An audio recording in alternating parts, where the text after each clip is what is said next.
The First Man in the Moon by H.G. Wells. Chapter 1. Mr. Bedford meets Mr. Cavor at Lympne. As I sit down to write here, amidst the shadows of vine leaves under the blue sky of southern Italy, it comes to me with a certain quality of astonishment that my participation in these amazing adventures of Mr. Cavor was, after all, the outcome of the purest accident. It might have been any one. I fell into these things at a time when I thought myself removed from the slightest possibility of disturbing experiences. I had gone to Lympne because I had imagined it the most uneventful place in the world. Here, at any rate, said I shall find peace and a chance to work. And this book is the sequel. So utterly at variance is destiny with all the little plans of men. I may perhaps mention here that very recently I had come an ugly cropper in certain business enterprises. Sitting now surrounded by all the circumstances of wealth, there is a luxury in admitting my extremity. I can admit even that to a certain extent my disasters were conceivably of my own making. It may be there are directions in which I have some capacity, but the conduct of business operations is not among these.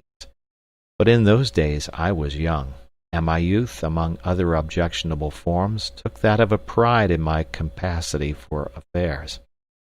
I am young still in years, but the things that have happened to me have rubbed something of the youth from my mind. Whether they have brought any wisdom to light below it is a more doubtful matter. It is scarcely necessary to go into the details of the speculations that landed me at Lympne, in Kent. Nowadays, even about business transactions, there is a strong spice of adventure. I took risks. In these things there is invariably a certain amount of give and take, and it fell to me finally to do the giving reluctantly enough. Even when I had got out of everything, one cantankerous creditor saw fit to be malignant. Perhaps you have met that flaming sense of outraged virtue, or perhaps you have only felt it. It ran me hard. It seemed to me, at last, that there was nothing for it but to write a play, unless I wanted to drudge for my living as a clerk. I have a certain imagination and luxurious taste, and I meant to make a vigorous fight for it before that fate overtook me. In addition to my belief in my powers as a businessman, I had always in those days had an idea that I was equal to writing a very good play. It is not, I believe, a very uncommon persuasion. I knew there is nothing a man can do outside legitimate business transactions that has such opulent possibilities, and very probably that biased my opinion. I had indeed got into the habit of regarding this unwritten drama as a convenient little reserve put by for a rainy day. That rainy day had come, and I set to work. I soon discovered that writing a play was a longer business than I had supposed. At first I had reckoned 10 days for it, and it was to have a pied-à-terre while it was in hand that I came to Lympne. I reckoned myself lucky in getting that little bungalow. I got it on a 3 years' agreement. I put in a few sticks of furniture, and while the play was in hand I did my own cooking. My cooking would have shocked Mrs. Bond, and yet, you know, it had flavor. I had a coffee pot, a saucepan for eggs, and one for potatoes, and a frying pan for sausages and bacon. Such was the simple apparatus of my comfort. One cannot always be magnificent, but simplicity is always a possible alternative. For the rest, I laid in an 18-gallon cask of beer on credit, and a trustful baker came each day. It was not, perhaps, in the style of Sybaris, but I have had worse times. I was a little sorry for the baker, who was a very decent man indeed, but even for him I hoped. Certainly, if any one wants solitude, the place is Lympne. It is in the clay part of Kent, and my bungalow stood on the edge of an old sea cliff and stared across the flats of Romney Marsh at the sea. In very wet weather the place is almost inaccessible, and I have heard that at times the postman used to traverse the more succulent parts of his route with boards upon his feet. I never saw him doing so, but I can quite imagine it. Outside the doors of the few cottages and houses that make up the present village, big birch besoms are stuck to wipe off the worst of the clay, which will give some idea of the texture of the district. I doubt if the place would be there at all if it were not a fading memory of things gone forever. It was the big port of England in Roman times, Portus Lemanis, and now the sea is 4 miles away. All down the steep hill are boulders and masses of Roman brickwork, and from it old Watling Street, still paved in places, starts like an arrow to the north. I used to stand on the hill and think of it all, the galleys and legions, the captives and officials, the women and traders, the speculators like myself, all the swarm and tumult that came clanking in and out of the harbor. Now just a few lumps of rubble on a grassy slope, and a sheep or two, and I. And where the port had been were the levels of the marsh, sweeping round in a broad curve to distant Dungeness, and dotted here and there with tree clumps and the church towers of old medieval towns that are following Lemanis now towards extinction. That outlook on the marsh was, indeed, one of the finest views I have ever seen. I suppose Dungeness was 15 miles away. It lay like a raft on the sea, and farther westward were the hills by Hastings under the setting sun. Sometimes they hung close and clear, sometimes they were faded and low, and often the drift of the weather took them clean out of sight. And all the nearer parts of the marsh were laced and lit by ditches and canal. The window at which I worked looked over the skyline of this crest, and it was from this window that I first set eyes on Cavor.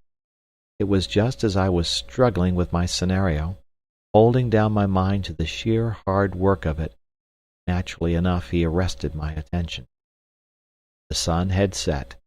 The sky was a vivid tranquillity of green and yellow, and against that he came out black, the oddest little figure. He was a short, round-bodied, thin-legged little man, with a jerky quality in his motion. He had seen fit to clothe his extraordinary mind in a cricket cap, an overcoat, and cycling knickerbockers and stocking. Why he did so, I do not know, for he never cycled and he never played cricket. It was a fortuitous concurrence of garments, arising I know not how. He gesticulated with his hands and arms, and jerked his head about and buzzed like something electric. You never heard such buzzing, and ever and again he cleared his throat with a most extraordinary noise. There had been rain, and that spasmodic walk of his was enhanced by the extreme slipperiness of the footpath. Exactly as he came against the sun he stopped, pulled out a watch, hesitated. Then, with a sort of convulsive gesture, he turned and retreated with every manifestation of haste, no longer gesticulating, but going with ample strides that showed the relatively large size of his feet. They were, I remember, grotesquely exaggerated in size by adhesive clay, to the best possible advantage. This occurred on the first day of my sojourn, when my playwriting energy was at its height, and I regarded the incident simply as an annoying distraction, the waste of 5 minutes. I returned to my scenario. But when next evening the apparition was repeated with remarkable precision, and again the next evening, and indeed every evening when rain was not falling, concentration upon the scenario became a considerable effort. "Confound the man," I said. "One would think he was learning to be a marionette." And for several evenings I cursed him pretty heartily. Then my annoyance gave way to amazement and curiosity. Why on earth should a man do this thing? On the 14th evening I could stand it no longer, and so soon as he appeared I opened the French window, crossed the veranda, and directed myself to the point where he invariably stopped. He had his watch out as I came up to him. He had a chubby, rubicund face with lightish brown eyes. Previously I had seen him only against the light. "One moment, sir," said I as he turned. He stared. "One moment," he said. "Certainly." or if you wish to speak to me for longer, and it is not asking too much, your moment is up, would it trouble you to accompany me?" "Not in the least," said I, placing myself beside him. "My habits are regular, my time for intercourse limited." "This, I presume, is your time for exercise?" "It is. I come here to enjoy the sunset." "You don't." "Sir?" "You never look at it." "Never look at it?" "No, I've watched you 13 nights, and not once have you looked at the sunset. Not once."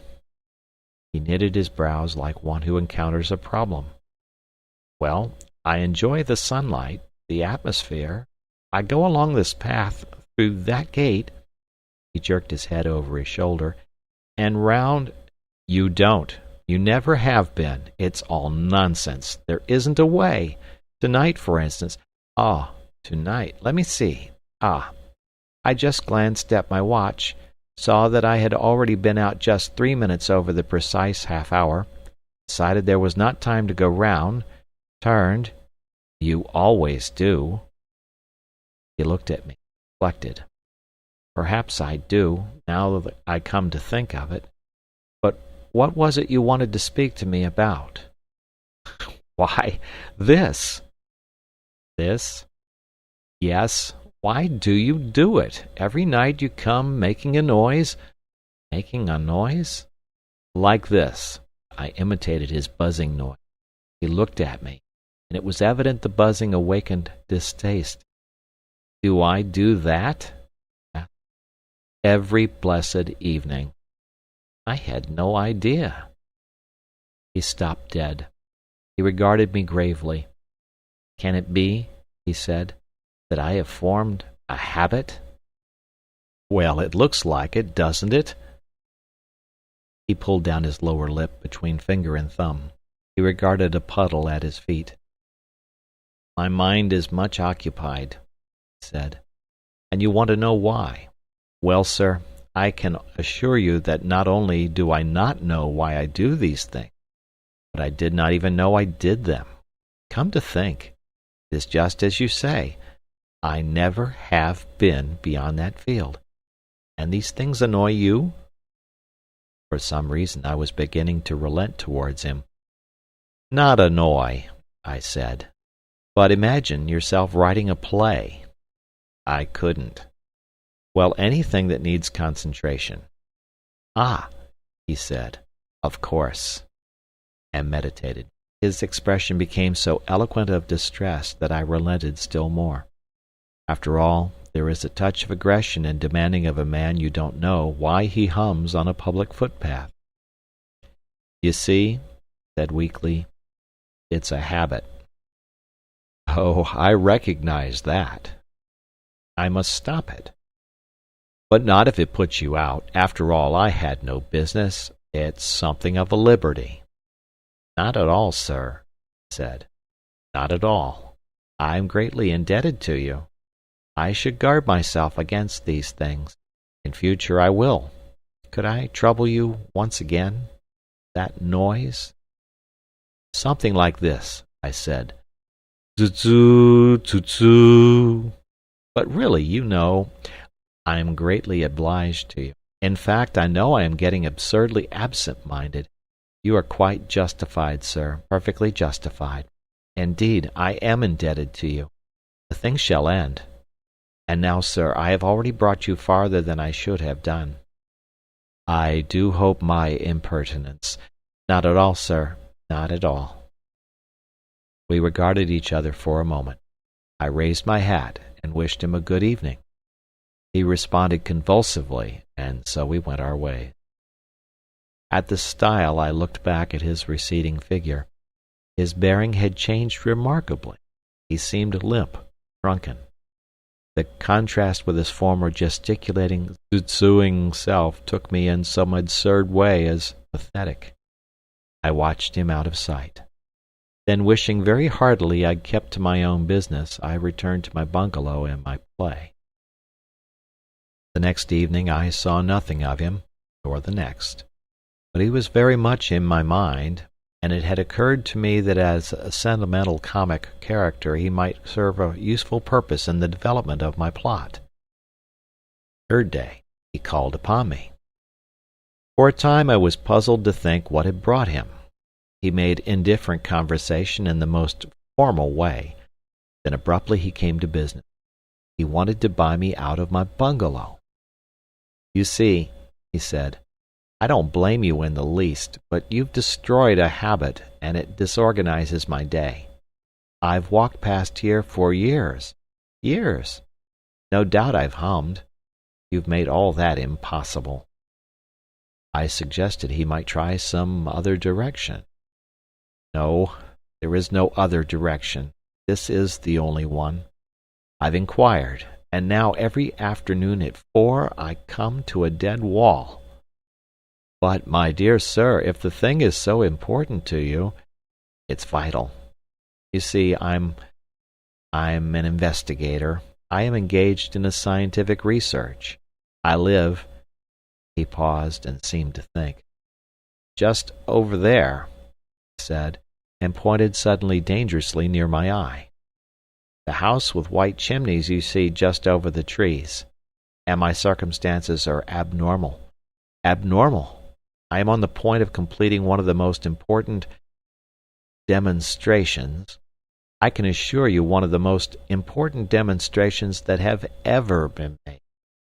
It requires constant thought, constant mental ease and activity. And the afternoon was my brightest time, effervescing with new ideas, new points of view. But why not come by still? It would be all different. I should be self-conscious. I should think of you at your play, watching me irritated, instead of thinking of my work. No, I must have the bungalow." I meditated. Naturally, I wanted to think the matter over thoroughly before anything decisive was said. I was generally ready enough for business in those days, and selling always attracted me. But in the first place it was not my bungalow, and even if I sold it to him at a good price I might get inconvenienced in the delivery of goods if the current owner got wind of the transaction, and in the second I was, well, undischarged.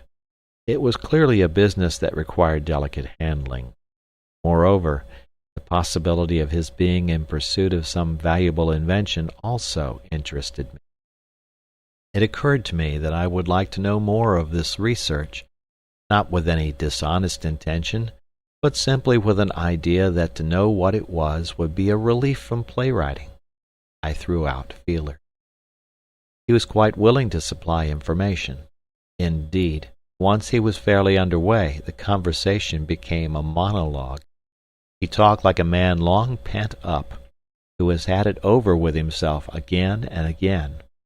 He talked for nearly an hour, and I must confess I found it a pretty stiff bit of listening. But through it all there was the undertone of satisfaction one feels when one is neglecting work one has set himself. During that first interview I gathered very little of the drift of his work.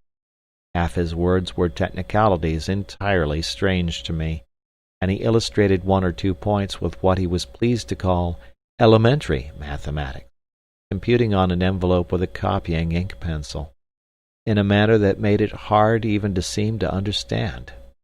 "Yes," I said. "Yes, go on." Nevertheless, I made out enough to convince me that he was no mere crank playing at discoveries. In spite of his crank-like appearance, there was a force about him that made that impossible. Whatever it was a thing with mechanical possibilities. He told me of a work-shed he had, and of 3 assistants, originally jobbing carpenters, whom he had trained. Now, from the work-shed to the patent office is clearly only one step. He invited me to see those things. I accepted readily, and took care, by a remark or so, to underline that. The proposed transfer of the bungalow remained very conveniently in suspense. At last he rose to depart, with an apology for the length of his call. Talking over his work was, he said, a pleasure enjoyed only too rarely. It was not often he found such an intelligent listener as myself. He mingled very little with professional scientific men. So much pettiness, he explained. So much intrigue. And really, when one has an idea, a novel, fertilizing idea, I don't want to be uncharitable, but I am a man who believes in impulses. I made what was perhaps a rash proposition. But you must remember that I had been alone, play-writing in Lipney, for 14 days, and my compunction for his ruined walk still hung about me. "Why not," said I, "make this your new habit, in the place of the one I spoiled, at least until we can settle about the bungalow. What you want is to turn over your work in your mind. That you have always done during your afternoon walk.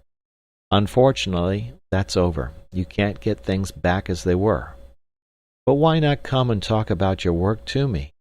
Use me as a sort of wall against which you may throw your thoughts and catch them again. It's certain I don't know enough to steal your ideas myself, and I know no scientific men." I stopped. He was considering. Evidently the thing attracted him. "But I'm afraid I should bore you," he said. "You think I'm too dull?" "Oh, no, but technicalities. Anyhow, you've interested me immensely this afternoon. Of course, it would be a great help to me. Nothing clears up one's ideas so much as explaining them. Hitherto—" "My dear sir, say no more." "But really, can you spare the time?" "There is no rest like change of occupation," I said with profound conviction. The affair was over. On my veranda steps he turned. "I am already greatly indebted to you," he said. I made an interrogative noise. "You have completely cured me of that ridiculous habit of humming," he explained. I think I said I was glad to be of any service to him, and he turned away. Immediately the train of thought that our conversation had suggested must have resumed its sway. His arms began to wave in their former fashion. Faint echo of "Tsu-tsu" came back to me on the breeze. Well, after all, that was not my affair. He came the next day, and again the next day after that, and delivered 2 lectures on physics to our mutual satisfaction.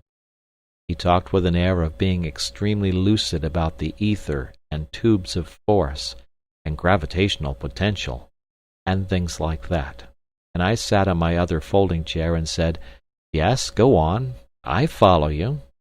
Keep him going.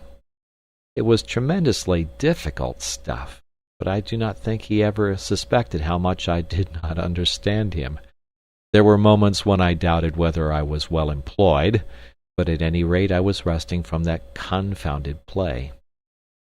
Now and then things gleamed on me clearly for a space, only to vanish just when I thought I had hold of them. Sometimes my attention failed altogether, and I would give it up and sit and stare at him, wondering whether, after all, it would not be better to use him as a central figure in a good farce, and let all this other stuff slide. Then perhaps I would catch on again for a bit. At the earliest opportunity I went to see his house. It was large and carelessly furnished. There were no servants other than his 3 assistants. His dietary and private life were characterized by a philosophical simplicity. He was a water drinker, a vegetarian, and all those logical disciplinary things. But the sight of his equipment settled many doubts. It looked like business from cellar to attic, an amazing little place to find in an out-of-the-way village. The ground-floor rooms contained benches and apparatus. The bakehouse and scullery boiler had developed into respectable furnaces. Dynamos occupied the cellar, and there was a gasometer in the garden. He showed it to me with all the confiding zest of a man who had been living too much alone. His seclusion was overflowing now in an excess of confidence, and I had the good luck to be the recipient. The 3 assistants were creditable specimens of the class of handymen from which they came. Conscientious if unintelligent, strong, civil, and willing. One, Spargus, who did the cooking and all the metal work, had been a sailor. A second, Gibbs, was a joiner, and the third was an ex-jobbing gardener and now general assistant. They were the merest laborers. All the intelligent work was done by Cavor. Theirs was the darkest ignorance compared even with my muddled impression. And now, as to the nature of these inquiries. Here unhappily comes a grave difficulty. I am no scientific expert, and if I were to attempt to set forth in the highly scientific language of Mr. Cavor the aim to which his experiments tended, I am afraid I should confuse not only the reader but myself, and almost certainly I should make some blunder that would bring upon me the mockery of every up-to-date student of mathematical physics in the country. The best thing I could do, therefore, is, I think, give my impressions in my own exact language, without any attempt to wear a garment of knowledge to which I have claim. The object of Mr. Cavor's search was a substance that should be opaque. He used some other word I have forgotten, but opaque conveys the idea. To all forms of radiant energy. Radiant energy, he made me understand, was anything like light or heat, or those Roentgen rays there was so much talk about a year or so ago, or the electric waves of Marconi, or gravitation. All these things, he said, radiate out from centers and act on bodies at a distance, whence comes the term radiant energy. Now almost all substances are opaque to some form or other of radiant energy. Glass, for example, is transparent to light, but much less so to heat, so that it is useful as a fire screen. An alum is transparent to light, but blocks heat completely. A solution of iodine in carbon bisulfide, on the other hand, completely blocks light, but is quite transparent to heat. It will hide a fire from you, but permit all its warmth to reach you. Metals are not only opaque to light and heat, but also to electrical energy, which passes through both iodine solution and glass almost as though they were not interposed, and so on. Now all known substances are transparent to gravitation. You can use screens of various sorts to cut off the light or heat or electrical influence of the sun or the warmth of the earth from anything. You can screen things by sheets of metal from Marconi's rays, but nothing will cut off the gravitational attraction of the sun or the gravitational attraction of the earth. Yet why there should be nothing is hard to say. Cavor did not see why such a substance should not exist, and certainly I could not tell him. I had never thought of such a possibility before. He showed me by calculations on paper, which Lord Kelvin, no doubt, or Professor Lodge, or Professor Karl Pearson, or any of those great scientific people might have understood, but which simply reduced me to a hopeless muddle. That not only was such a substance possible, but that it must satisfy certain conditions. It was an amazing piece of reasoning. Much as it amazed and exercised me at the time, it would be impossible to reproduce it here. Yes, I said to it all, yes, go on. Suffice it for this story that he believed he might be able to manufacture this possible substance opaque to gravitation out of a complicated alloy of metals and something new, a new element, I fancy, called, I believe, helium, which was sent to him from London in sealed stone jars. Doubt has been thrown upon this detail, but I am almost certain it was helium he had sent him in sealed stone jars. It was certainly something very gaseous and thin. If only I had taken notes. But then, how was I to foresee the necessity of taking notes? Anyone with the merest germ of an imagination will understand the extraordinary possibilities of such a substance, and will sympathize a little with the emotion I felt as this understanding emerged from the haze of abstruse phrases in which Cavor expressed himself. Comic relief in a play indeed. It was some time before I would believe that I had interpreted him aright, and I was very careful not to ask questions that would have enabled him to gauge the profundity of misunderstanding into which he dropped his daily exposition.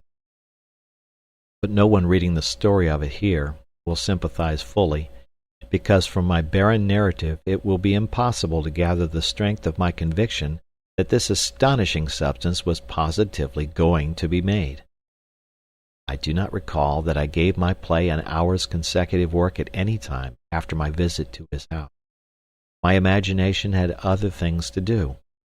There seemed no limit to the possibilities of the stuff. Whichever way I tried, I came on miracles and revolution. For example, if one wanted to lift a weight, however enormous, one had only to get a sheet of this substance beneath it, and one might lift it with a straw. My first natural impulse was to apply this principle to guns and ironclads, all the material and methods of war, and from that, shipping, locomotion, building, every conceivable form of human industry. The chance that it brought me into the very birth chamber of this new time, it was an epoch no less, was one of those chances that come once in 1,000 years. The thing unrolled, it expanded and expanded. Among other things, I saw in it my redemption as a businessman. I saw a parent company and daughter companies, applications to right of us, applications to left, rings and trusts, privileges and concessions spreading and spreading, till one vast, stupendous Cavorite company ran and ruled the world, and I was in it. I took my line straight away. I knew I was staking everything, but I jumped there and then. "We're on absolutely the biggest thing that has ever been invented," he said. Put the accent on "we." "If you want to keep me out of this, you'll have to do it with a gun. I'm coming down to be your fourth laborer tomorrow." He seemed surprised at my enthusiasm, but not a bit suspicious or hostile. Rather, he was self-depreciatory. He looked at me doubtfully. "But do you really think?" he said. "And your play, what about that play?" "It's vanished," I cried. "My dear sir, don't you see what you've got? Don't you see what you're going to do?"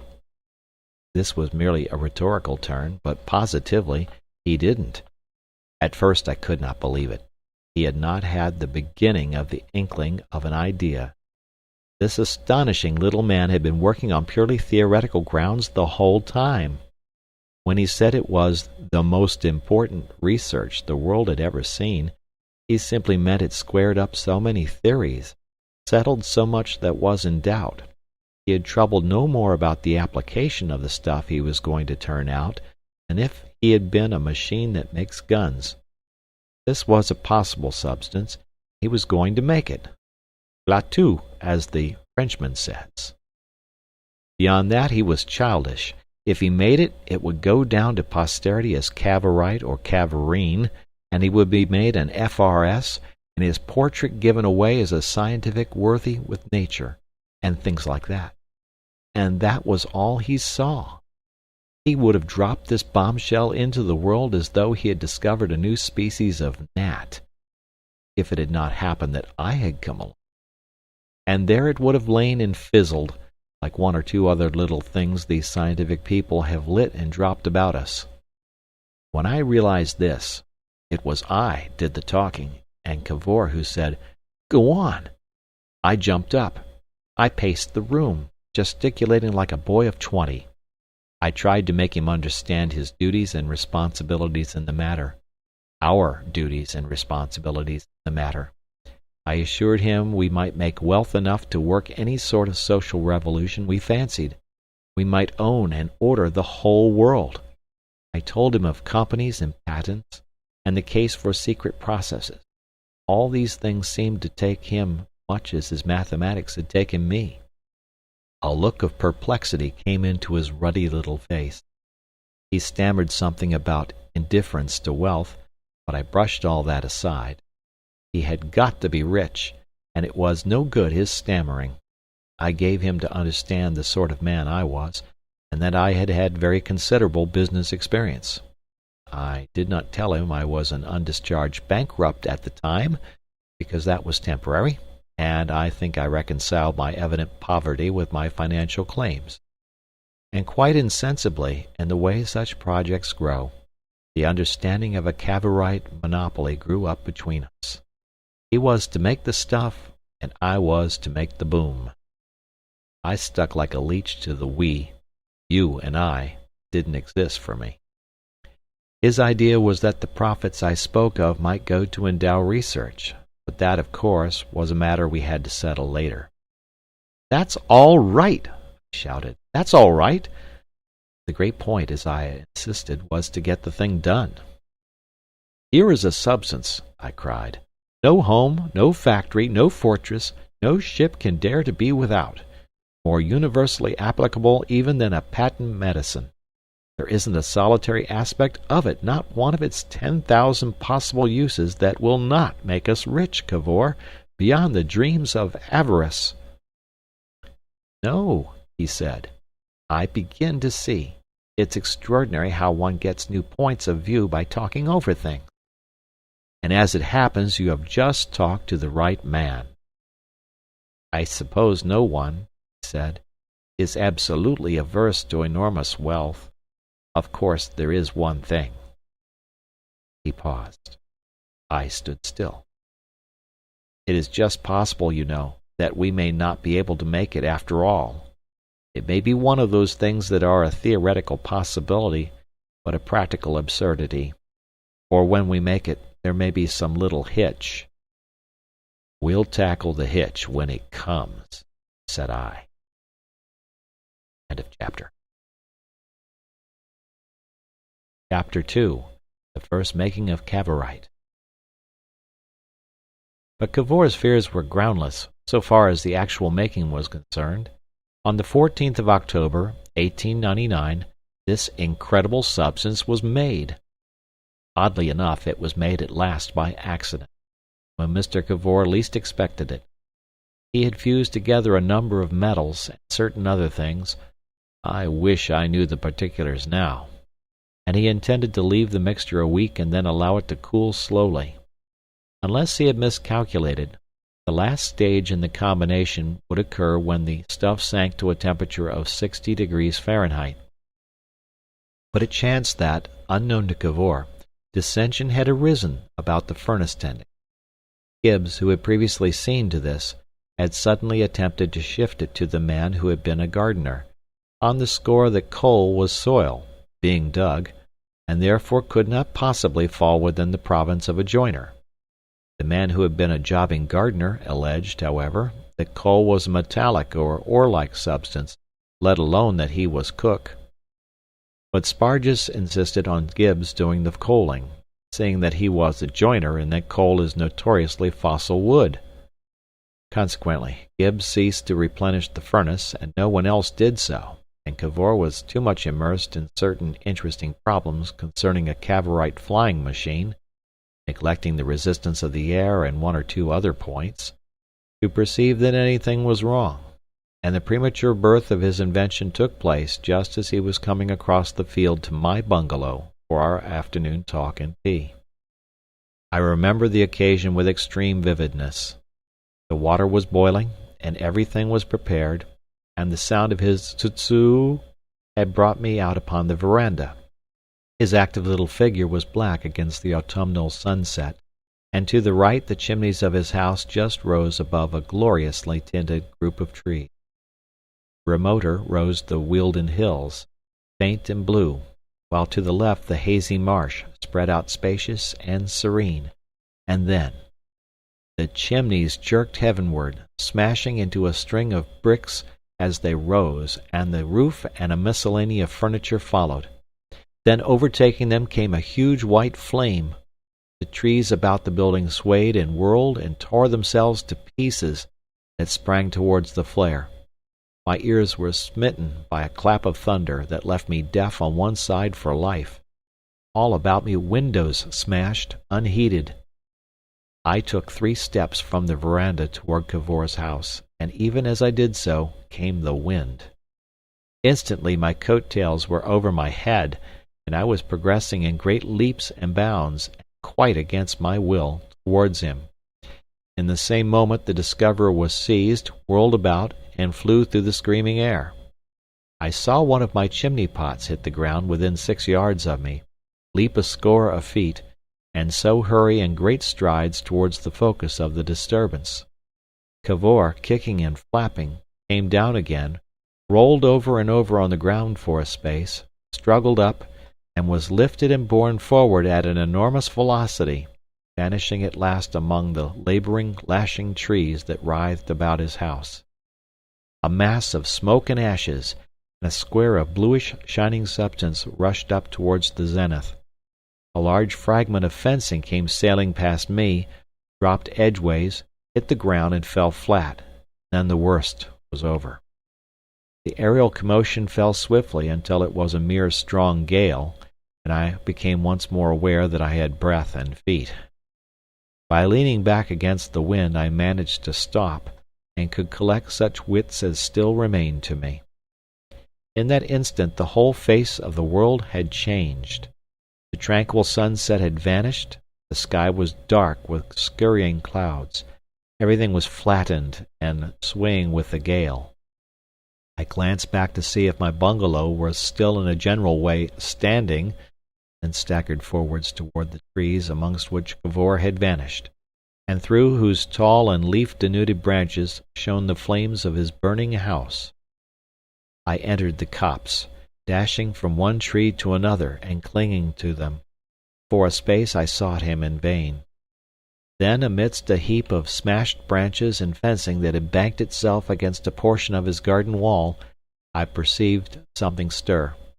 I made a run for this, but before I reached it a brown object separated itself, rose on two muddy legs, and protruded two drooping, bleeding hands.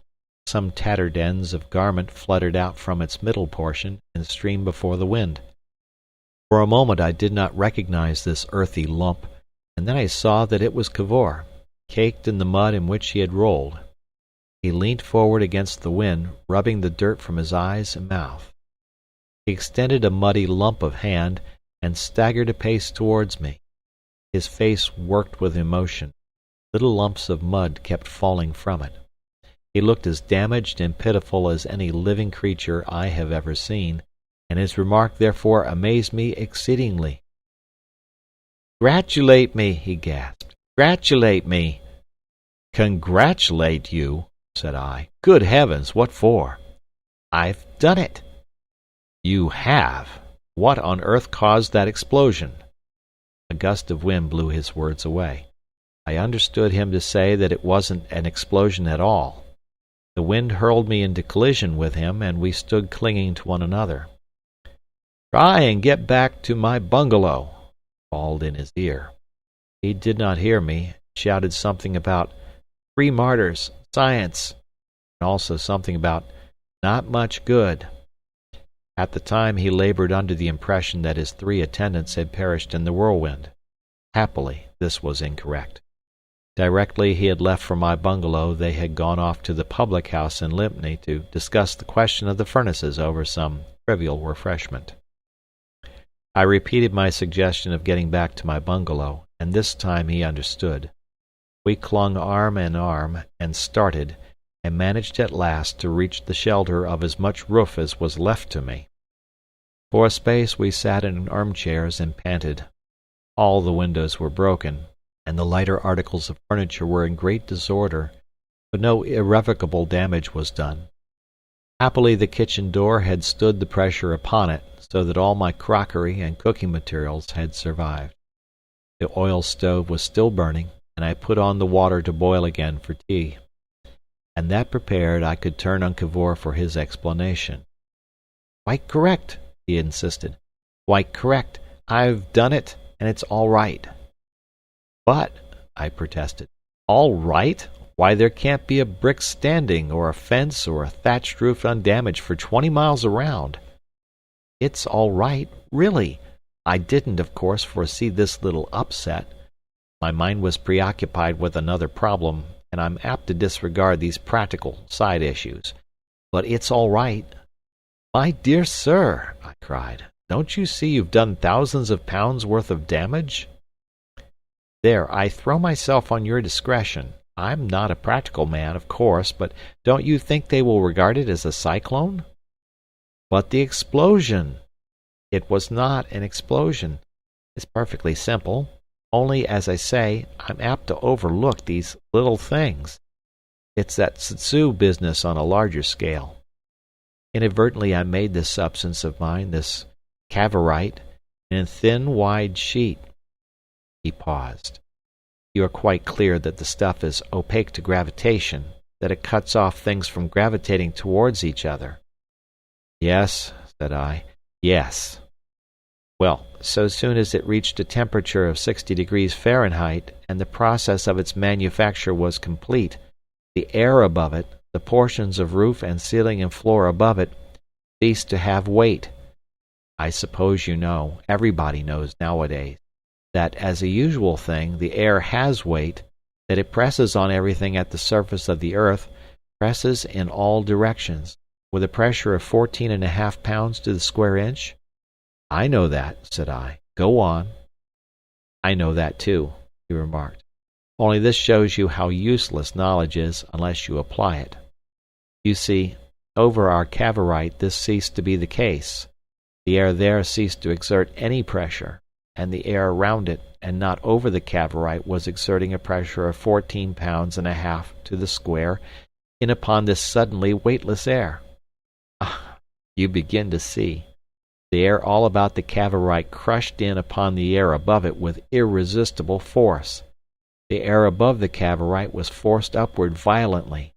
The air that rushed in to replace it immediately lost weight, ceased to exert any pressure, followed suit, blew the ceiling through and the roof off." "You perceive," he said, "it formed a sort of atmospheric fountain, a kind of chimney in the atmosphere. And if the Cavorite itself hadn't been loose, and so got sucked up the chimney, does it occur to you what would have happened?"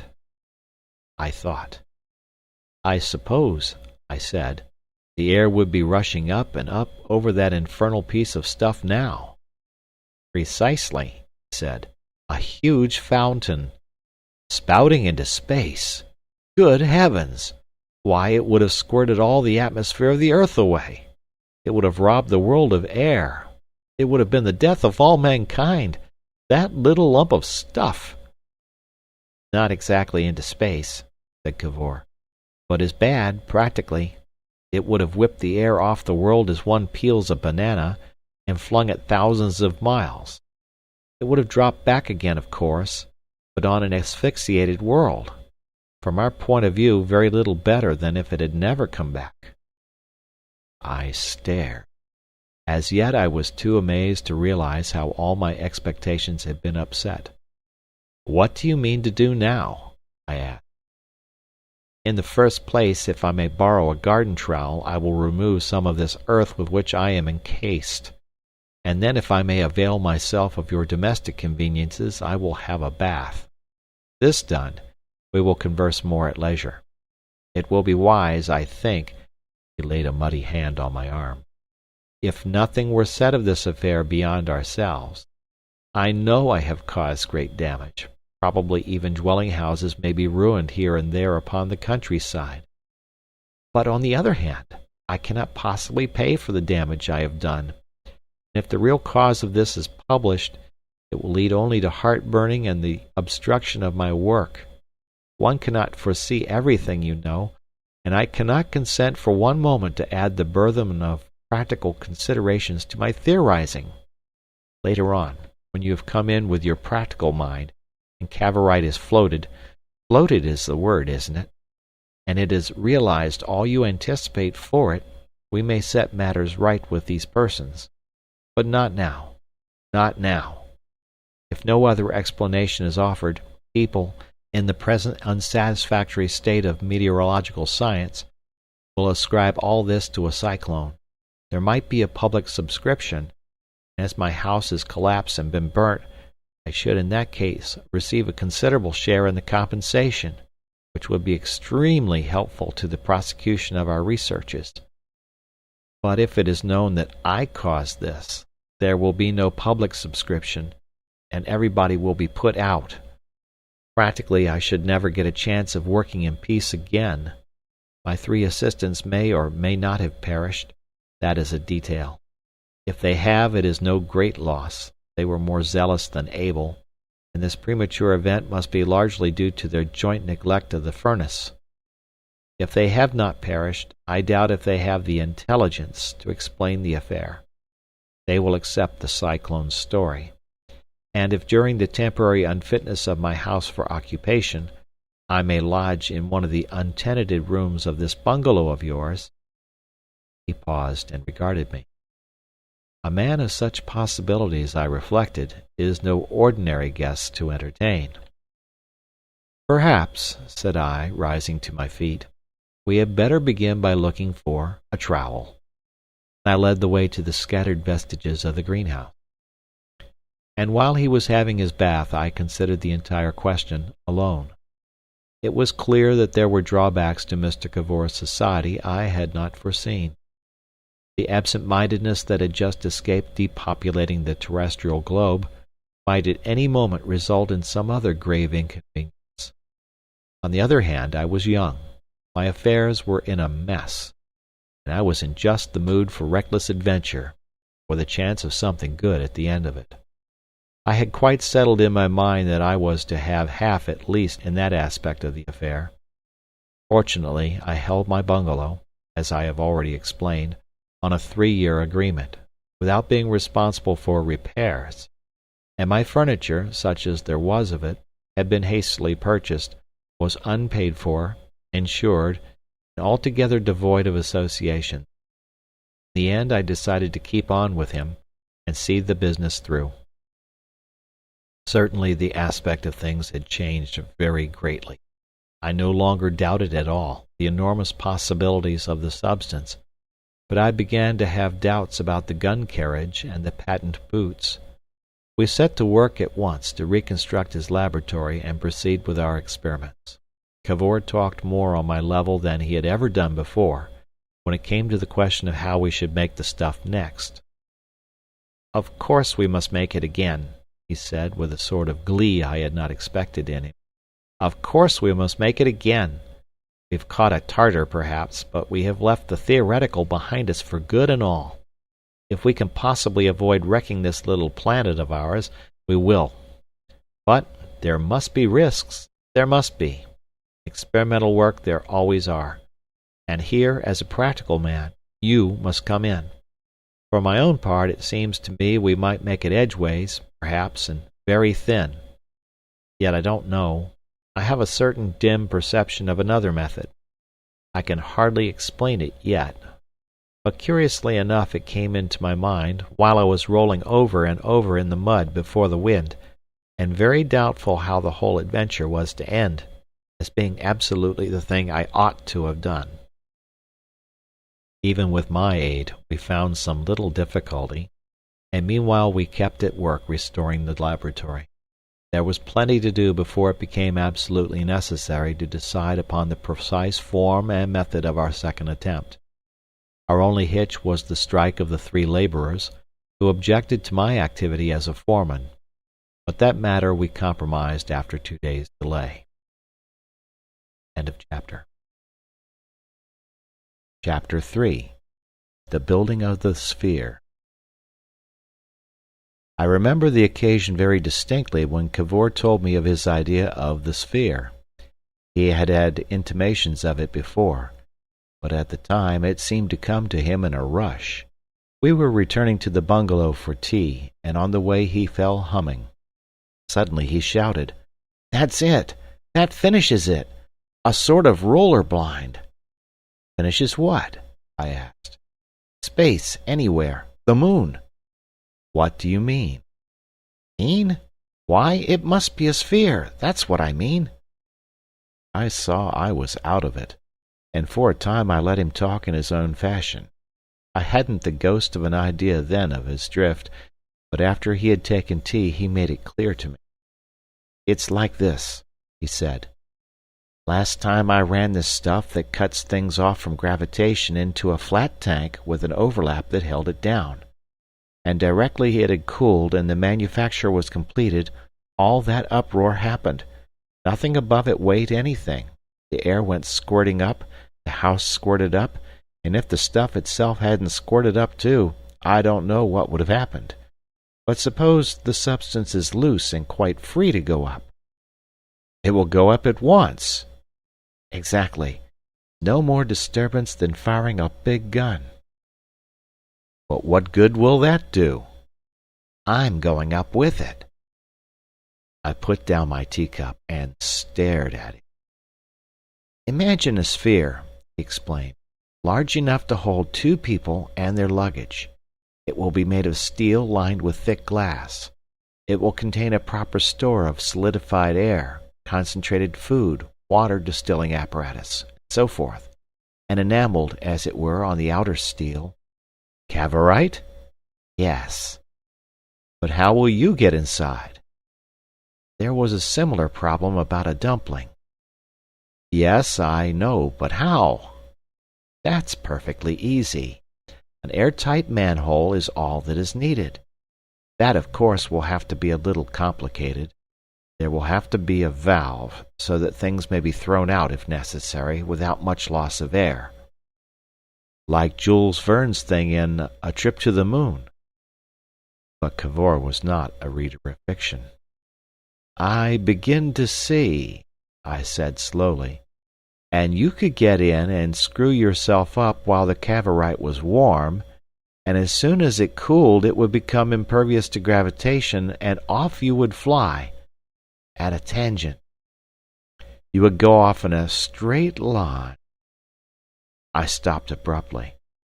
What is to prevent the thing traveling in a straight line into space forever? I asked. You're not safe to get anywhere, and if you do, how will you get back? I've just thought of that, said Cavor. That's what I meant when I said the thing is finished. The inner glass sphere can be airtight, and except for the manhole, continuous, and the steel sphere can be made in sections, each section capable of rolling up after the fashion of a roller blind. These can easily be worked by springs and released and checked by electricity conveyed by platinum wires fused through the glass. All that is merely a question of detail.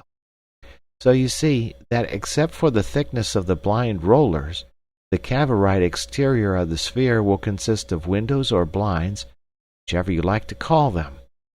Well, when all these windows or blinds are shut, no light, no heat, no gravitation, no radiant energy of any sort will get at the inside of the sphere. It will fly on through space in a straight line, as you say. But open a window, imagine one of the windows open. Then at once any heavy body that chances to be in that direction will attract us. I sat taking it in. You see? He said. Oh, I see. Practically we shall be able to tack about in space just as we wish, get attracted by this and that. Oh, yes, that's clear enough, only... Well?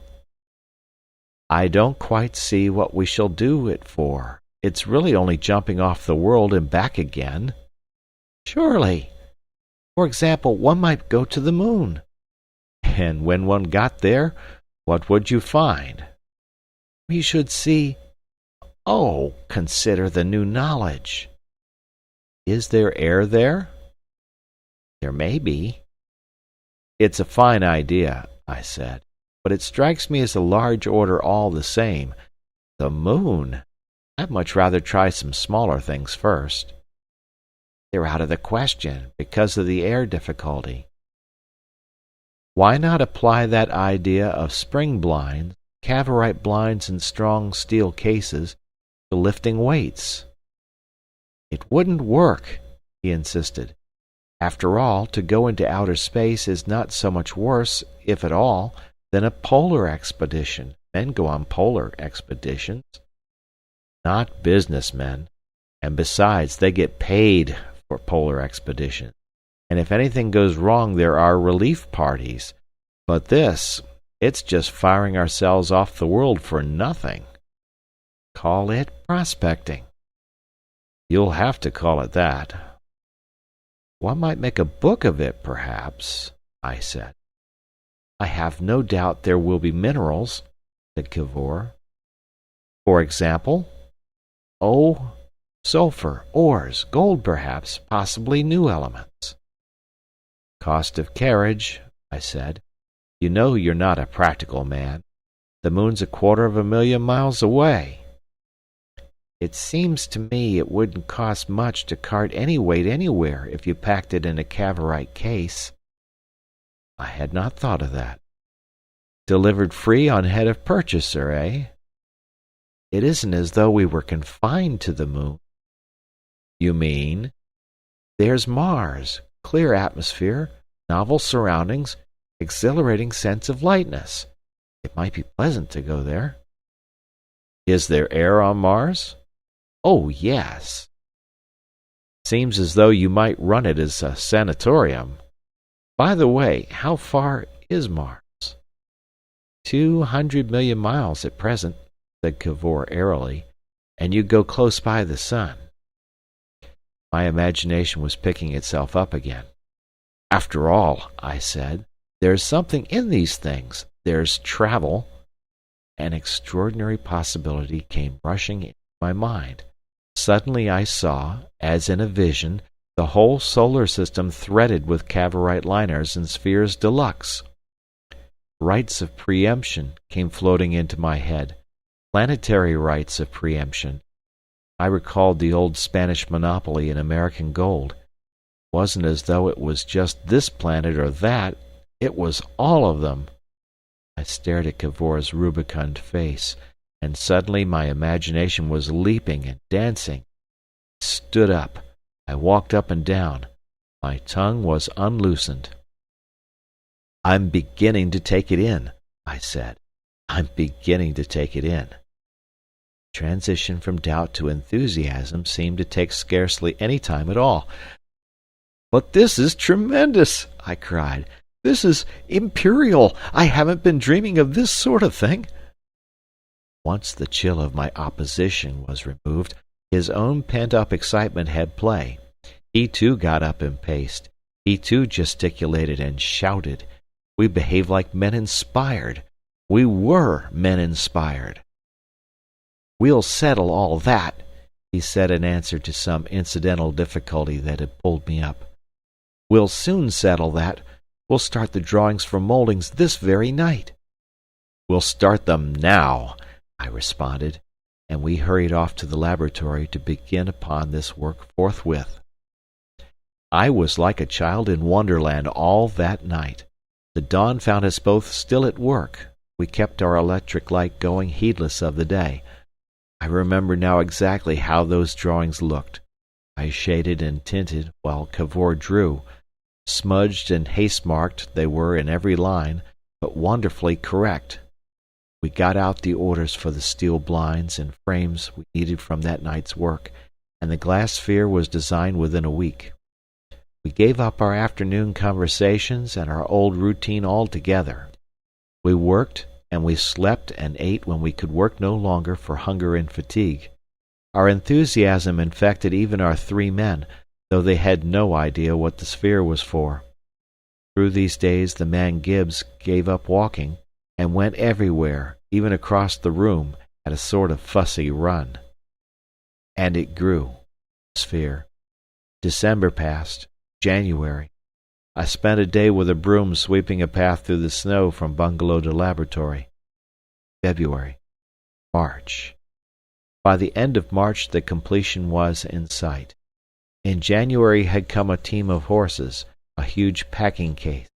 We had our thick glass sphere now ready, and in position under the crane we had rigged to sling it into the steel shell. All the bars and blinds of the steel shell, it was not really a spherical shell, but polyhedral, with a roller blind to each facet, had arrived by February, and the lower half was bolted together. The Cavorite was half made by March. The metallic paste had gone through 2 of the stages in its manufacture, and we had plastered quite half of it onto the steel bars and blinds. It was astonishing how closely we kept to the lines of Cavor's first inspiration in working out the scheme. When the bolting together of the sphere was finished, he proposed to remove the rough roof of the temporary laboratory in which the work was done, and build a furnace about it. So the last stage of Cavorite making, which the paste is heated to a dull red glow in a stream of helium, would be accomplished when it was already on the sphere. And then we had to discuss and decide what provisions we were to take: compressed foods, concentrated essence, steel cylinders containing reserve oxygen, an arrangement for removing carbonic acid and waste from the air, and restoring oxygen by means of sodium peroxide, water condensers, and so forth. I remember the little heap they made in the corner, tins and rolls and boxes, convincingly matter-of-fact. It was a strenuous time, with little chance of thinking. But one day, when we were drawing near the end, an odd mood came over me. I had been bricking up the furnace all the morning, and I sat down by these possessions dead beat. Everything seemed dull and incredible. "Well, look here, Cavor," I said. "After all, what's it all for?" He smiled. "The thing now is to go." "The moon," I reflected. "But what do you expect? I thought the moon was a dead world." He shrugged his shoulders. "We're going to see." "Are we?" I said, and stared before me. "You are tired," he remarked. "You'd better take a walk this afternoon." "No," I said obstinately. "I'm going to finish this brickwork." And I did, and ensured myself a night of insomnia. I don't think I have ever had such a night. I had some bad times before my business collapse, but the very worst of those was sweet slumber compared to this infinity of aching wakefulness. I was suddenly in the most enormous funk at the thing we were going to do. I do not remember before that night thinking at all of the risk we were running. Now they came like that array of spectres that once beleaguered Prague, camped around me. The strangeness of what we were about to do, the unearthliness of it, overwhelmed me. I was like a man awakened out of pleasant dreams to the most horrible surroundings. I lay, eyes wide open, and the sphere seemed to get more flimsy and feeble, and Cavor more unreal and fantastic, and the whole enterprise madder and madder every moment. I got out of bed and wandered about. I sat at the window and stared at the immensity of space. Between the stars was the void, the unfathomable darkness. I tried to recall the fragmentary knowledge of astronomy I gained in my irregular reading, but it was all too vague to furnish any idea of the things we might expect. At last I got back to bed and snatched some moments of sleep, moments of nightmare, rather, which I fell and fell and fell for evermore into the abyss of the sky. I astonished Cavor at breakfast. I told him shortly, "I'm not coming with you in the sphere." I met all his protests with a sullen persistence. "The thing's too mad," I said. "And I won't come. The thing's too mad." I would not go with him to the laboratory. I fretted about my bungalow for a time, then took hat and stick and set out alone, I knew not whither. It chanced to be a glorious morning, a warm wind and deep blue sky, the first green of spring abroad, and multitudes of birds singing. I lunched on beef and beer in a little public-house near Elham, and startled the landlord by remarking apropos of the weather, "A man who leaves the world when days of this sort are about is a fool." "That's what I says when I heerd on it," said the landlord, and I found that for one poor soul at least, this world had proved excessive, and there had been a throat-cutting. I went on with a new twist to my thoughts. In the afternoon I had a pleasant sleep in a sunny place, and went on my way refreshed. Came to a comfortable-looking inn near Canterbury. It was bright with creepers, and the landlady was a clean old woman, took my eye. I found I had just enough money to pay for my lodging with her. I decided to stop the night there. She was a talkative body, and among many other particulars learnt she had never been to London. "Canterbury is as far as ever I've been," she said. "I'm not one of your gad-about sort." "How would you like a trip to the moon?" I cried. I never did hold with them balloonies," she said, evidently under the impression that this was a common excursion enough. "I wouldn't go up in one, not for ever so." This struck me as being funny. After I had supped, I sat on a bench by the door of the inn and gossiped with two labourers about brickmaking, and motor cars, and the cricket of last year. And in the sky a faint new crescent, blue and vague as a distant Alp, sank westward over the sun. The next day I returned to Cavor. "I am coming," I said. "I've been a little out of order, that's all." That was the only time I felt any serious doubt about our enterprise. Nerves purely. After that I worked a little more carefully, and took a trudge for an hour every day. And at last, save for the heating in the furnace, our labours were at an end. End of chapter. Chapter 4. Inside the Sphere. "Go on," said Cavor as I sat across the edge of the manhole, and looked down into the black interior of the sphere. We two were alone. It was evening, the sun had set, and the stillness of the twilight was upon everything. I drew my other leg inside and slid down the smooth glass to the bottom of the sphere, then turned to take the cans of food and other impediments from Cavor. The interior was warm. The thermometer stood at 80, and as we should lose little or none of this by radiation, we were dressed in shoes and thin flannels. We had, however, a bundle of thick woolen clothing and several thick blankets to guard against mischance. By Cavor's direction I placed the packages, the cylinders of oxygen, and so forth, loosely about my feet, and soon we had everything in. He walked about the roofless shed for a time, seeking anything we had overlooked, then crawled in after me. I noted something in his hand. "What have you got there?" I asked. "Haven't you brought anything to read?" "Good Lord, no." "I forgot to tell you. There are uncertainties. The voyage may last, we may be weeks. But we shall be floating in this sphere with absolutely no occupation." "I wish I'd known." He peered out of the manhole. "Look," he said, "there's something there." "Is there time?" "We shall be an hour." I looked out. It was an old number of Tit-Bits that one of the men must have brought. Farther away in the corner I saw a torn Lloyd's News. I scrambled back into the sphere with these things. "What have you got?" I said. I took the book from his hand and read, "The Works of William Shakespeare." He colored slightly. "My education has been so purely scientific," he said apologetically.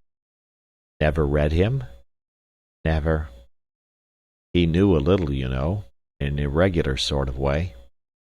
"Precisely what I am told," said Cavor. I assisted him to screw in the glass cover of the manhole, and then he pressed a stud to close the corresponding blind in the outer case. The little oblong of twilight vanished. We were in darkness. For a time neither of us spoke.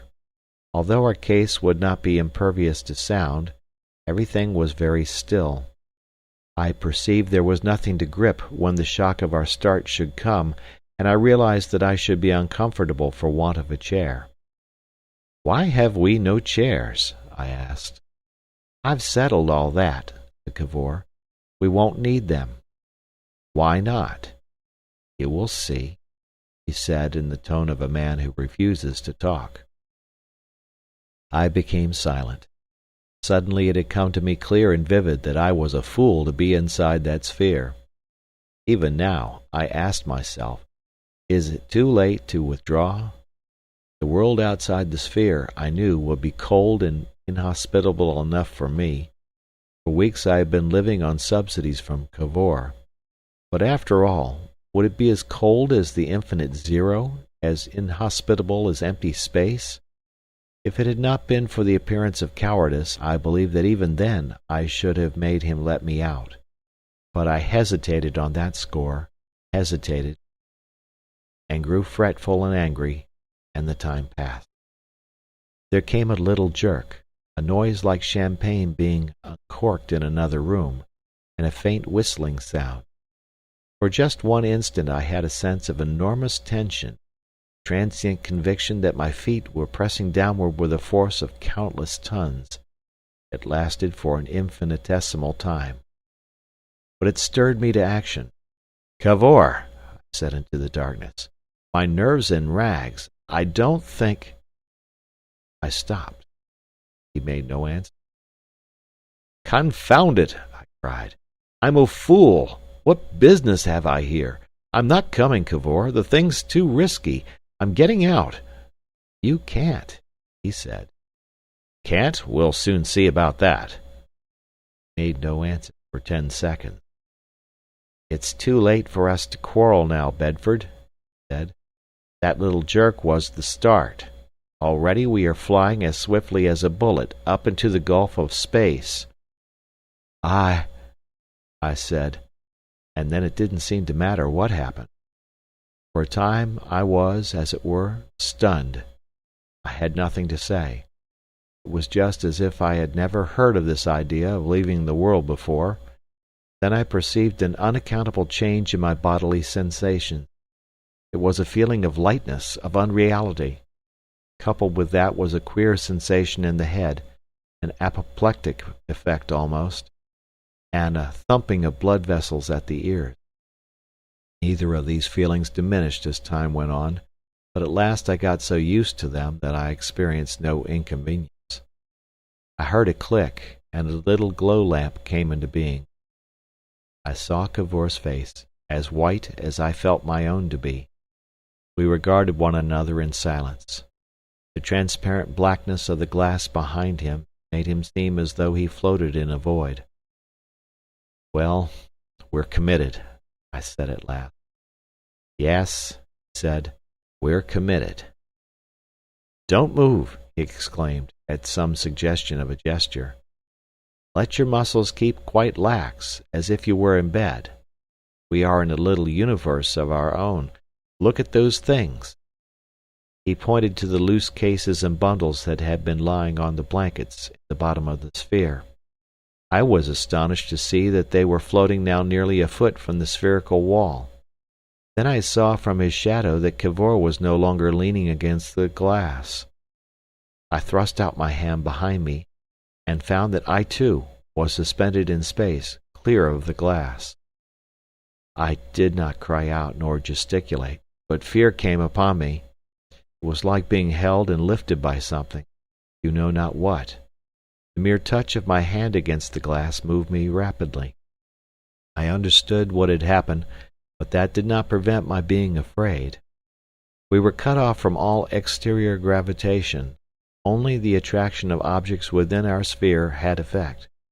Consequently, everything that was not fixed to the glass was falling, slowly, because of the slightness of our masses, towards the center of gravity of our little world, which seemed to be somewhere about the middle of the sphere, but rather nearer to myself than Cavor on account of my greater weight. "We must turn around," said Cavor, "and float back to back, with the things between us."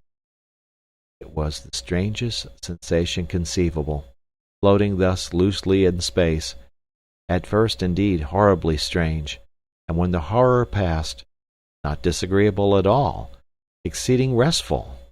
Indeed, the nearest thing in earthly experience to it that I know is lying on a very thick, soft feather bed. But the quality of utter detachment and independence, I had not reckoned on things like this. I had expected a violent jerk at starting, a giddy sense of speed. Instead, I felt as if I were disembodied. It was not like the beginning of a journey. It was like the beginning of a dream. End of chapter. Chapter 5. The Journey to the Moon. Presently Cavor extinguished the light. He said we had not overmuch energy stored, and that what we had we must economize for reading. For a time, whether it was long or short I do not know, there was nothing but blank darkness. A question floated up out of the void. "How are we pointing?" I said. "What is our direction?"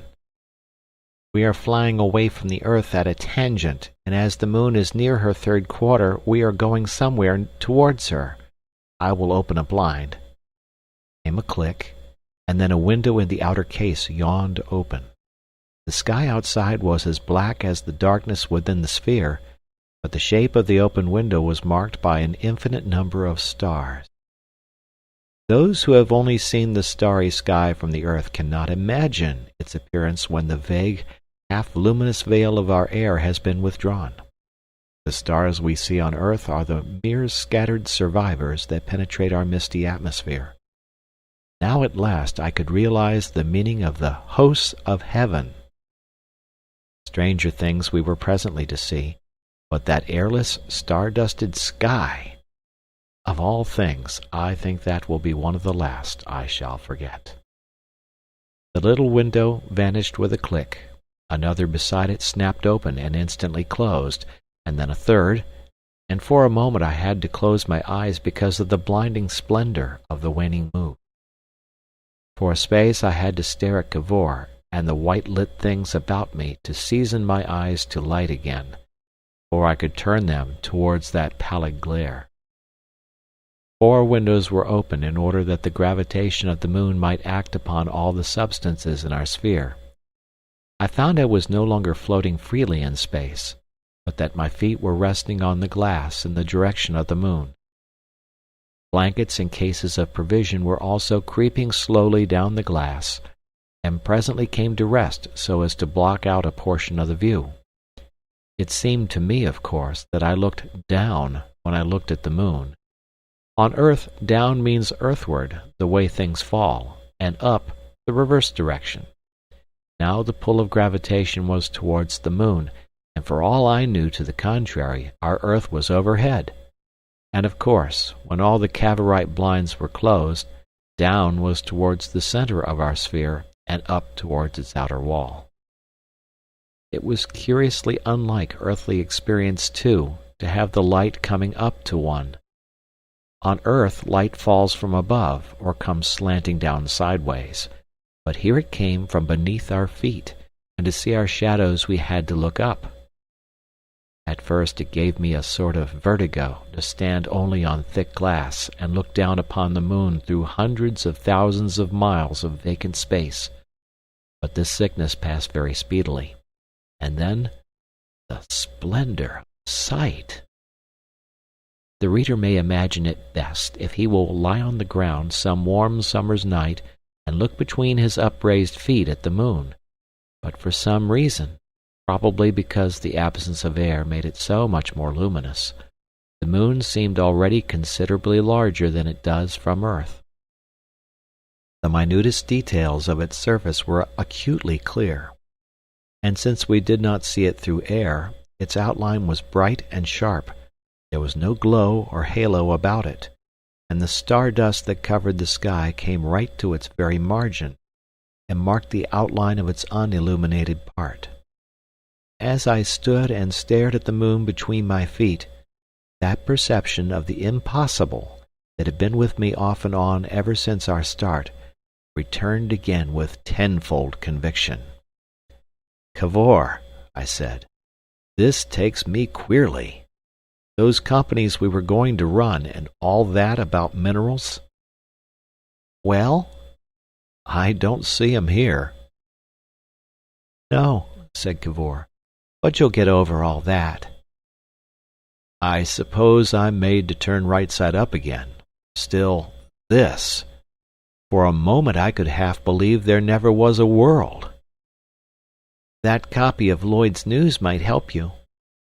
I stared at the paper for a moment, then held it above the level of my face, and found I could read it quite easily.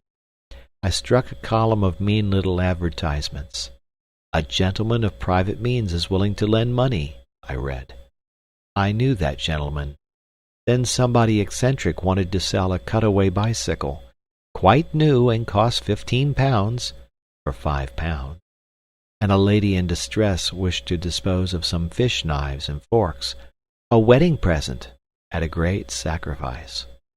No doubt some simple soul was sagely examining these knives and forks, and another triumphantly riding off on that bicycle, and a third trustfully consulting that benevolent gentleman of means even as I read. I laughed, and let the paper drift from my hand. "Are we visible from the earth?" I asked. "Why?" I knew someone who was rather interested in astronomy. It occurred to me that it would be rather odd if my friend chanced to be looking through some telescope. It would need the most powerful telescope on earth even now to see us as the minutest speck. For a time I stared in silence at the moon. "It's a world," I said. "One feels that infinitely more than one ever did on earth. People, perhaps—" "People!" he exclaimed. "No, banish all that. Think yourself a sort of ultra-Arctic voyager, exploring the desolate places of space. Look at it." He waved his hand at the shining whiteness below. "It's dead. Dead. Vast extinct volcanoes, lava wildernesses, tumbled wastes of snow, or frozen carbonic acid, or frozen air. Everywhere landslip seams and cracks and gulfs. Nothing happens. Men have watched this planet systematically with telescopes for over 200 years. How much change do you think they have seen? None. They have traced 2 indisputable landslips, a doubtful crack, and 1 slight periodic change of color, and that's all. I didn't know they'd traced even that. Oh yes, but as for people— By the way, I asked, how small a thing will the biggest telescopes show upon the moon? One could see a fair-sized church. One could certainly see any towns or buildings, or anything like the handiwork of men. There might perhaps be insects, something in the way of ants, for example, so that they could hide in deep burrows from the lunar light, or some new sort of creatures having no earthly parallel. That is the most probable thing if we are to find life there at all. Think of the difference in conditions. Life must fit itself to a day as long as 14 earthly days, a cloudless sun blaze of 14 days, and then a night of equal length, growing ever colder and colder under these cold, sharp stars. In that night there must be cold, the ultimate cold, absolute zero, 273 degrees centigrade below the earthly freezing point. Whatever life there is must hibernate through that, and rise again each day. He mused. One can imagine something worm-like, he said, taking its air solid as an earthworm swallows earth, or thick-skinned monsters. By the by, I said, why didn't we bring a gun? He did not answer that question. No, he concluded, we just have to go. We shall see when we get there. I remembered something. Of course, there's my minerals anyhow, I said, whatever the conditions may be.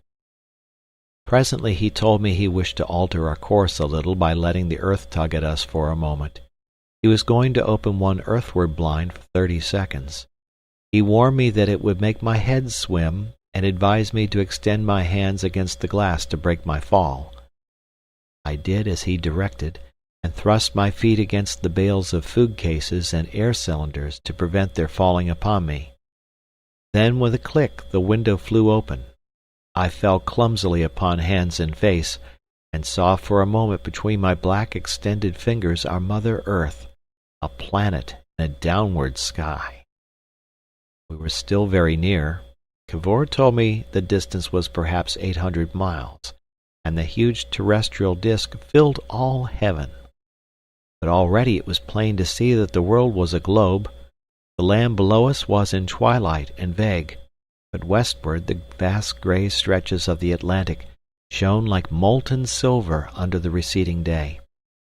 I think I recognized the cloud-dimmed coastlines of France and Spain and the south of England, and then, with a click, the shutter closed again, I found myself in a state of extraordinary confusion, sliding slowly over the smooth glass. When at last things settled themselves in my mind again, it seemed quite beyond question that the moon was down and under my feet, and that the earth was somewhere away on the level of the horizon, the earth that had been down to me and my kindred since the beginning of things. So slight were the exertions required of us, so easy did the practical annihilation of our weight make all we had to do, that the necessity for taking refreshment did not occur to us for nearly 6 hours, by Cavor's chronometer, after our start. I was amazed at that lapse of time. Even then I was satisfied with very little. Cavor examined the apparatus for absorbing carbonic acid and water, and pronounced it to be in satisfactory order, our consumption of oxygen having been extraordinarily slight, and our talk being exhausted for the time, and there being nothing further for us to do, we gave way to a curious drowsiness that had come upon us, and spreading our blankets on the bottom of the sphere in such a manner as to shut out most of the moonlight, wished each other good night, and almost immediately fell asleep. And so, sleeping, and sometimes talking and reading a little, and at times eating, although without any keenness of appetite, but for the most part in a sort of quiescence that was neither waking nor slumber, we fell through a space of time that had neither night nor day in it, silently, softly, and swiftly down towards the moon. Footnote: it is a curious thing that while we were in the sphere we felt not the slightest desire for food, nor did we feel the want of it when we abstained. At first we forced our appetites, but afterwards we fasted completely. Altogether we did not consume 1/100th part of the compressed provisions we had brought with us. The amount of carbonic acid we breathed was also unnaturally low, but why this was I am quite unable to explain. End of footnote. End of chapter. Chapter 6. The Landing on the Moon. I remember how one day Cavor suddenly opened 6 of our shutters and blinded me so that I cried aloud at him. The whole area was moon, a stupendous scimitar of white dawn with its edge hacked out by notches of darkness, the crescent shore of an ebbing tide of darkness, out of which peaks and pinnacles came glittering into the blaze of the sun.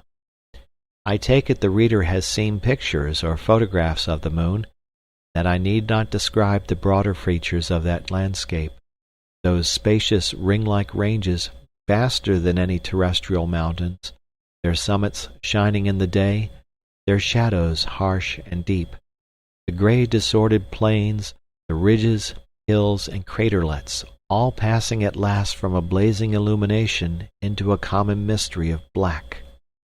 Athwart this world we were flying scarcely 100 miles above its crests and pinnacles, and now we could see, what no eye on earth will ever see, that under the blaze of the day the harsh outlines of the rocks and ravines of the plains, crater floor, grew grey and indistinct under a thickening haze, that the white of their lit surfaces broke into lumps and patches, and broke again, and shrank and vanished, and that here and there strange tints of brown and olive grew and spread.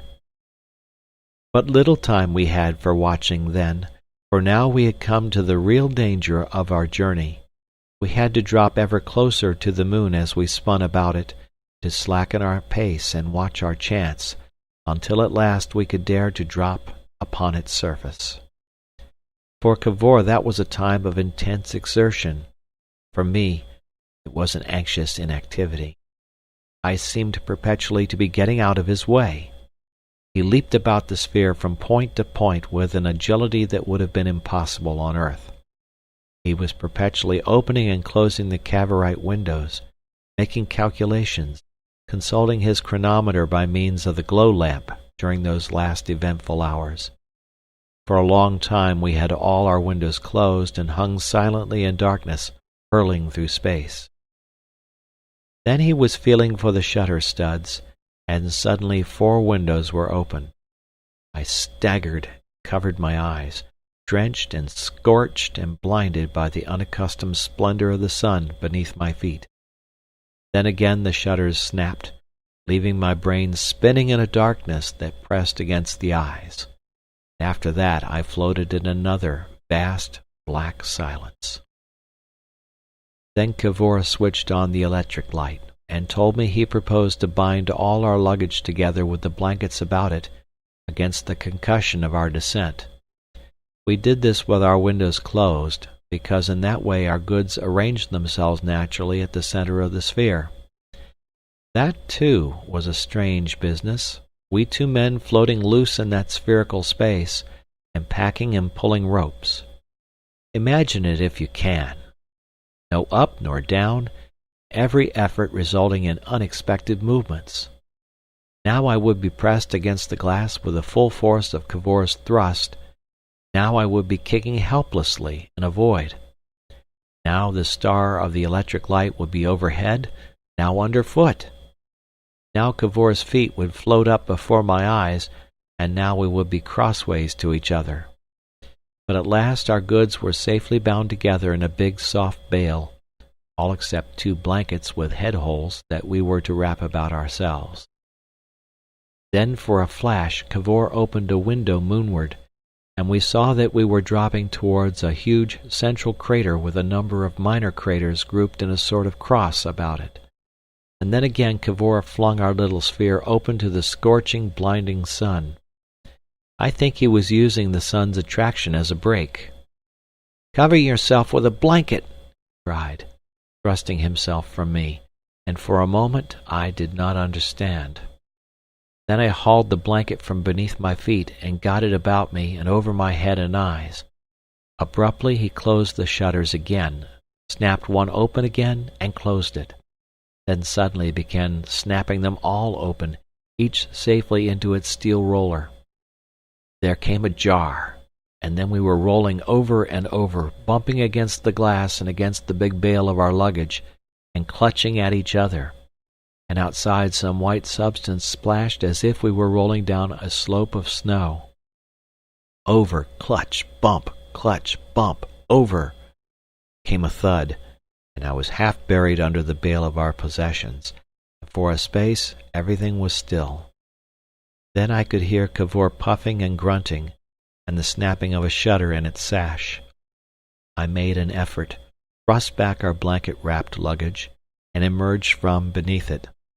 Our open windows were just visible as a deeper black set with stars. We were still alive, and we were lying in the darkness of the shadow of the wall of the great crater into which we had fallen.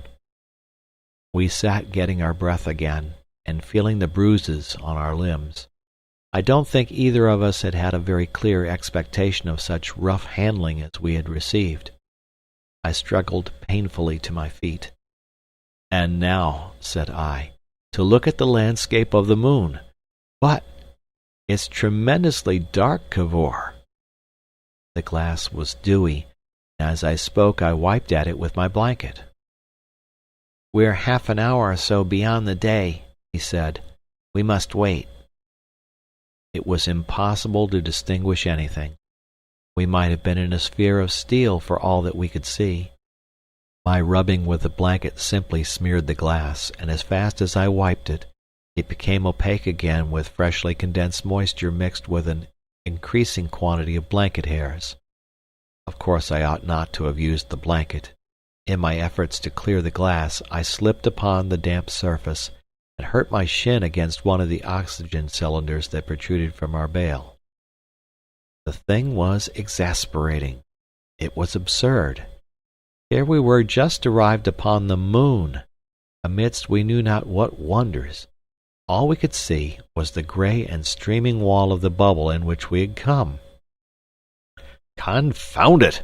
I said. "But at this rate we might have stopped at home." And I squatted on the bale and shivered, drew my blanket closer about me. Abruptly the moisture turned to spangles and fronds of frost. "Can you reach the electric heater?" said Cavor. "Yes, that black knob, or we shall freeze." I did not wait to be told twice. "And now," said I, "what are we to do?" "Wait," he said. "Wait?" "Of course. We shall have to wait until our air gets warm again, and then this glass will clear. We can't do anything till then. It's night here yet. We must wait for the day to overtake us. Meanwhile, don't you feel hungry?" For a space I did not answer him, but sat fretting. I turned reluctantly from the smeared puzzle of the glass and stared at his face. "Yes," I said, "I am hungry. I feel somehow enormously disappointed. I had expected... I don't know what I had expected, but not this."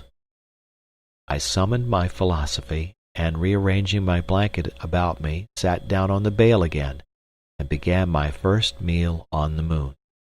I don't think I finished it. I forget.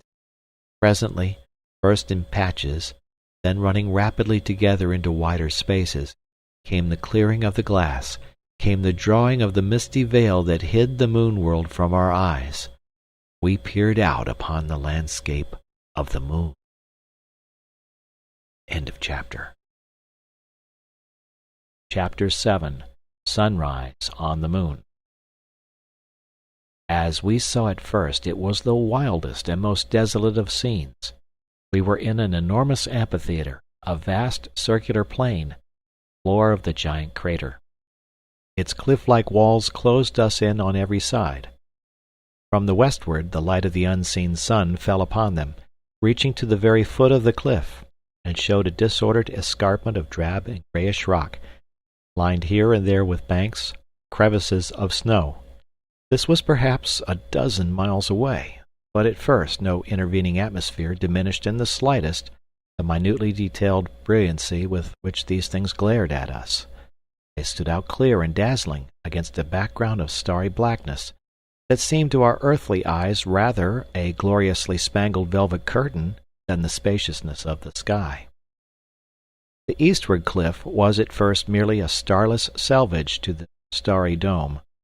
No rosy flush, no creeping pallor announced the commencing day. Only the corona, the zodiacal light, huge cone-shaped luminous haze pointing up towards the splendor of the morning star, warned us of the imminent nearness of the sun. Whatever light was about us was reflected by the westward cliffs. It showed a huge undulating plain, cold, gray, a gray that deepened eastward into the absolute raven darkness of the cliff shadow. Innumerable rounded gray summits, ghostly hummocks, billows of snowy substance, stretching crest beyond crest into the remote obscurity, gave us our first inkling of the distance of the crater wall. These hummocks looked like snow. At the time I thought they were snow, but they were not. They were mounds and masses of frozen air. So it was at first, and then, sudden, swift, and amazing, came the lunar day. The sunlight had crept down the cliff. It touched the drifted masses at its base and incontinently came striding with 7-leagued boots towards us. Distant cliffs seemed to shift and quiver, and at the touch of the dawn, a reek of gray vapor poured upward from the crater floor, whirls and puffs and drifting wraiths of gray, thicker and broader and denser, until at last the whole westward plain was steaming like a wet handkerchief held before the fire, and the westward cliffs were no more than refracted glare beyond. "It is air," said Cavor. "It must be air, or it would not rise like this, at the mere touch of a sunbeam, and at this pace." He peered upwards. "Look," he said. "What?" I asked. "In the sky. Already, on the blackness, a little touch of blue. See? Stars seem larger, and the little ones and all those dim nebulosities we saw in empty space, they are hidden." Swiftly, steadily, the day approached us. Gray summit after gray summit was overtaken by the blaze, and turned to a smoking white intensity. At last there was nothing to the west of us but a bank of surging fog, tumultuous advance and ascent of cloudy haze. The distant cliff had receded farther and farther, had loomed and changed through the whirl, and foundered and vanished at last in its confusion. Nearer came that steaming advance, nearer and nearer, coming as fast as the shadow of a cloud before the southwest wind.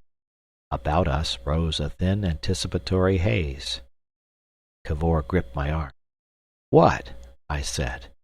"Look! The sunrise! The sun!" He turned me about and pointed to the brow of the eastward cliff, looming above the haze about us, scarce lighter than the darkness of the sky. But now its line was marked by strange reddish shapes, tongues of vermilion flame that writhed and danced. I fancied it must be spirals of vapor that had caught the light and made this crest of fiery tongues against the sky, but indeed it was the solar prominences I saw, a crown of fire about the sun that is forever hidden from earthly eyes by our atmospheric veil. And then the sun. Steadily, inevitably came a brilliant line, came a thin edge of intolerable effulgence, took a circular shape, became a bow, became a blazing scepter, and hurled a shaft of heat at us as though it was a spear. It seemed verily to stab my eyes. I cried aloud and turned about blinded, groping for my blanket beneath the veil. And with that incandescence came a sound, the first sound that had reached us from without since we left the earth, a hissing and rustling, stormy trailing of the aerial garment of the advancing day. And with the coming of the sound and the light, the sphere lurched, and blinded and dazzled we staggered helplessly against each other. It lurched again, and the hissing grew louder. I had shut my eyes perforce. I was making clumsy efforts to cover my head with my blanket, and this second lurch sent me helplessly off my feet. I fell against the bale, and opening my eyes had a momentary glimpse of the air just outside our glass. It was running. It was boiling, like snow into which a white-hot rod is thrust. What had been solid air had suddenly, at the touch of the sun, become a paste, a mud, a slushy liquefaction that hissed and bubbled into gas. There came a still more violent whirl of the sphere, and we had clutched one another. In another moment we were spun about again. Round we went, and over, and then I was on all fours. The lunar dawn had hold of us. It meant to show us little men what the moon could do with us. I caught a second glimpse of things without, puffs of vapor, half-liquid slush, excavated, sliding, falling, sliding. We dropped into darkness. I went down with Cavor's knees in my chest. Then he seemed to fly away from me, and for a moment I lay with all the breath out of my body, staring upward. Toppling crag of the melting stuff had splashed over us, buried us, and now it thinned and boiled off us. I saw the bubbles dancing on the glass above. I heard Cavor exclaiming feebly. Then some huge landslip in the thawing air had caught us, and spluttering expostulation we began to roll down a slope, rolling faster and faster, leaping crevasses and rebounding from banks, faster and faster, westward into the white-hot boiling tumult of the lunar day. Clutching at one another, we spun about, pitched this way and that, our bale of packages leaping at us, pounding at us. We collided, we gripped, we were torn asunder. Our heads met, and the whole universe burst into fiery darts and stars. On the earth we should have smashed one another a dozen times, but on the moon, luckily for us, our weight was only 1/6 of what it is terrestrially, and we fell very mercifully. I recall a sensation of utter sickness, a feeling as if my brain were upside down inside my skull, and then something was at work upon my face. Some thin feelers worried my ears. Then I discovered the brilliance of the landscape around was mitigated by blue spectacles. Cavor bent over me, and I saw his face upside down, his eyes also protected by tinted goggles. His breath came irregularly, and his lip was bleeding from a bruise. "Better?" he said, wiping the blood with the back of his hand. Everything seemed swaying for a space, but that was simply my giddiness. I perceived that he had closed some of the shutters in the outer sphere to save me from the direct blaze of the sun. I was aware that everything about us was very brilliant. "Lord!" I gasped. "But this—" I craned my neck to see. I perceived there was a blinding glare outside, an utter change from the gloomy darkness of our first impressions. "Have I been insensible long?" I asked. "I don't know. The chronometer's broken. Some little time. My dear chap, I have been afraid." I lay for a space, taking this in. I saw his face still bore evidences of emotion. For a while I said nothing. I passed an inquisitive hand over my contusions, and surveyed his face for similar damages. The back of my right hand had suffered most, and was skinless and raw. My forehead was bruised and had bled. He handed me a little measure with some of the restorative—I forget the name of it—he had brought with us. After a time I felt a little better. I began to stretch my limbs carefully. Soon I could talk. "It wouldn't have done," I said, as though there had been no interval. "No, it wouldn't." Thought. Hands hanging over his knees. He peered through the glass and then stared at me. "Good Lord," he said. "No!" "What has happened?" I asked after a pause. "Have we jumped to the tropics?" "It was as I expected. This air has evaporated, if it is air. At any rate, it has evaporated, and the surface of the moon is showing. We are lying on a bank of earthy rock. Here and there bare soil is exposed. A queer sort of soil." It occurred to him that it was unnecessary to explain. He assisted me into a sitting position, and I could see with my own eyes. End of chapter. Chapter 8. A Lunar Morning. The harsh emphasis, the pitiless black and white of scenery had altogether disappeared. The glare of the sun had taken upon itself a faint tinge of amber. Shadows upon the cliff of the crater wall were deeply purple. To the eastward, a dark bank of fog still crouched and sheltered from the sunrise, but to the westward the sky was blue and clear. I began to realize the length of my insensibility. We were no longer in a void. An atmosphere had arisen about us. The outline of things had gained in character, had grown acute and varied, save for a shadowed space of white substance here and there, white substance that was no longer air but snow. The Arctic appearance had gone altogether. Everywhere broad, rusty brown spaces of bare and tumbled earth spread to the blaze of the sun. Here and there at the edge of the snowdrifts were transient little pools and eddies of water, the only things stirring in that expanse of barrenness. The sunlight inundated the upper two blinds of our sphere and turned our climate to high summer, but our feet were still in shadow, and the sphere was lying upon a drift of snow. And scattered here and there upon the slope, and emphasized by little white threads of unthawed snow upon their shady sides, were shapes like sticks, dry, twisted sticks of the same rusty hue as the rock upon which they lay. That caught one's thoughts sharply. Sticks! On a lifeless world? Then, as my eye grew more accustomed to the texture of their substance, I perceived that almost all this surface had a fibrous texture, like the carpet of brown needles one finds beneath the shade of pine trees. "Cavor!" I said. "Yes?" "It may be a dead world now, but once—" Something arrested my attention. I had discovered among these needles a number of little round objects, and it seemed to me that one of these had moved. "Cavor!"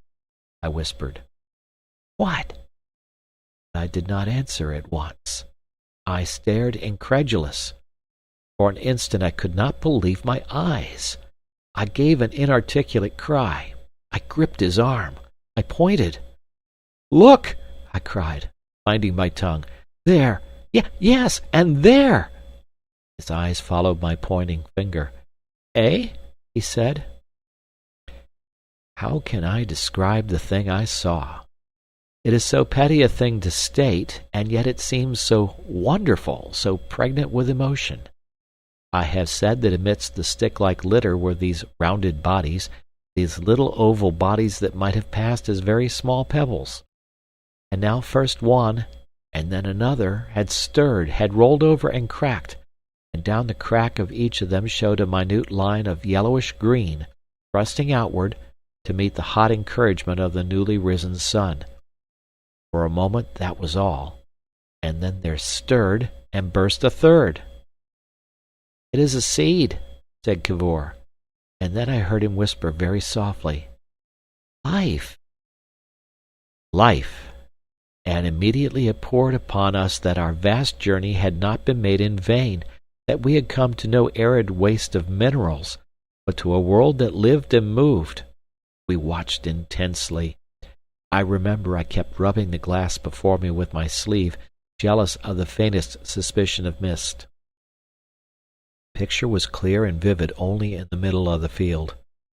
All about that center the dead fibers and seeds were magnified and distorted by the curvature of the glass. But we could see enough. One after another, all down the sunlit slope, these miraculous little brown bodies burst and gaped apart, like seed pods, like the husk of fruits, open eager mouths that drank in the heat and light pouring in a cascade from the newly risen sun. Every moment more of these seed coats ruptured, and even as they did so the swelling pioneers overflowed their rent distended seed cases and passed into the second stage of growth. With a steady assurance, a swift deliberation, these amazing seeds thrust a rootlet downward to the earth and a queer little bundle-like bud into the air. In a little while the whole slope was dotted with minute plantlets standing at attention in the blaze of the sun. They did not stand for long. The bundle-like buds swelled and strained and opened with a jerk, thrusting out a coronet of little sharp tips, spreading a whorl of tiny spiky brownish leaves that lengthened rapidly, lengthened visibly even as we watched. The movement was slower than any animal's, swifter than any plant's I have ever seen before. How can I suggest it to you, the way that growth went on? The leaf tips grew so that they moved onward even while we looked at them. The brown seed case shriveled and was absorbed with an equal rapidity. Have you ever, on a cold day, taken a thermometer into your warm hand and watched the little thread of mercury creep up the tube? These moon plants grew like that. In a few minutes, as it seemed, the buds of the more forward of these plants had lengthened into a stem and were even putting forth a second whorl of leaves, and all the slope that had seemed so recently a lifeless stretch of litter was now dark with the stunted olive-green herbage of bristling spikes that swayed with the vigor of their growing. I turned about, and behold! Along the upper edge of a rock to the eastward, a similar fringe in a scarcely less forward condition swayed and bent, dark against the blinding glare of the sun. And beyond this fringe was the silhouette of a plant mass, branching clumsily like a cactus, and swelling visibly, swelling like a bladder that fills with air. Then to the westward also I discovered that another such distended form was rising over the scrub. But here the light fell upon its sleek sides, and I could see that its color was a vivid orange hue. It rose as one watched it. If one looked away from it for a minute and then back, its outline had changed. It thrust out blunt, congested branches until in a little time it rose a coralline shape of many feet in height. Compared with such a growth, the terrestrial puffball, which will sometimes swell a foot in diameter in a single night, would be a hopeless laggard. But then the puffball grows against the gravitational pull 6 times that of the moon. Beyond, out of gullies and flats that had been hidden from us, but not from the quickening sun, over reefs and banks of shining rock, a bristling beard of spiky and fleshy vegetation was straining into view, hurrying tumultuously to take advantage of the brief day in which it must flower and fruit and seed again and die. It was like a miracle, that growth. So, one must imagine, trees and plants arose at the creation and covered the desolation of the new-made earth. Imagine it. Imagine that dawn, the resurrection of the frozen air, stirring and quickening of the soil, and then this silent uprising of vegetation, this unearthly ascent of fleshiness and spikes. Conceive it all lit by a blaze that would make the intensest sunlight of earth seem watery and weak, and still around this stirring jungle, wherever there was shadow, lingered banks of bluish snow. And to have the picture of our impression complete, you must bear in mind that we saw it all through a thick bent glass, distorting it as things are distorted by a lens, acute only in the center of the picture, very bright there, and towards the edges magnified and unreal. End of chapter. Chapter 9. Prospecting begins. We cease to gaze. We turn to each other, the same thought, same question in our eyes. For these plants to grow, there must be some air, however attenuated, air that we also should be able to breathe. The manhole? I said. Yes, said Cavor. If it is air we see. In a little while, I said, these plants will be as high as we are. Suppose after all. Is it certain? How do you know that stuff is air? It may be nitrogen. It may be carbonic acid even. That's easy, he said, and set about proving it. He produced a big piece of crumpled paper from the bale, lit it, and thrust it hastily through the manhole valve. I bent forward and peered down through the thick glass for its appearance outside, that little flame on whose evidence depended so much. I saw the paper drop out, lie lightly upon the snow. The pink flame of its burning vanished. For an instant it seemed to be extinguished. And then I saw a little blue tongue upon the edge of it that trembled and crept and spread. Quietly the whole sheet, save where it lay in immediate contact with the snow, charred and shriveled and sent up a quivering thread of smoke. There was no doubt left to me. The atmosphere of the moon was either pure oxygen or air, and capable, therefore, unless its tenuity was excessive, of supporting our alien life. We might emerge and live. I sat down with my legs on either side of the manhole and prepared to unscrew it, but Cavor stopped me. There is first a little precaution, he said. He pointed out that although it was certainly an oxygenated atmosphere outside, it might still be so rarefied as to cause us grave injury. He reminded me of mountain sickness, and of the bleeding that often afflicts aeronauts who have ascended too swiftly, and he spent some time in the preparation of a sickly-tasting drink which he insisted on my sharing.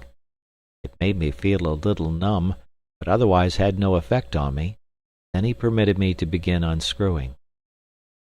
Presently the glass stopper of the manhole was so far undone that the denser air within our sphere began to escape along the thread of the screw, singing as a kettle sings before it boils. Thereupon he made me desist. It speedily became evident that the pressure outside was very much less than it was within. How much less it was we had no means of telling. I sat grasping the stopper with both hands, ready to close it again if, in spite of our intense hope, the lunar atmosphere should after all prove too rarefied for us, and Cavor sat with a cylinder of compressed oxygen at hand to restore our pressure. We looked at one another in silence, and then at the fantastic vegetation that swayed and grew visibly and noiselessly without. Ever that shrill piping continued. My blood vessels began to throb in my ears. The sound of Cavor's movements diminished. I noted how still everything had become because of the thinning of the air. As our air sizzled out from the screw, the moisture of it condensed in little puffs. Presently I experienced a peculiar shortness of breath that lasted indeed during the whole of the time of our exposure to the moon's exterior atmosphere, and a rather unpleasant sensation about the ears and fingernails and the back of the throat grew upon my attention, presently passed off again. But then came vertigo and nausea that abruptly changed the quality of my courage. I gave the lid of the manhole half a turn and made a hasty explanation to Cavor, but now he was the more sanguine. He answered me in a voice that seemed extraordinarily small and remote, because of the thinness of the air that carried the sound. He recommended a nip of brandy, and set me the example, and presently I felt better. I turned the manhole stopper back again. The throbbing in my ears grew louder. Then I remarked that the piping note of the outrush had ceased. For a time I could not be sure that it had ceased. "Well?" said Cavor in the ghost of a voice. "Well?" said I. "Shall we go on?" I thought. "Is this all?" "If you can stand it." By way of answer I went on unscrewing. I lifted the circular operculum from its place and laid it carefully on the bale. A flake or so of snow whirled and vanished as that thin and unfamiliar air took possession of our sphere. I knelt, and then seated myself at the edge of the manhole, peering over it. Beneath, within a yard of my face, lay the untrodden snow of the moon. There came a little pause. Our eyes met. "It doesn't distress your lungs too much?" said Cavor. "No," I said. "I can stand this." He stretched out his hand for his blanket, thrust his head through its central hole, and wrapped it about him. He sat down on the edge of the manhole. He let his feet drop until they were within 6 inches of the lunar ground. He hesitated for a moment, then thrust himself forward, dropped those intervening inches, and stood upon the untrodden soil of the moon. As he stepped forward he was refracted grotesquely by the edge of the glass. He stood for a moment looking this way and that. Then he drew himself together and leapt. The glass distorted everything, but it seemed to me even then to be an extremely big leap. He had at one bound become remote. He seemed 20 or 30 feet off. He was standing high upon a rocky mass and gesticulating back to me. Perhaps he was shouting, but the sound did not reach me. But how the deuce had he done this? I felt like a man who has just seen a new conjuring trick. In a puzzled state of mind I too dropped through the manhole. I stood up. Just in front of me the snowdrift had fallen away and made a sort of ditch. I made a step and jumped. I found myself flying through the air, saw the rock on which he stood coming to meet me, clutched it and clung in a state of infinite amazement. I gasped a painful laugh. I was tremendously confused. Cavor bent down and shouted in piping tones for me to be careful. I had forgotten that on the moon, with only an eighth part of the earth's mass and a quarter of its diameter, my weight was barely a sixth what it was on earth. But now that fact insisted on being remembered. "We are out of Mother Earth's leading strings now," he said. With a guarded effort I raised myself to the top, and moving as cautiously as a rheumatic patient, stood up beside him under the blaze of the sun. The sphere lay behind us on its dwindling snowdrift 30 feet away. As far as the eye could see over the enormous disorder of rocks that formed the crater floor, the same bristling scrub that surrounded us was starting into life, diversified here and there by bulging masses of a cactus form, and scarlet and purple lichens that grew so fast they seemed to crawl over the rocks. The whole area of the crater seemed to me then to be one similar wilderness up to the very foot of the surrounding cliff. This cliff was apparently bare of vegetation, save at its base, and with buttresses and terraces and platforms that did not very greatly attract our attention at the time. It was many miles away from us in every direction. We seemed to be almost at the center of the crater, and we saw it through a certain haziness that drove before the wind. For there was even a wind now in the thin air, a swift yet weak wind that chilled exceedingly but exerted little pressure.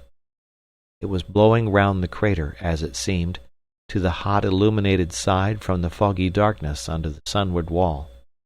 It was difficult to look into this eastward fog.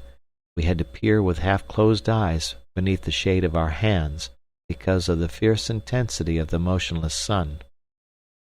"It seems to be deserted," said Cavor. "Absolutely desolate."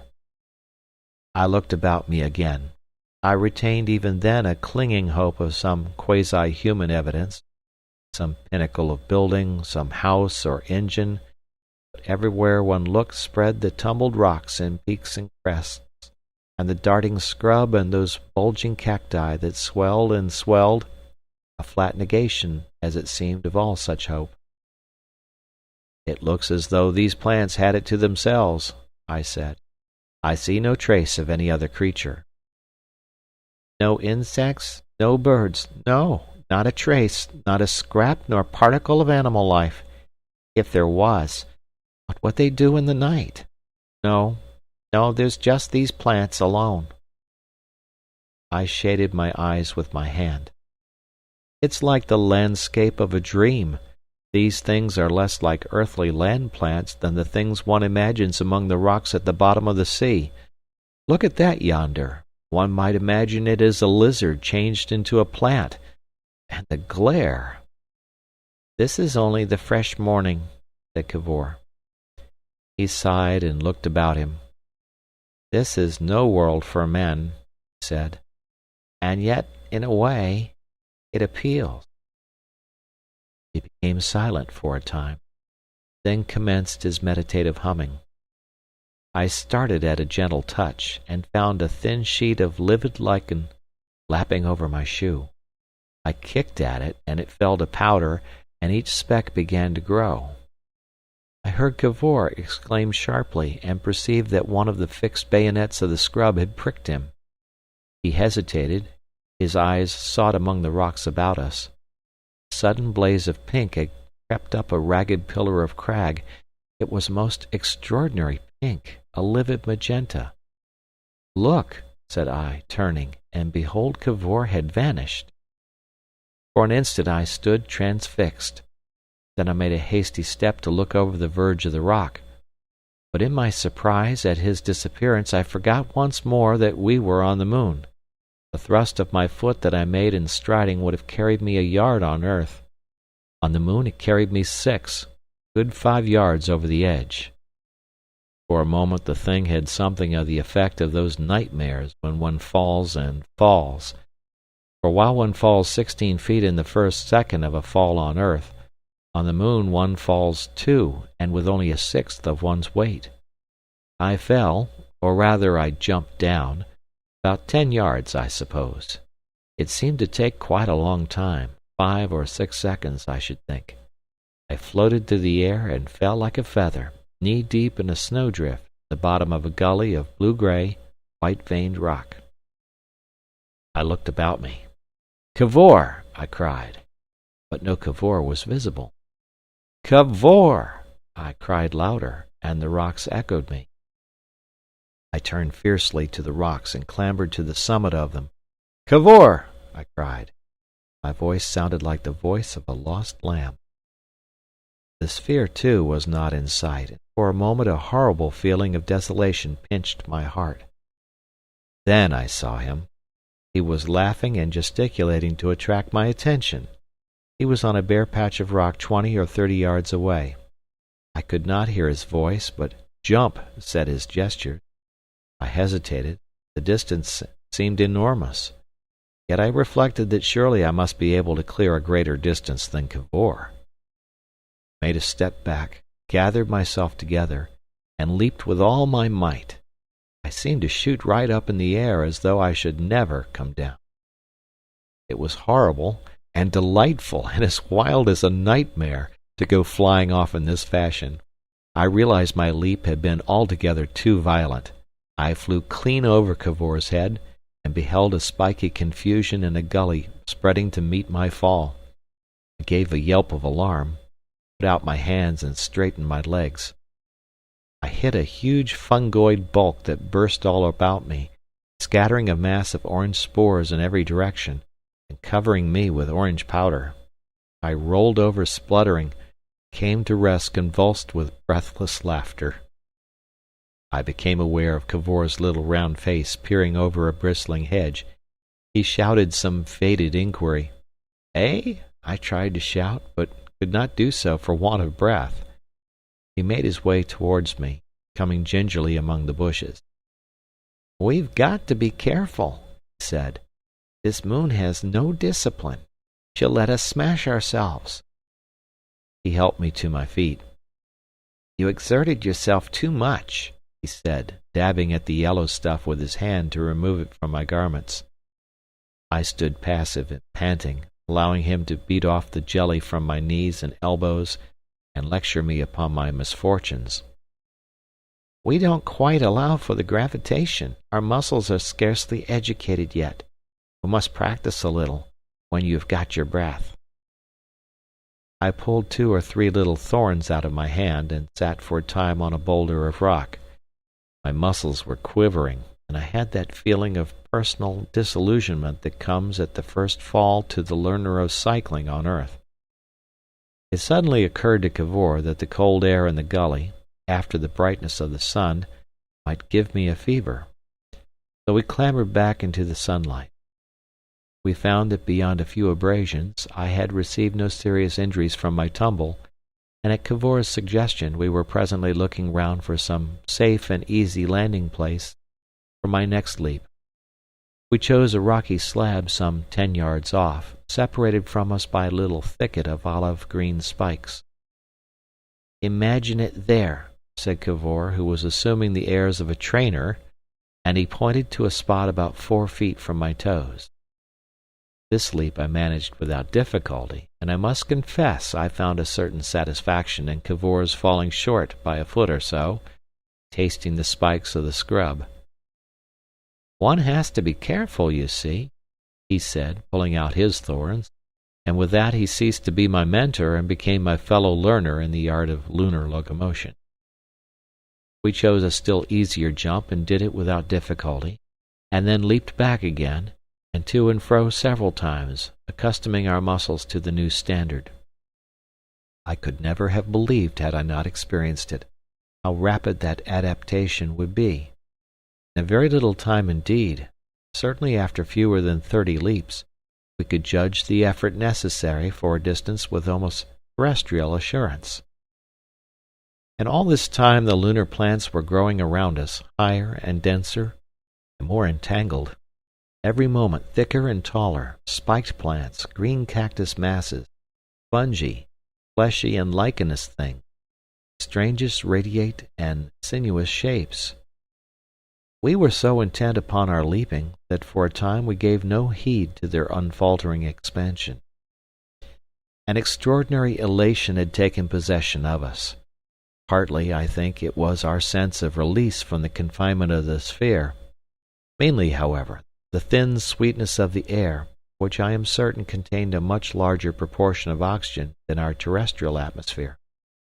In spite of the strange quality of all about us, I felt as adventurous and experimental as a cockney would do, placed for the first time among mountains, and I do not think it occurred to either of us, face to face though we were with the unknown, to be very greatly afraid.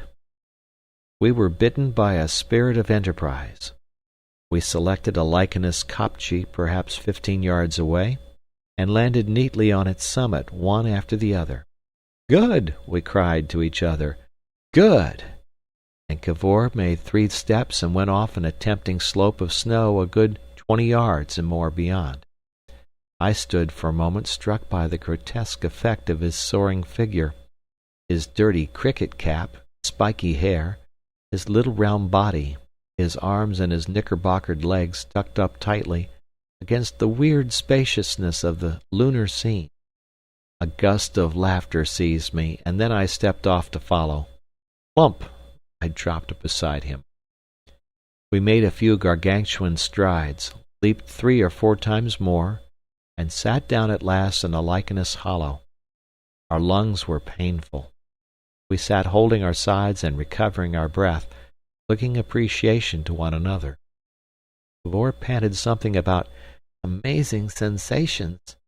And then came a thought into my head.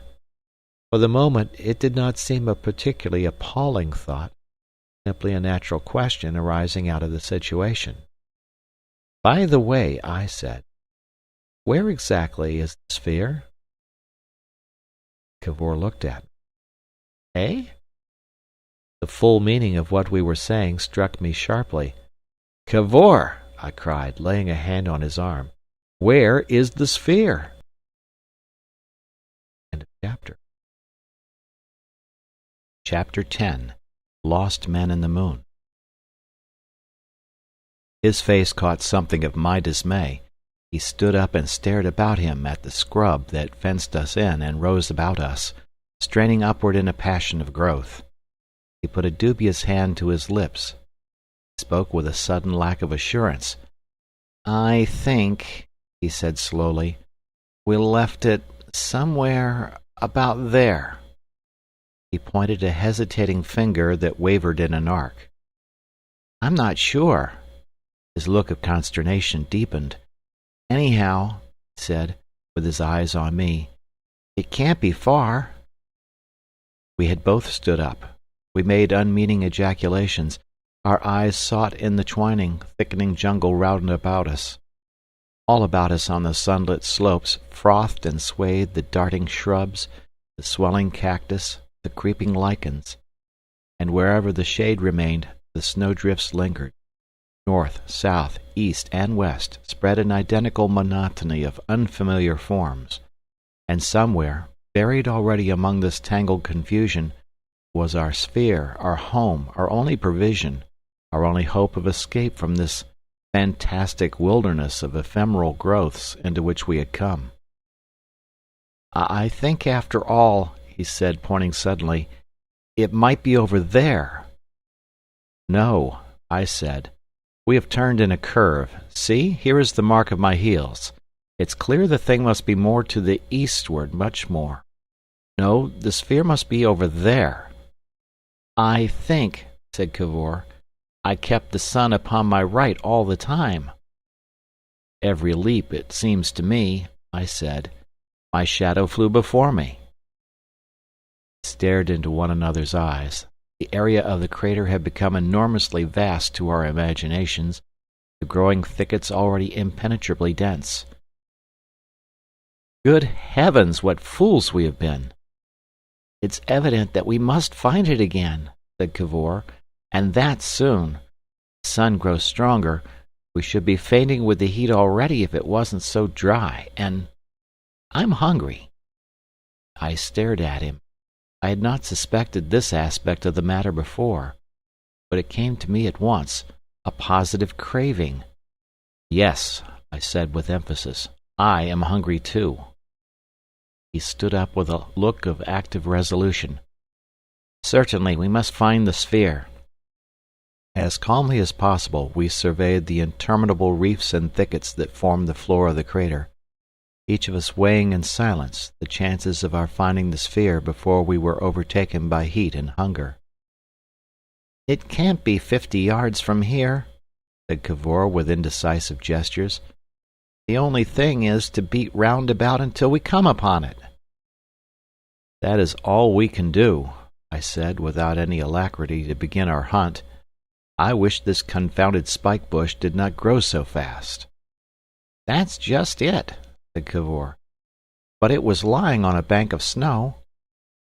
I stared about me in the vain hope of recognizing some knoll or shrub that had been near the sphere, but everywhere was a confusing sameness, everywhere the aspiring bushes, the distending fungi, the dwindling snowbanks, steadily and inevitably changed. The sun scorched and stung. The faintness of an unaccountable hunger mingled with our infinite perplexity. And even as we stood there, confused and lost amidst unprecedented things, we became aware for the first time of a sound upon the moon other than the air of the growing plants, the faint sighing of the wind, or those that we ourselves had made. Boom! Boom! Boom! It came from beneath our feet, a sound in the earth. We seemed to hear it with our feet as much as with our ears. Its dull resonance was muffled by distance, thick with the quality of intervening substance. No sound that I can imagine could have astonished us more, or have changed more completely the quality of things about us. For this sound, rich, slow, and deliberate, seemed to us as though it could be nothing but the striking of some gigantic buried clock. Boom, boom, boom. Sound suggestive of still cloisters, of sleepless nights in crowded cities, of vigils and the awaited hour, of all that is orderly and methodical in life, booming out pregnant and mysterious in this fantastic desert. To the eye everything was unchanged. The desolation of bushes and cacti waving silently in the wind stretched unbroken to the distant cliffs. The still dark sky was empty overhead, and the hot sun hung and burned. And through it all, a warning, a threat, throbbed this enigma of sound. Boom, boom, boom. We questioned one another in faint and faded voices. A clock? Like a clock? What is it? What can it be? Count, was Cavor's belated suggestion, and at that word the striking ceased. The silence, the rhythmic disappointment of the silence, came as a fresh shock. For a moment one could doubt whether one had ever heard a sound, or whether it might still not be going on. Had I indeed heard a sound? I felt the pressure of Cavor's hand upon my arm. He spoke in an undertone, as though he feared to wake some sleeping thing. "Let us keep together," he whispered, "and look for the sphere. We must get back to the sphere. This is beyond our understanding." "Which way shall we go?" He hesitated. An intense persuasion of presences, of unseen things about us and near us, dominated our mind. What could they be? Where could they be? Was this arid desolation, alternately frozen and scorched, only the outer rind and mask of some subterranean world? And if so, what sort of world? What sort of inhabitants might it not presently disgorge upon us? And then, stabbing the aching stillness as vivid and sudden as an unexpected thunderclap, came a clang and rattle as though great gates of metal had suddenly been flung apart. It arrested our steps. We stood gaping helplessly. Then Cavor stole towards me. "I do not understand," he whispered close to my face. He waved his hand vaguely skyward, the vague suggestion of still vaguer thoughts. "A hiding place, if anything came." I looked about us. I nodded my head in assent to him. We started off, moving stealthily with the most exaggerated precautions against noise. We went towards a thicket of scrub. A clangor like hammers flung about a boiler hastened our steps. "We must crawl," whispered Cavor. The lower leaves of the bayonet plants, already overshadowed by the newer ones above, were beginning to wilt and shrivel so that we could thrust our way in among the thickening stems without serious injury. A stab in the face or arm we did not heed. At the heart of the thicket I stopped and stared panting into Cavor's face. "Subterranean," he whispered. "Below." "They may come out." "Must find the sphere." "Yes," I said. "But how?" "Crawl till we come to it." "But if we don't?" "Keep hidden. See what they are like." "We will keep together," said I. He thought. "Which way shall we go?" "We must take our chance." We peered this way and that. Then very circumspectly we began to crawl through the lower jungle, making, so far as we could judge, a circuit, halting now at every waving fungus, at every sound, intent only on the sphere from which we had so foolishly emerged. Ever and again from out of the earth beneath us came concussions beatings, strange, inexplicable mechanical sounds, and once, and then again, we thought we heard something, a faint rattle and tumult, borne to us through the air. But fearful as we were, we dared essay no vantage point to survey the crater. For long we saw nothing of the beings whose sounds were so abundant and insistent. But for the faintness of our hunger, the drying of our throats, that crawling would have been the only quality of a very vivid dream. It was so absolutely unreal. The only element with any touch of reality was those sounds. Picture it to yourself. About us the dreamlike jungle, with the silent bayonet leaves darting overhead, and the silent, vivid, sun-splashed lichens under our hands and knees, waving with the vigor of their growth as a carpet waves when the wind gets beneath it. Ever and again one of the bladder fungi, bulging and distending under the sun, loomed upon us. Ever and again some novel shape and vivid color obtruded. The very cells that built up these plants were as large as my thumb, like beads of colored glass. All these things were saturated in the unmitigated glare of the sun, were seen against a sky that was bluish-black and spangled still, in spite of the sunlight, with a few surviving stars. Strange! The very forms and textures of the stones were strange. It was all strange. The feeling of one's body was unprecedented. Every other movement ended in a surprise. The breath sucked thin in one's throat. The blood flowed through one's ears in a throbbing tide. Thud, thud, thud, thud. And ever and again came gusts of turmoil, hammering, the clanging and throb of machinery, and presently the bellowing of great beasts. End of chapter. Chapter 11. The Mooncalf Pastures. So we two poor terrestrial castaways, lost in that wild-growing moon jungle, crawled in terror before the sounds that had come upon us. We crawled, as it seemed, a long time before we saw either Selenite or mooncalf, though we heard the bellowing and gruntulous noises of these latter continually drawing nearer to us. We crawled through stony ravines, over snow slopes, amidst fungi that ripped like thin bladders at our thrust, emitting a watery humor, over a perfect pavement of things like puff-balls, and beneath interminable thickets of scrub. And ever more helplessly our eyes sought for our abandoned sphere. The noise of the mooncalves would at times be a vast, flat, calf-like sound. At times it rose to an amazed and wrathy bellowing, and again it would become a clogged, bestial sound, as though these unseen creatures had sought to eat and bellow at the same time. Our first view was but an inadequate transitory glimpse, yet none the less disturbing because it was incomplete.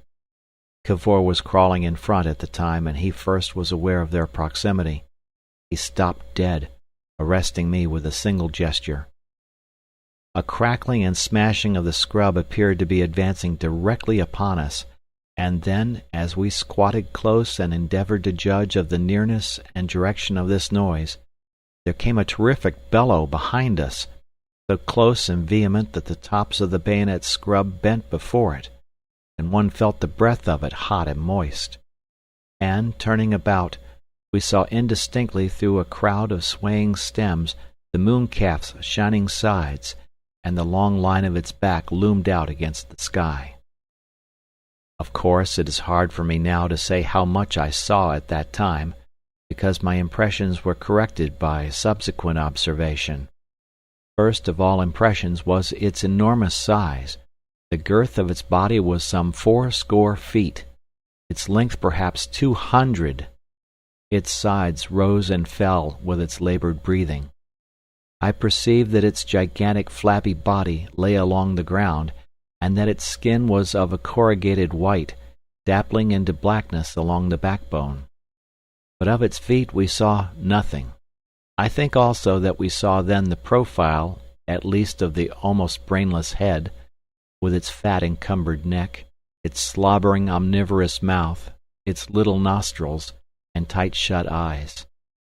For the mooncalf invariably shuts its eyes in the presence of the sun. We had a glimpse of a vast red pit as it opened its mouth to bleat and bellow again. We had a breath from the pit, and then the monster heeled over like a ship, dragged forward along the ground, creasing all its leathery skin, rolled again, and so wallowed past us, smashing a path amidst the scrub, and was speedily hidden from our eyes by the dense interlacings beyond. Another appeared more distantly, and then another, and then, as though he was guiding these animated lumps of provender to their pasture, a Selenite came momentarily into ken. My grip upon Cavor's foot became convulsive at the sight of him, and we remained motionless and peering long after he had passed out of our range. By contrast with the mooncalves, he seemed a trivial being, a mere ant, scarcely 5 feet high.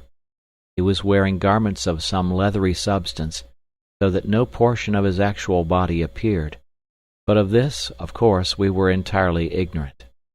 He presented himself, therefore, as a compact, bristling creature, having much of the quality of a complicated insect, with whip-like tentacles and a clanging arm projecting from his shining cylindrical body case. The form of his head was hidden by his enormous, many-spiked helmet. We discovered afterwards that he used the spikes for prodding refractory mooncalf. And a pair of goggles of darkened glass, set very much at the side, gave a bird-like quality to the metallic apparatus that covered his face. His arms did not project beyond his body case, and he carried himself upon short legs that, wrapped though they were in warm coverings, seemed to our terrestrial eyes inordinately flimsy. They had very short thighs, very long shanks, and little feet. In spite of his heavy-looking clothing, he was progressing with what would be, from the terrestrial point of view, very considerable strides, and his clanging arm was busy. The quality of his motion during the instant of his passing suggested haste and a certain anger, and soon after we had lost sight of him we heard the bellow of a mooncalf change abruptly into a short, sharp squeal, followed by the scuffle of its acceleration. Gradually that bellowing receded, and then came to an end, as if the pastures sought had been attained. We listened.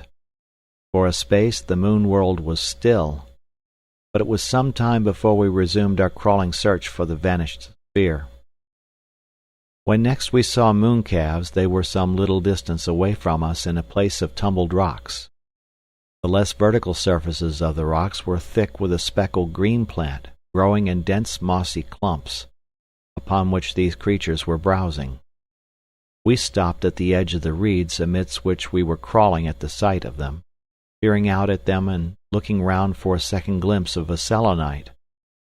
They lay against their food like stupendous slugs, huge, greasy hulls, eating greedily and noisily, with a sort of sobbing avidity. They seemed monsters of mere fatness, clumsy and overwhelmed to a degree that would make a Smithfield ox seem a model of agility. Their busy, writhing, chewing mouths and eyes closed, together with the appetizing sound of their munching, made up an effect of animal enjoyment that was singularly stimulating to our empty frames. "Hogs," said Cavor with unusual passion. "Disgusting hogs!" And after one glare of angry envy, crawled off through the bushes to our right. I stayed long enough to see that the speckled plant was quite hopeless for human nourishment, then crawled after him, nibbling a quill of it between my teeth. Presently we were arrested again by the proximity of a Selenite, and this time we were able to observe him more exactly. Now we could see that the Selenite covering was indeed clothing, and not a sort of crustacean integument. He is quite similar in his costume to the former one we had glimpsed, except that ends of something like wadding were protruding from his neck, and he stood on a promontory of rock and moved his head this way and that, as though he was surveying the crater. We lay quite still, fearing to attract his attention if we moved, and after a time he turned about and disappeared. We came upon another drove of mooncalves bellowing up a ravine, and then we passed over a place of sounds of beating machinery, as if some huge hall of industry came near the surface there. And while these sounds were still about us, we came to the edge of a great open space, perhaps 200 yards in diameter and perfectly level. Save for a few lichens that advanced from its margin, this space was bare, and presented a powdery surface of a dusty yellow color. We were afraid to strike out across this space, but as it presented less obstruction to our crawling than the scrub, we went down upon it and began very circumspectly to skirt its edge. For a little while the noises from below ceased, and everything, save for the faint stir of the growing vegetation, was very still. Then abruptly there began an uproar, louder, more vehement, and nearer than any we had so far heard. Of a certainty it came from below. Instinctively we crouched as flat as we could, ready for a prompt plunge into the thicket beside us. Each knock and throb seemed to vibrate through our bodies. Louder grew this throbbing and beating, and that irregular vibration increased until the whole moon world seemed to be jerking and pulsing. "Cover," whispered Cavor, and I turned towards the bushes. At that instant came a thud like the thud of a gun, and then a thing happened. It still haunts me in my dreams. I had turned my head to look at Cavor's face, and thrust out my hand in front of me as I did so. And my hand met nothing. I plunged suddenly into a bottomless hole. My chest hit something hard, and I found myself with my chin on the edge of an unfathomable abyss that had suddenly opened beneath me, my hand extended stiffly into the void. The whole of that flat circular area was no more than a gigantic lid that was now sliding sideways from off the pit it had covered into a slot prepared for it. Had it not been for Cavor, I think I should have remained rigid, hanging over this margin, staring into the enormous gulf below, until at last the edges of the slot scraped me off and hurled me into its depths. But Cavor had not received the shock that had paralyzed me. He had been a little distance from the edge when the lid had first opened, and perceiving the peril that held me helpless, gripped my legs and pulled me backwards. I came into a sitting position, crawled away from the edge for a space on all fours, then staggered up and ran after him across the thundering, quivering sheet of metal. It seemed to be swinging open with a steadily accelerated velocity, and the bushes in front of me shifted sideways as I ran. I was none too soon. Cavor's back vanished amidst the bristling thicket, and as I scrambled up after him, the monstrous valve came into its position with a clang. For a long time we lay panting, not daring to approach the pit. But at last, very cautiously, and bit by bit, we crept into a position from which we could peer down. The bushes about us creaked and swayed with the force of a breeze that was blowing down the shaft. We could see nothing at first except smooth vertical walls descending at last into an impenetrable black. And then, very gradually, we became aware of a number of very faint and little lights going to and fro. For a time that stupendous gulf of mystery held us so that we forgot even our sphere. In time, as we grew more accustomed to the darkness, we could make out very small, dim, elusive shapes moving about among those needlepoint illuminations. We peered amazed and incredulous, understanding so little that we could find no words to say. We could distinguish nothing that would give us a clue to the meaning of the faint shapes we saw. "What can it be?" I asked. "What can it be?" "The engineering. They must live in these caverns during the night and come out during the day."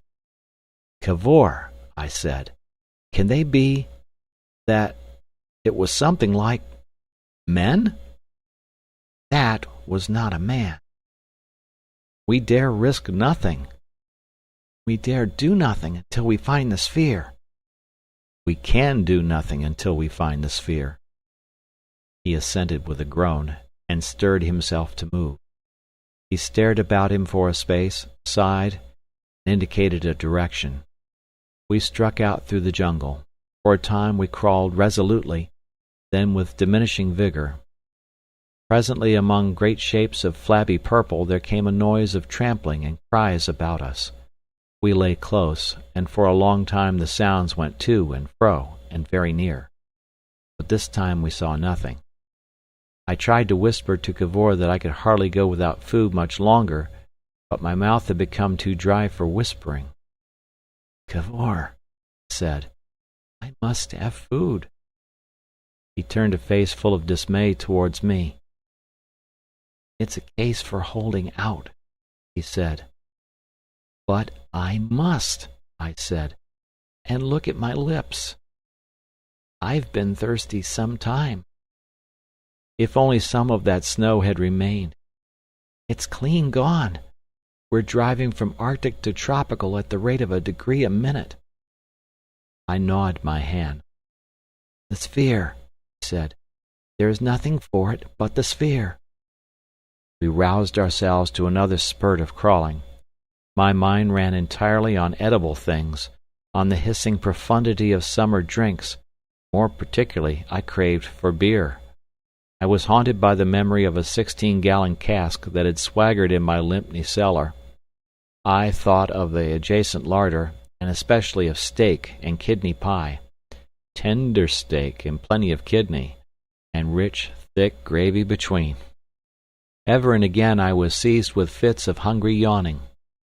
We came to flat places overgrown with fleshy red things, monstrous coralline growths. As we pushed against them they snapped and broke. I noted the quality of the broken surfaces. The confounded stuff certainly looked of a biteable texture. Then it seemed to me that it smelt rather well. I picked up a fragment and sniffed at it. "Cavor," I said in a hoarse undertone. He glanced at me with his face screwed up. "Don't," he said. I put down the fragment, and we crawled on through this tempting fleshiness for a space. "Cavor?" I asked. "Why not?" "Poison," I heard him say, but he did not look round. We crawled some way before I decided. "I'll chance it," said I. He made a belated gesture to prevent me. I stuffed my mouth full. He crouched watching my face, his own twisted into the oddest expression. "It's good," I said. "Oh, Lord!" he cried. He watched me munch, his face wrinkled between desire and disapproval, then suddenly succumbed to appetite and began to tear off huge mouthfuls. For a time we did nothing but eat. The stuff was not unlike a terrestrial mushroom, only it was much laxer in texture, and as one swallowed it, it warmed the throat. At first we experienced a mere mechanical satisfaction in eating. Then our blood began to run warmer, and we tingled at the lips and fingers, and then new and slightly irrelevant ideas came bubbling up in our minds. "It's good," said I. "Infernally good.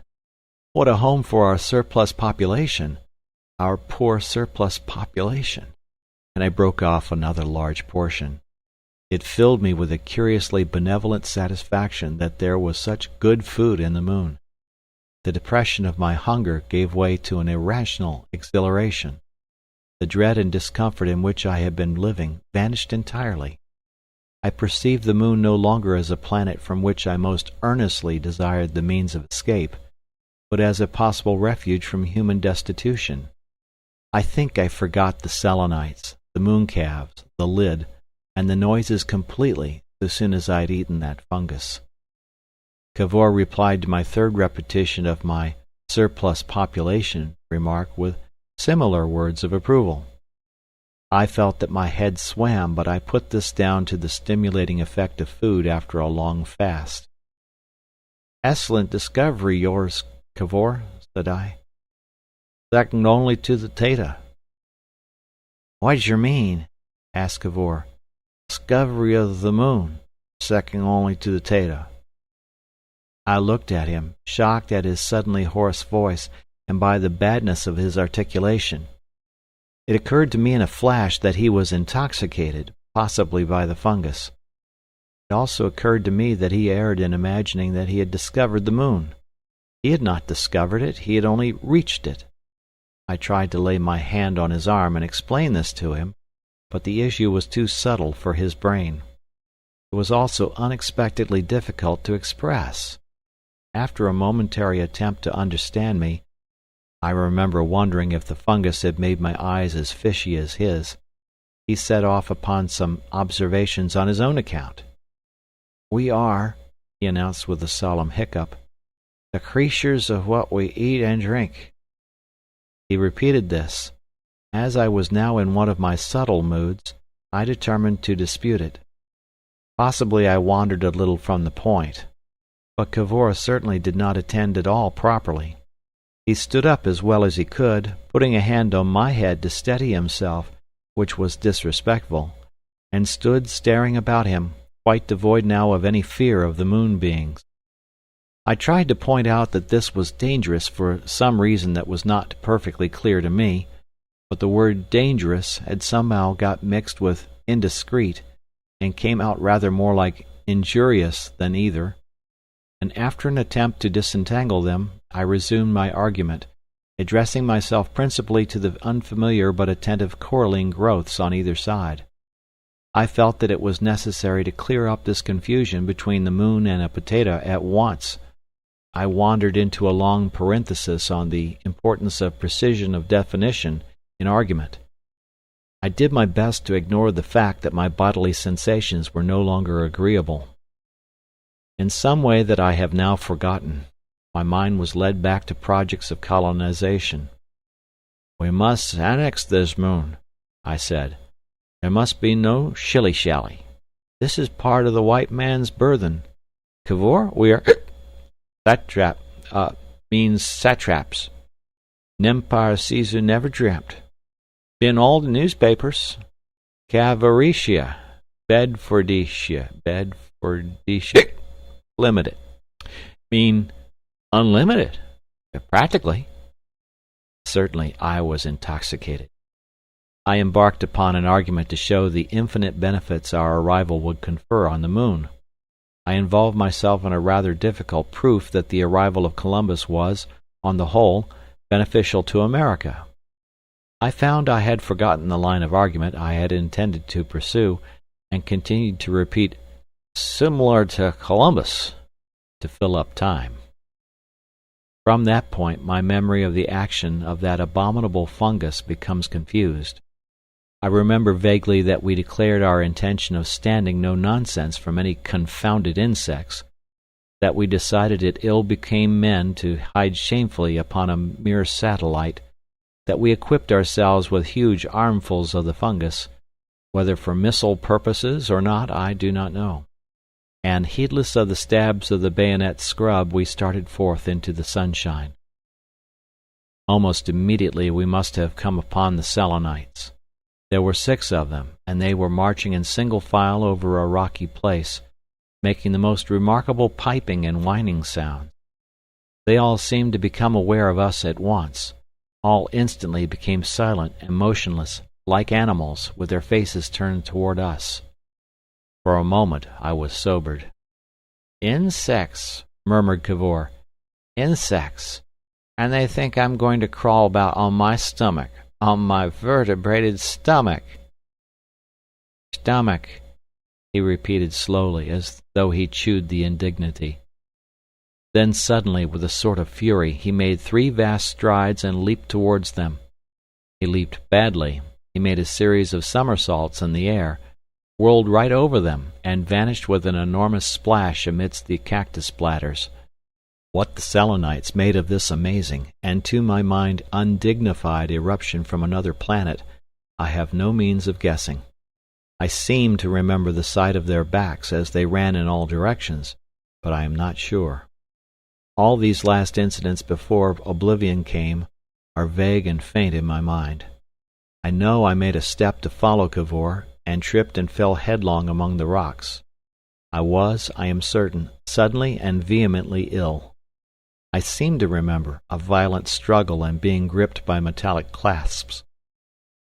My next clear recollection is that we were prisoners at we knew not what depths beneath the moon's surface, We were in darkness, amidst strange, distracting noises. Our bodies were covered with scratches and bruises, and our heads racked with pain. End of chapter. Chapter 12. Selenites' Face. I found myself sitting crouched together in a tumultuous darkness. For a long time I could not understand where I was, nor how I had come to this perplexity. I thought of the cupboard into which I had been thrust at times when I was a child, and then of a very dark and noisy bedroom in which I had slept during an illness. But these sounds about me were not the noises I had known, and there was a thin flavour in the air like the wind of a stable. Then I supposed we must still be at work upon the sphere, and that somehow I had got into the cellar of Cavor's house. I remembered we had finished the sphere, and fancied I must still be in it, travelling through space. "Cavor," I said, "cannot we have some light?" There came no answer. "Cavor!" I insisted. I was answered by a groan. "My head," I heard him say. "My head." I attempted to press my hands to my brow, which ached, and discovered they were tied together. This startled me very much. I brought them up to my mouth and felt the cold smoothness of metal. They were chained together. I tried to separate my legs and made out that they were similarly fastened, and also that I was fastened to the ground by a much thicker chain about the middle of my body. I was more frightened than I had yet been by anything in all our strange experience. For a time I tugged silently at my bonds. "Cavor!" I cried out sharply. "Why am I tied? Why have you tied me hand and foot?" "I haven't tied you," he answered. "It's the Selenites." The Selenites! My mind hung on that for a space. Then my memories came back to me. Snowy desolation, the thawing of the air, the growth of the plants, our strange hopping and crawling among the rocks and vegetation of the crater, all the distress of our frantic search for the sphere returned to me. Finally, the opening of the great lid that covered the pit. Then, as I strained to trace our later movements down to our present plight, pain in my head became intolerable. It came to an insurmountable barrier, obstinate blank. "Cavor!" "Yes." "Where are we?" "How should I know?" "Are we dead?" "What nonsense!" "They've got us, then." He made no answer but a grunt. The lingering traces of the poison seemed to make him oddly irritable. "What do you mean to do?" "How should I know what to do?" "Oh, very well," said I, and became silent. Presently I was roused from a stupor. "Oh, Lord!" I cried. "I wish you'd stop that buzzing." We lapsed into silence again, listening to the dull confusion of noises like the muffled sounds of a street or factory that filled our ears. I could make nothing of it. My mind pursued first one rhythm and then another, questioned it in vain. But after a long time I became aware of a new and sharper element, not mingling with the rest but standing out, as it were, against that cloudy background of sound. It was a series of relatively very little definite sounds, tappings and rubbings, like a loose spray of ivy against a window, or a bird moving about upon a box. We listened and peered about us, but the darkness was a velvet pall. There followed a noise like the subtle movement of the wards of a well-oiled lock. And then there appeared before me, hanging as it seemed in an immensity of black, a thin bright line. "K," whispered Cavor very softly. "What is it?" "I don't know." We stared. The thin bright line became a band, and broader, paler. It took upon itself the quality of a bluish light falling upon a whitewashed wall. It ceased to be parallel-sided. It developed a deep indentation on one side. I turned to remark this to Cavor, and was amazed to see his ear in a brilliant illumination, all the rest of him in shadow. twisted my head round as well as my bonds would permit. "Cavor," I said, "it's behind." His ear vanished, gave place to an eye. Suddenly the crack that had been emitting the light broadened out, and revealed itself as the space of an opening door. Beyond was a sapphire vista, and in the doorway stood a grotesque outline silhouetted against the glare.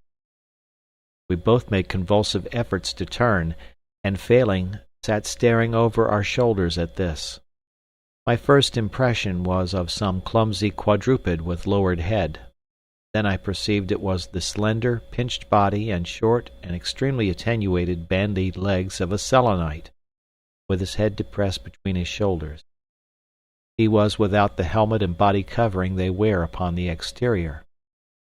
He was a blank, black figure to us, but instinctively our imaginations supplied features to his very human outline. I, at least, took it instantly that he was somewhat hunchbacked, with a high forehead and long features. He came forward 3 steps and paused for a time. His movement seemed absolutely noiseless. Then he came forward again. He walked like a bird. His feet fell one in front of the other. He stepped out of the ray of light that came through the doorway, and it seemed as though he vanished altogether in the shadow. For a moment my eyes sought him in the wrong place, and then I perceived him standing facing us both in the full light. Only the human features I had attributed to him were not there at all. Of course I ought to have expected that, only I didn't. It came to me as an absolute, for a moment an overwhelming shock. It seemed as though it wasn't a face, as though it must needs be a mask, a horror, a deformity, that would presently be disavowed or explained. There was no nose, and the thing had dull, bulging eyes at the side. In the silhouette I had supposed they were ears. There were no ears. I have tried to draw one of these heads, but I cannot. There was a mouth, downwardly curved, like a human mouth, and a face that stares ferociously. The neck on which the head was poised was jointed in 3 places, almost like the short joints in the leg of a crab. The joints of the limbs I could not see, because of the puttee-like straps in which they were swathed, and which formed the only clothing the being wore. There the thing was, looking at us. At the time my mind was taken up by the mad impossibility of the creature. I suppose he also was amazed, with more reason, perhaps, for amazement than we. Only, confound him, he did not show it. He did at least know what had brought about this meeting of incompatible creatures. But conceive how it would seem to decent Londoners, for example, to come upon a couple of living things as big as men and absolutely unlike any other earthly animal, rearing about among the sheep in Hyde Park. It must have taken him like that. Figure us. We were bound hand and foot, fagged and filthy, our beards 2 inches long, our faces scratched and bloody. Cavor you must imagine in his knickerbockers, torn in several places by the bayonet scrub, his Jaeger's shirt and old cricket cap, his wiry hair wildly disordered, a tail to every quarter of the heavens. In that blue light his face did not look red but very dark. His lips and the drying blood upon my hands seemed black. If possible I was in a worse plight than he, on account of the yellow fungus into which I had jumped. Our jackets were unbuttoned, and our shoes had been taken off and lay at our feet. And we were sitting with our backs to this queer, bluish light, peering at such a monster as Dürer might have invented. Cavor broke the silence, started to speak, went hoarse, and cleared his throat. Outside began a terrific bellowing, as if a mooncalf were in trouble. It ended in a shriek. Everything was still again.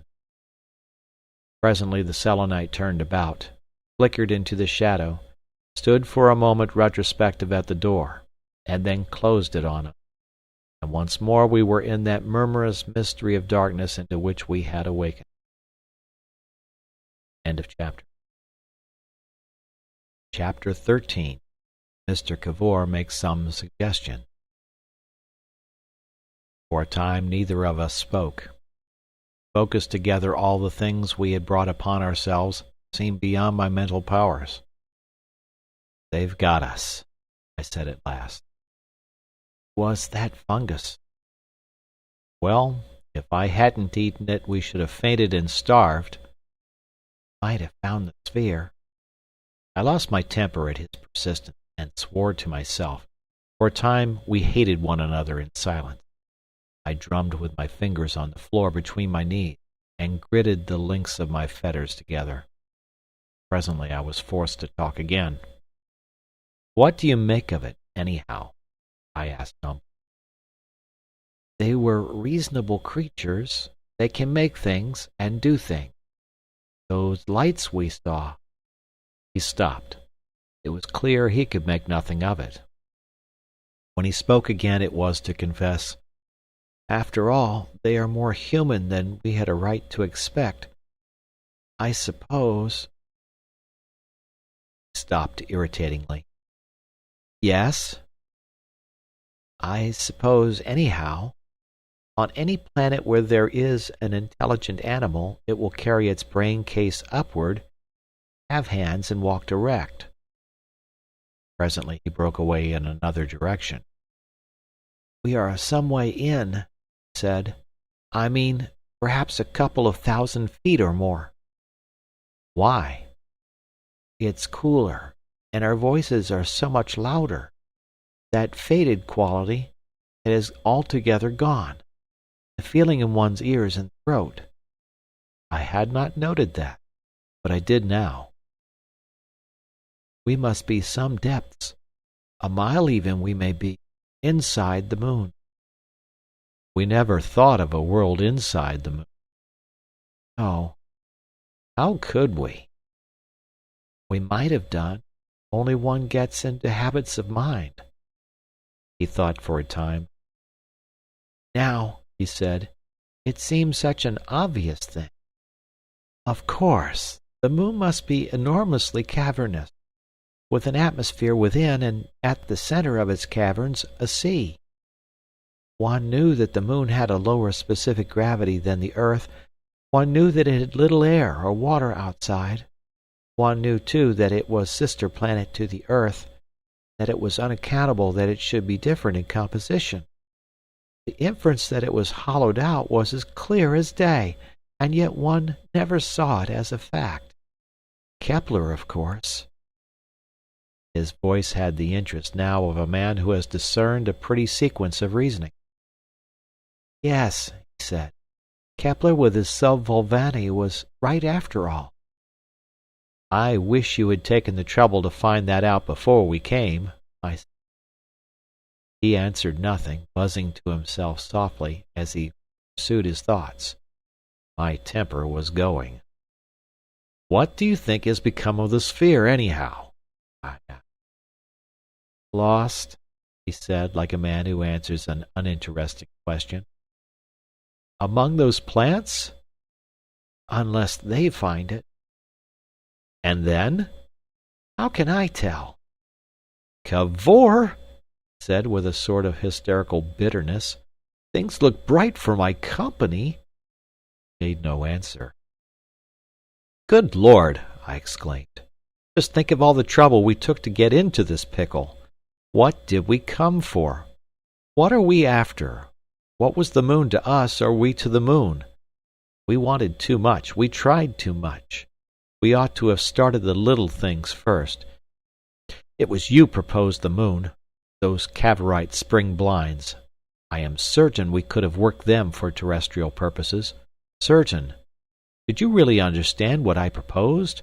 A steel cylinder—" "Rubbish," said Cavor. We ceased to converse.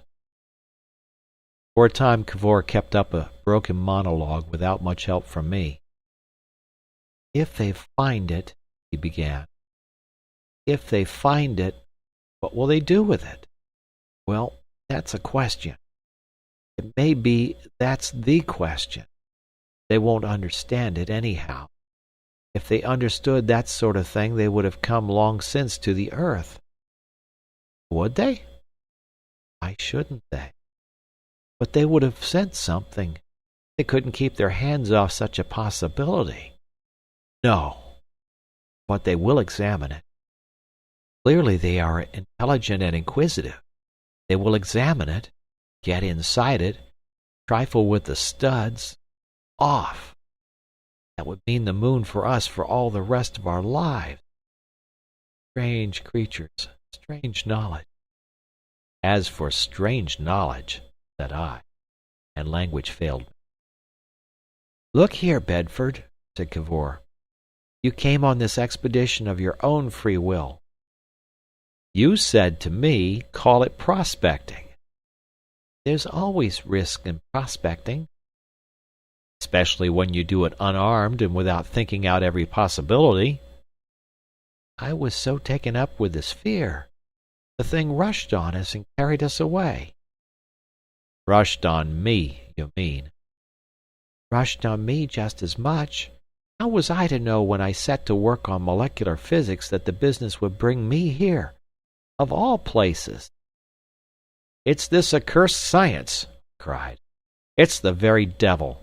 The medieval priests and persecutors were right, and the moderns are all wrong.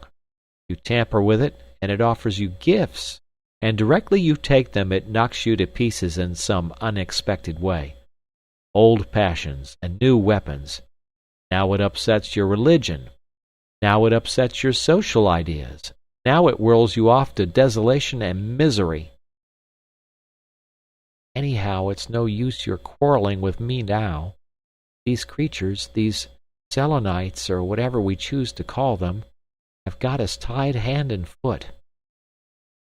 Whatever temper you choose to go through with it in, you will have to go through with it. We have experiences before us that will need all our coolness.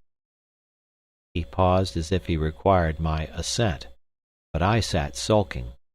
Confound your science, he said. The problem is communication.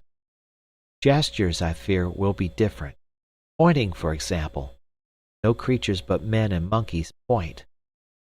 That was too obviously wrong for me. Pretty nearly every animal, I cried, points with its eyes or nose. Cavor meditated over that. Yes, he said at last, we don't. There's such differences, such differences. One might, but how can I tell? There is speech, the sounds they make, sort of fluting and piping. I don't see how we are to imitate that. Is it their speech, that sort of thing? They may have different senses, different means of communication. Of course they are minds, and we are minds. There must be something in common. Who knows how far we may not get to an understanding? The things are outside us, he said. They're more different from us than the strangest animals on earth. They are a different clay. What is the good of talking like this?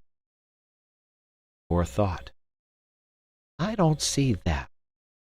Where there are minds, they will have something similar, even though they have been evolved on different planets. Of course, if it was a question of instincts, if we or they are no more than animals. Well, are they? They're much more like ants on their hind legs than human beings. Who ever got to any sort of understanding with ants? But these machines and clothing.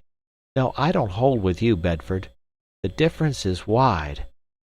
It's insurmountable. The resemblance must bridge it. I remember reading once a paper by the late Professor Galton on the possibility of communication between the planets. Unhappily, at that time it did not seem probable that that would be of any material benefit to me. I fear I did not give it the attention I should have done, in view of this state of affairs. Yet, now, let me see. His idea was to begin with those broad truths that must underlie all conceivable mental existences, and establish a basis on those. The great principles of geometry, to begin with. He proposed to take some leading proposition of Euclid's, and show by construction that its truth was known to us, to demonstrate, for example, that the angles at the base of an isosceles triangle are equal, and that if the equal sides be produced, the angles on the other side of the base are equal also. Or that the square on the hypotenuse of a right-angled triangle is equal to the sum of the squares on the two other sides. By demonstrating our knowledge of these things, we should demonstrate our possession of a reasonable intelligence. Now, suppose I might draw the geometrical figure with a wet finger, or even trace it in the air. We fell silent. I sat meditating his words. For a time his wild hope of communication, of interpretation, with these weird beings held me. Then that angry despair that was a part of my exhaustion and physical misery resumed its sway. I perceived with a sudden, novel vividness the extraordinary folly of everything I had ever done. Ass, I said. Oh, ass! Unutterable ass! I seemed to exist only to go about doing preposterous things. Why did we ever leave the thing? Hopping about looking for patents and concessions in the craters of the moon. If only we had had the sense to fasten a handkerchief to a stick to show where we had left the sphere. He subsided, fuming. It is clear, meditated Cavor. They are intelligent. One can hypothecate certain things. As they have not killed us at once, they must have ideas of mercy. Mercy, at any rate of restraint, possibly of intercourse. They may meet us, and this apartment and the glimpses we had of its guardian, these fetters, a high degree of intelligence. I wish to heaven, cried I, I'd thought even twice. Plunge after plunge, first one fluky start and then another. It's my confidence in you. Why didn't I stick to my play? That was what I was equal to. That was my world and the life I was made for. I could have finished that play. I'm certain it was a good play. I had the scenario as good as done. Then, conceive it, leaping to the moon. Practically, I've thrown my life away. That old woman in the inn near Canterbury had better sense. I looked up and stopped in mid-sentence. The darkness had given place to that bluish light again. The door was opening, and several noiseless Selenites were coming into the chamber. I became quite still, staring at their grotesque faces. Then suddenly my sense of disagreeable strangeness changed to interest. I perceived that the foremost and second carried bowls. One elemental need at least our minds could understand in common. They were bowls of some metal that, like our fetters, looked dark in that bluish light, and each contained a number of whitish fragments. All the cloudy pain and misery that oppressed me rushed together and took the shape of hunger. I eyed those bowls wolfishly, and though it returned to me in dreams, at that time it seemed a small matter that at the end of the arms that lowered one towards me were not hands, but a sort of flap and thumb, like the end of an elephant's trunk. The stuff in the bowl was loose in texture, and whitish-brown in color, rather like lumps of some cold souffle, and it smelt faintly like mushroom. From a partially divided carcass of a mooncalf that we presently saw, I am inclined to believe it must have been mooncalf flesh. My hands were so tightly chained that I could barely contrive to reach the bowl, but when they saw the effort I made, two of them dexterously released one of the turns about my wrist. Their tentacle hands were soft and cold to my skin. I immediately seized a mouthful of the food. It had the same laxness and texture that all organic structures seem to have upon the moon. It tasted rather like a gaufre or a damp meringue, but in no way was it disagreeable. I took two other mouthfuls. I wanted food, said I, tearing off a still larger piece. For a time we ate with an utter absence of self-consciousness. We ate, and presently drank like tramps in a soup kitchen. Never before nor since have I been hungry to the ravenous pitch, and save that I have had this very experience, I could never have believed that, 250,000 of miles, out of our proper world, in utter perplexity of soul, surrounded, watched, touched by beings more grotesque and inhuman than the worst creations of a nightmare, it would be possible for me to eat in utter forgetfulness of all these things. They stood about us watching us, and ever and again making a slight elusive twittering that stood to suppose, instead of speech. I did not even shiver at their touch, and when the first zeal of my feeding was over, I could note that Cavor, too, had been eating with the same shameless abandon. End of chapter. Chapter 14. Experiments in Intercourse. When at last we had made an end of eating, the Selenites linked our hands closely together again, and then untwisted the chains about our feet and rebound them, so as to give us a limited freedom of movement. Then they unfastened the chains about our waists. To do all this they had to handle us freely, and ever and again one of their queer heads came down close to my face, or a soft tentacle hand touched my head or neck. I don't remember that I was afraid then or repelled by their proximity. I think that our incurable anthropomorphism made us imagine they were human heads inside their masks. The skin, like everything else, looked bluish, but that was on account of the light, and it was hard and shiny, quite in the beetle wing fashion, not soft or moist or hairy, as a vertebrated animal's would be. Along the crest of the head was a low ridge of whitish spines running from back to front, and a much larger ridge curved on either side over the eyes. The Selenite who untied me used his mouth to help his hands. "They seem to be releasing us," said Cavor. "Remember, we are on the moon. Make no sudden movements." "Are you going to try that geometry?" "If I get a chance. But of course they may make an advance first."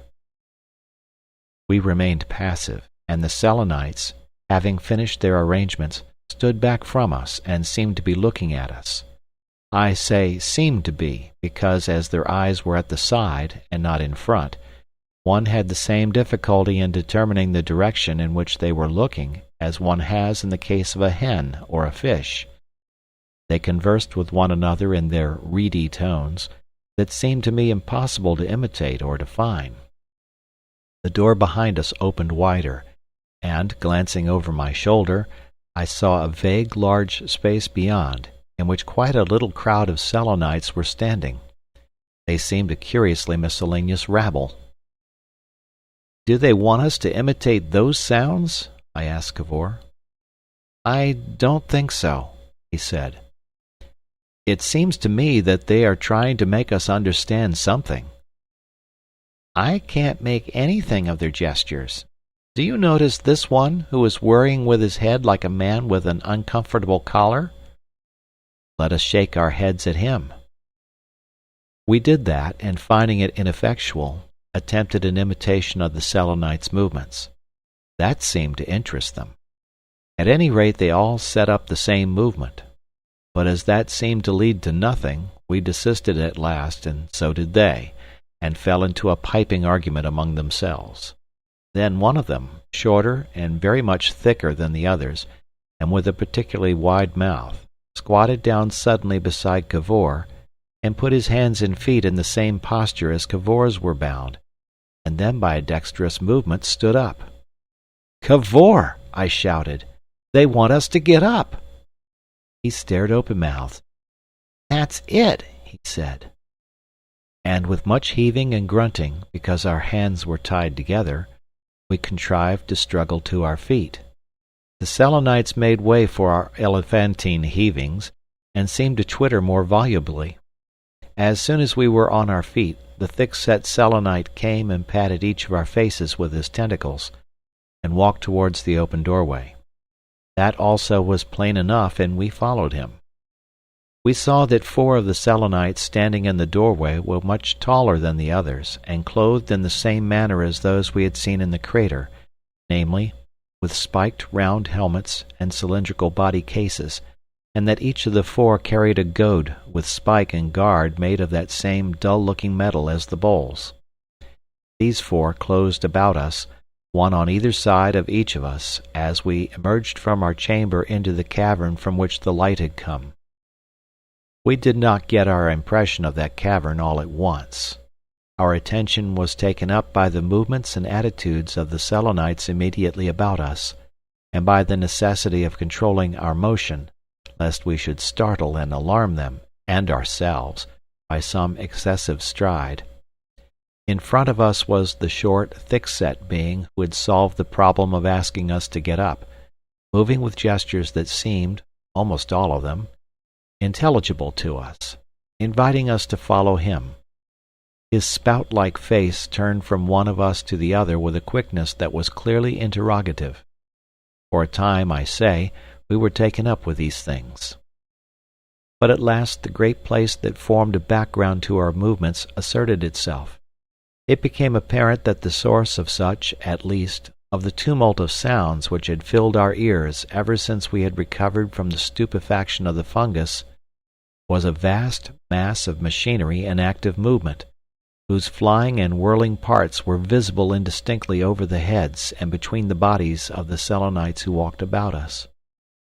And not only did the web of sounds that filled the air proceed from this mechanism, but also the peculiar blue light that irradiated the whole place.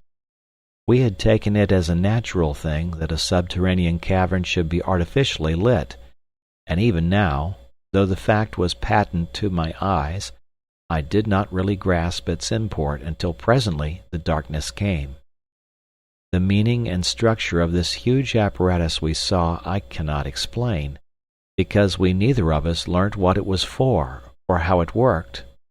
One after another, big shafts of metal flung out and up from its center, their heads traveling in what seemed to me to be a parabolic path. Each dropped a sort of dangling arm as it rose towards the apex of its flight and plunged down into a vertical cylinder, forcing this down before it. About it moved the shapes of tenders, little figures that seemed vaguely different from the beings about us. As each of the three dangling arms of the machine plunged down, there was a clank and then a roaring, and out of the top of the vertical cylinder came pouring this incandescent substance that lit the place, and ran over as milk runs over a boiling pot, and dripped luminously into a tank of light below. It was a cold blue light, a sort of phosphorescent glow, but infinitely brighter, and from the tanks into which it fell it ran in conduits athwart the cavern. Thud, thud, thud, thud came the sweeping arms of this unintelligible apparatus, and the light substance hissed and poured. At first the thing seemed only reasonably large and near to us, and then I saw how exceedingly little the Selenites upon it seemed, and I realized the full immensity of cavern and machine. I looked from this tremendous affair to the faces of the Selenites with a new respect.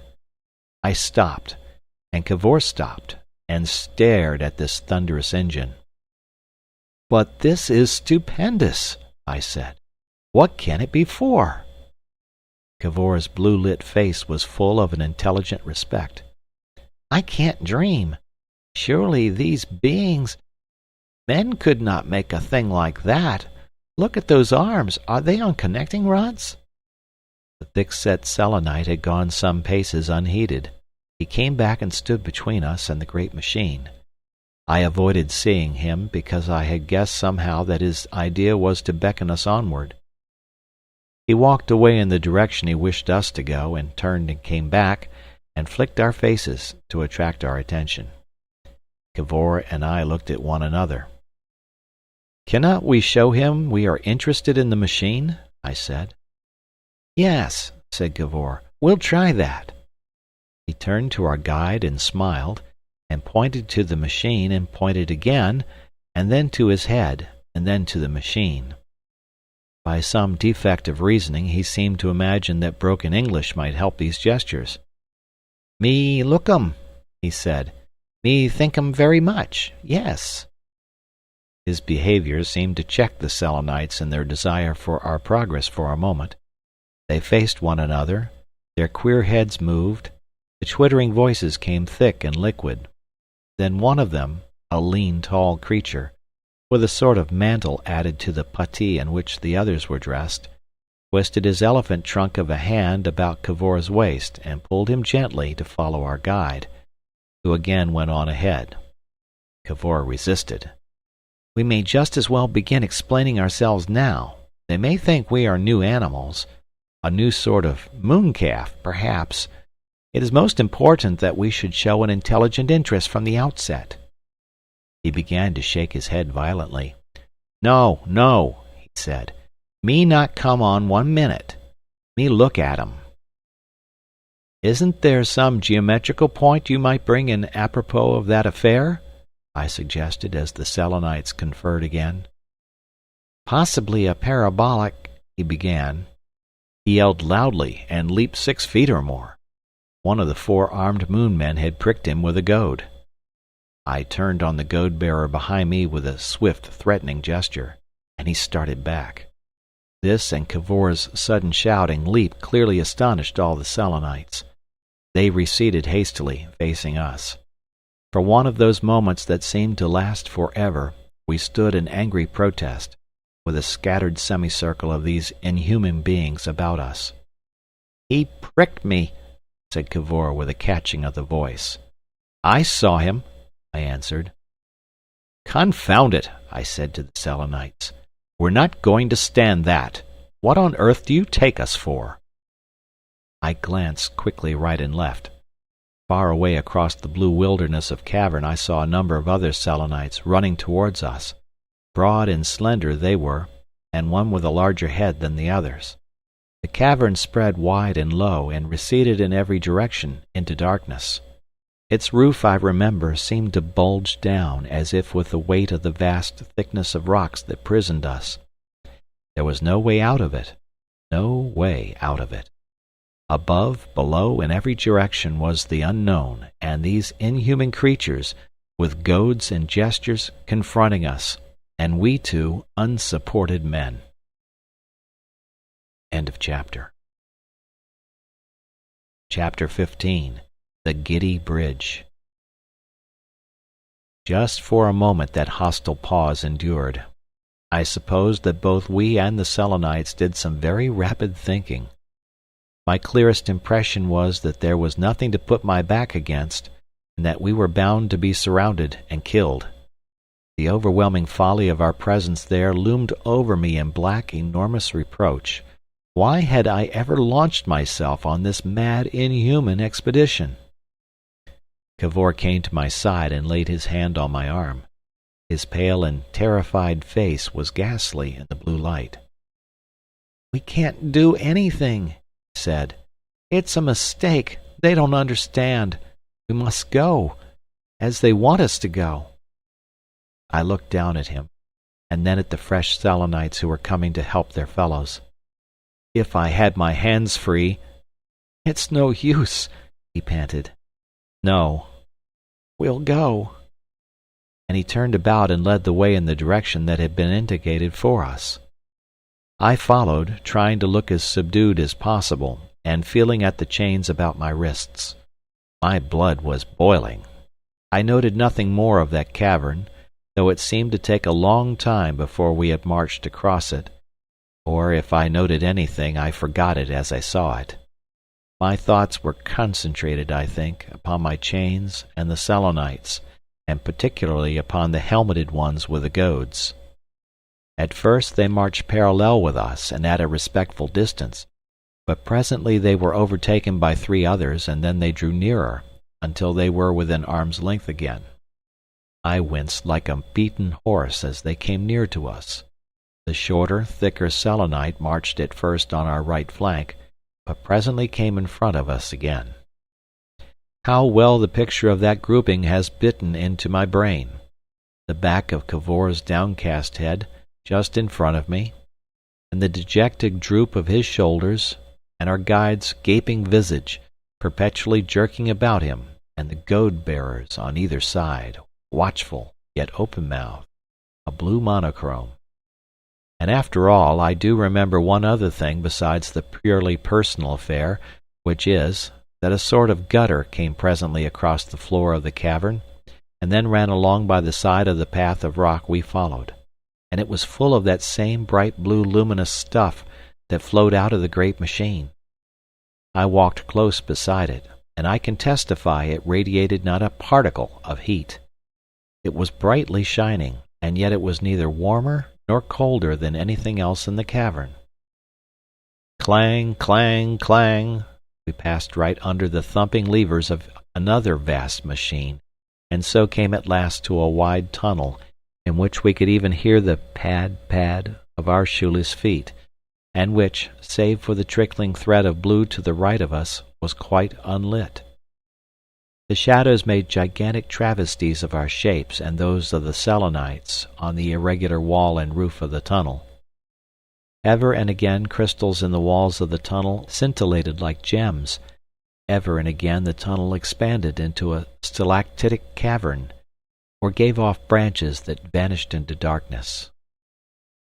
We seemed to be marching down that tunnel for a long time. Trickle, trickle, went the flowing light very softly, and our footfalls and their echoes made an irregular paddle, paddle. My mind settled down to the question of my chains. If I were to slip off one turn, so, and then to twist it, so. If I tried to do it very gradually, would they see I was slipping my wrist out of the looser turn? If they did, what would they do? "Bedford," said Cavor, "it goes down. It keeps on going down." His remark roused me from my sullen preoccupation. "If they wanted to kill us," he said, dropping back to come level with me, "there is no reason why they should not have done it." "No," I admitted. "That's true." "They don't understand us," he said.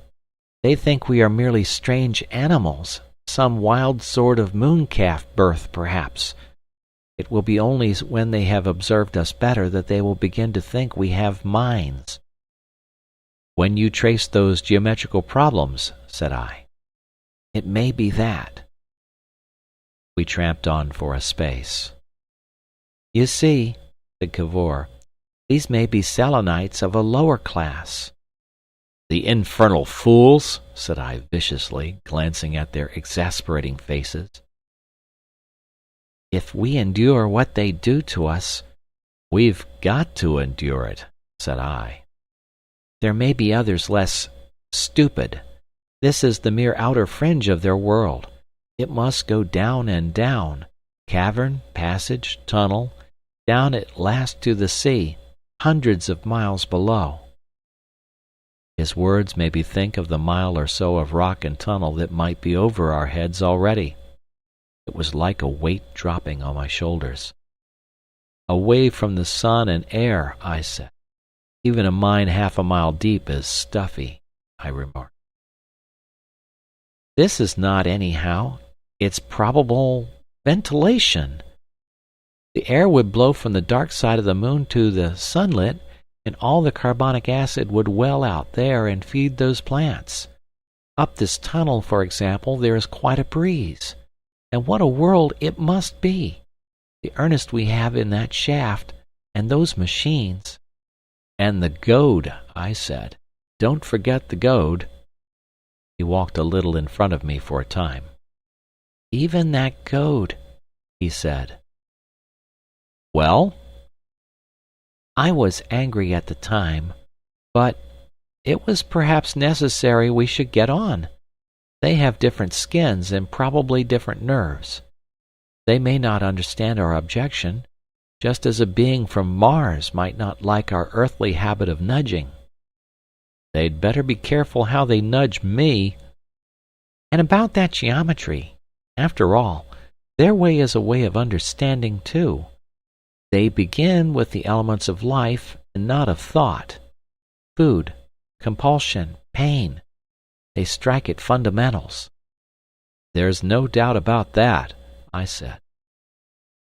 He went on to talk of the enormous and wonderful world into which we were being taken. I realized slowly from his tone that even now he was not absolutely in despair at the prospect of going ever deeper into this inhuman planet burrow. His mind ran on machines and invention, to the exclusion of 1,000 dark things that beset me. It wasn't that he intended to make any use of these things, he simply wanted to know them. "After all," he said, "this is a tremendous occasion. It is the meeting of two worlds. What are we going to see? Think of what is below us here." "We shan't see much if the light isn't better," I remarked. "This is only the outer crust. Down below, on this scale, there will be everything. You notice how different they seem one from another? The story we shall take back." "Some rare sort of animal," I said, "might comfort himself in that way while they were bringing him to the zoo. Doesn't follow that we are going to be shown all these things." "When they find we have reasonable minds," said Cavor, "they will want to learn about the earth.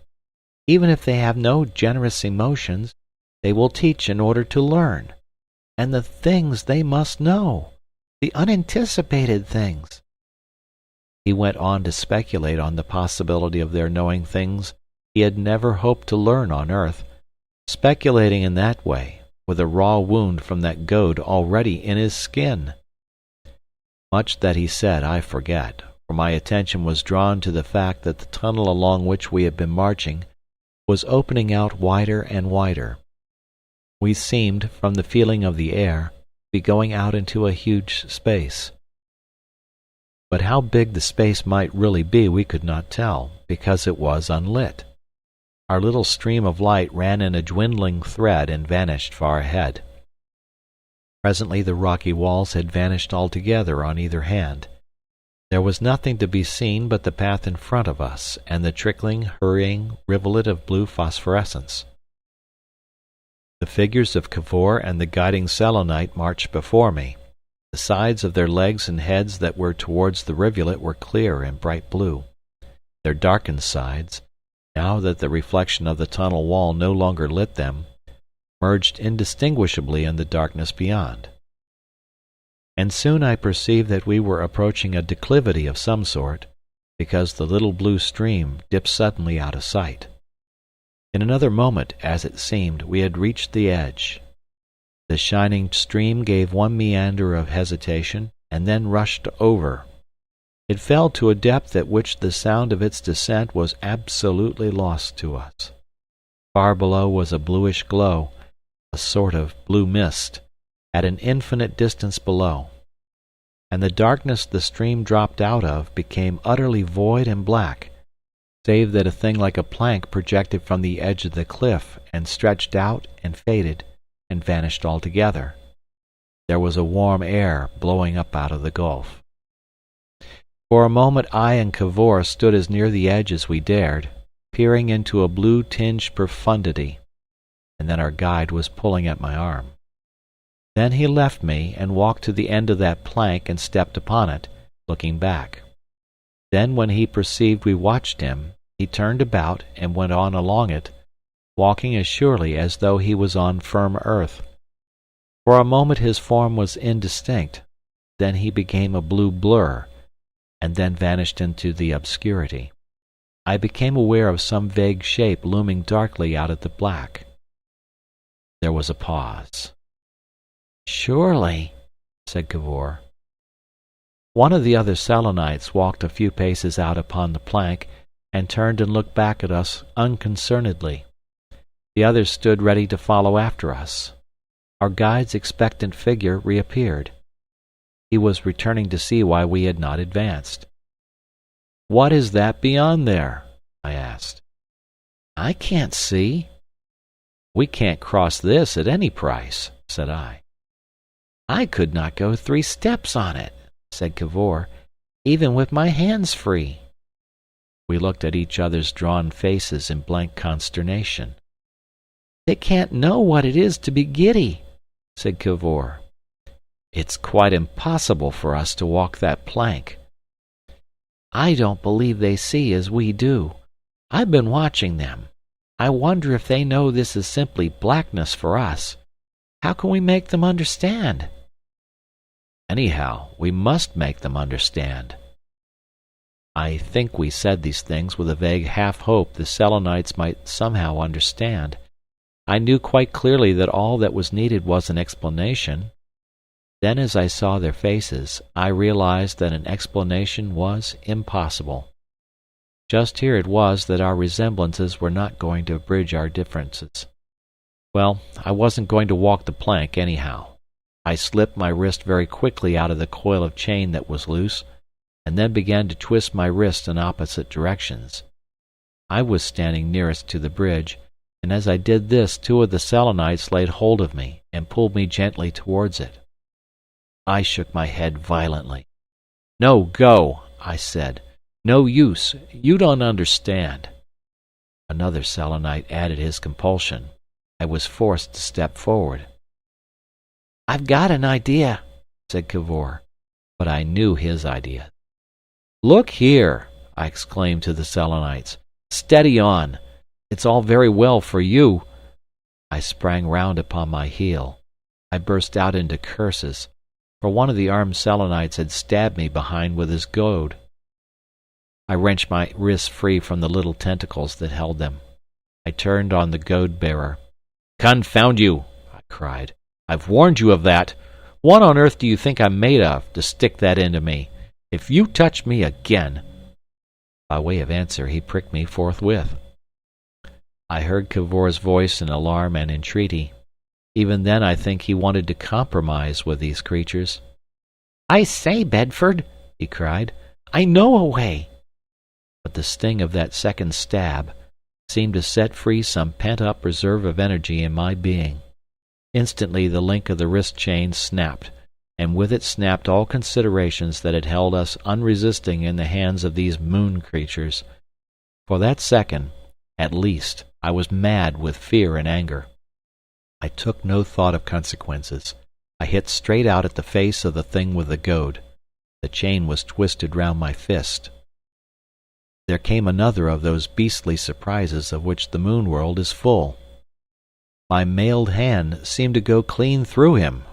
He smashed like some softish sort of sweet with liquid in it.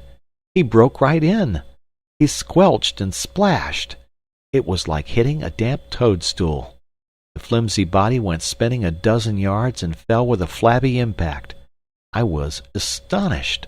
I was incredulous that any living thing could be so flimsy. For an instant I could have believed the whole thing a dream. Then it had become real and imminent again. Neither Cavor nor the other Selenites seemed to have done anything from the time when I had turned about to the time when the dead Selenite hit the ground. Every one stood back from us too, every one alert. That arrest seemed to last at least a second after the Selenite was down. Every one must have been taking the thing in. I seemed to remember myself standing with my arm half retracted, trying also to take it in. "What next?" clamored my brain. "What next?" Then in a moment every one was moving. I perceived we must get our chains loose, and that before we could do this these Selenites had to be beaten off. I faced towards the group of the 3 goad-bearers. Instantly one threw his goad at me. It swished over my head, and I suppose went flying into the abyss behind. I leaped right at him with all my might as the goad flew over me. He turned to run as I jumped, and I bore him to the ground, came down right upon him, and slipped upon his smashed body and fell. He seemed to wriggle under my foot. I came into a sitting position, and on every hand the blue backs of the Selenites were receding into the darkness. I bent a link by main force, and untwisted the chain that had hampered me about the ankles, and sprang to my feet, with the chain in my hand. Another goad, flung javelin-wise, whistled by me, and I made a rush towards the darkness out of which it had come. Then I turned back towards Cavor, who was still standing in the light of the rivulet near the gulf, convulsively busy with his wrists, and at the same time jabbering nonsense about his idea. "Come on!" I cried. "My hands!" he answered. Then, realizing that I dared not run back to him, because my ill-calculated steps might carry me over the edge, he came shuffling towards me, with his hands held out before him. I gripped his chains at once to unfasten them. "Where are they?" I panted. "Run away. They'll come back. They're throwing things. Which way shall we go?" "By the light. To that tunnel, eh?" "Yes," said I, and his hands were free. I dropped on my knees and fell to work on his ankle bonds. Whack came something, I know not what, and splashed the livid streamlet into drops about us. Far away on our right a piping and whistling began. I whipped the chain off his feet and put it in his hand. "Hit with that," I said, and without waiting for an answer set off in big bounds along the path by which we had come. I had a nasty sort of feeling that these things could jump out of the darkness onto my back. I heard the impact of his leaps come following after me. We ran in vast strides, but that running, you must understand, was an altogether different thing from any running on earth. On earth one leaps and almost instantly hits the ground again, but on the moon, because of its weaker pull, one shot through the air for several seconds before one came to earth. In spite of our violent hurry, this gave an effect of long pauses, pauses in which one might have counted 7 or 8. Step, and one soared off. All sorts of questions ran through my mind. Where are the Selenites? What will they do? Shall we ever get to that tunnel? Is Cavor far behind? Are they likely to cut him off? Then whack, stride, and off again for another step. I saw a Selenite running in front of me, his legs going exactly as a man's would go on earth, saw him glance over his shoulder, and heard him shriek as he ran aside out of my way into the darkness. He was, I think, our guide, but I am not sure. Then in another vast stride the walls of rock had come into view on either hand, and in 2 more strides I was in the tunnel, and tempering my pace to its low roof. I went on to a bend, then stopped and turned back, and plug, plug, plug, Cavor came into view, splashing into the stream of blue light at every stride, and grew larger and blundered into me. We stood clutching each other. For a moment, at least, we had shaken off our captors and were alone. We were both very much out of breath. We spoke in panting, broken sentences. "You spoil it all," panted Cavor. "Nonsense!" I cried. "It was that or death." "What are we to do?" "Hide." "How can we?" "It's dark enough." "But where?" "Up one of these side caverns." "And then?" "Think." "Right. Come on." We strode on, and presently came to a radiating dark cavern. Cavor was in front. He hesitated, and chose a black mouth that seemed to promise good hiding. He went towards it and turned. "It's dark," he said. "Your legs and feet will light us. You're wet with that luminous stuff." "But—" A tumult of sounds, and in particular a sound like a clanging gong, advancing up the main tunnel, became audible. It was horribly suggestive of a tumultuous pursuit. We made a bolt for the unlit side cavern forthwith. As we ran along it our way was lit by the irradiation of Cavor's legs. "It's lucky," I panted, "they took off our boots, or we should fill this place with clatter." On we rushed, taking as small steps as we could to avoid striking the roof of the cavern. After a time we seemed to be gaining on the uproar. It became muffled, it dwindled, it died away. I stopped and looked back, and I heard the pad of Cavor's feet receding. Then he stopped also. "Bedford," he whispered, "there's a sort of light in front of us." I looked and at first could see nothing. Then I perceived his head and shoulders dimly outlined against a fainter darkness. I saw also that this mitigation of the darkness was not blue, as all the other light within the moon had been, but a pallid grey, a very vague, faint white, the daylight color. Cavor noted this difference as soon or sooner than I did, and I think too that it filled him with much the same wild hope. "Bedford," he whispered. His voice trembled. "That light! It is possible." He did not dare to say the thing he hoped. There came a pause. Suddenly I knew by the sound of his feet that he was striding toward that pallor. I followed him with a beating heart. End of chapter. Chapter 16. Point of View. The light grew stronger as we advanced. In a little time it was nearly as strong as the phosphorescence on Cavor's legs. Our tunnel was expanding into a cavern. This new light was at the farther end of it. I perceived something that set my hopes leaping and bounding. "Cavor," I said, "it comes from above. I am certain it comes from above." He made no answer, but hurried on. Indisputably it was a grey light, a silvery light. In another moment we were beneath it. It filtered down through a chink in the walls of the cavern, and as I stared up, drip, came a drop of water upon my face. I started and stood aside. Drip, fell another drop quite audibly on the rocky floor. "Cavor," I said, "if one of us lifts the other, he can reach that crack." "I'll lift you," he said, and incontinently hoisted me as though I was a baby. I thrust an arm into the crack, and just at my fingertips found a little ledge by which I could hold. I could see the white light was very much brighter now. I pulled myself up by 2 fingers with scarcely an effort, though on earth I weigh 12 stone, reached to a still higher corner of the rock, and so got my feet on the narrow ledge. I stood up and searched up the rocks with my fingers. The cleft broadened out upwardly. "It's climbable," I said to Cavor. "Can you jump up to my hand if I hold it down to you?" I wedged myself between the sides of the cleft, rested knee and foot on the ledge, and extended a hand. I could not see Cavor, but I could hear the rustle of his movements as he crouched to spring. Then whack, and he was hanging to my arm, and no heavier than a kitten. I lugged him up until he had a hand on my ledge, and could release me. "Confound it," I said.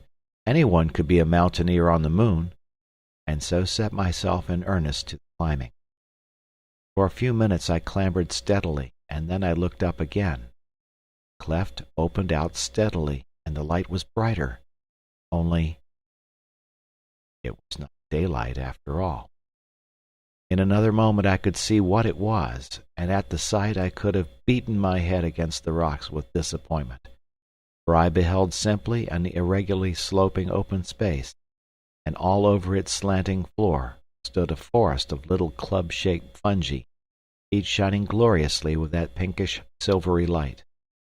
For a moment I stared at their soft radiance, then sprang forward and upward among them.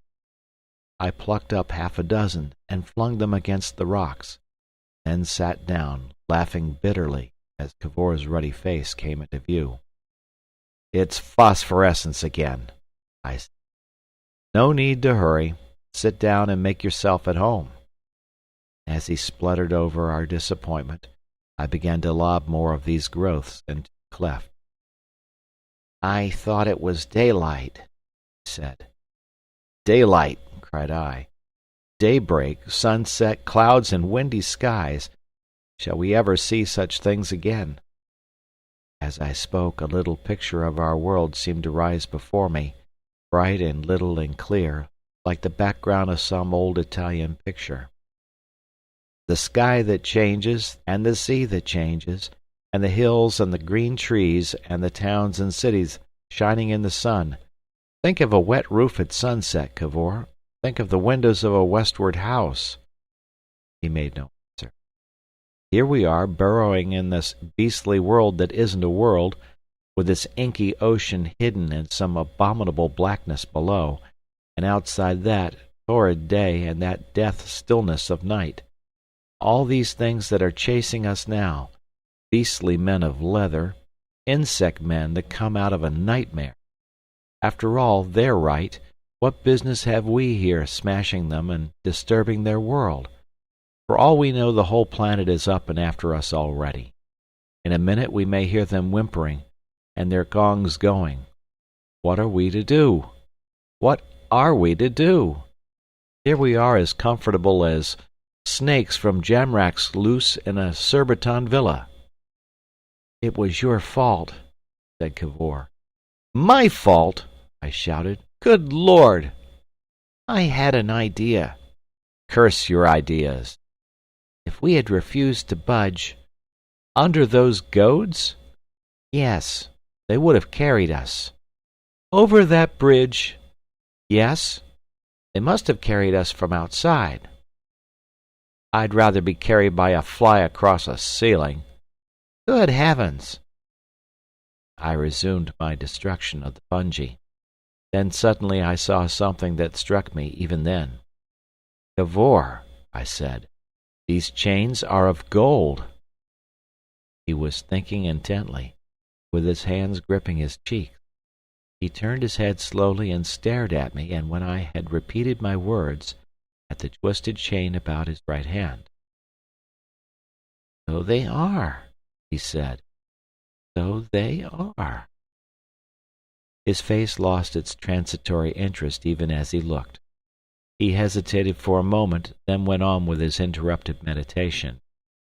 I sat for a space puzzling over the fact that I had only just observed this, until I considered the blue light in which we had been, and which had taken all the colour out of the metal. And from that discovery I also started upon a train of thought that carried me wide and far. I forgot that I had just been asking what business we had in the moon. Gold. It was Cavor who spoke first. "It seems to me that there are two courses open to us." "Well?" "Either we can attempt to make our way, fight our way if necessary, out to the exterior again, and then hunt for a sphere until we find it, or the cold of the night comes to kill us, or else—" "Yes," I said, though I knew what was coming. "We might attempt once more to establish some sort of understanding with the minds of the people in the moon." "So far as I'm concerned, it's the first." "I doubt." "I don't." "You see," said Cavor, "I do not think we can adjudge the Selenites by what we have seen of them.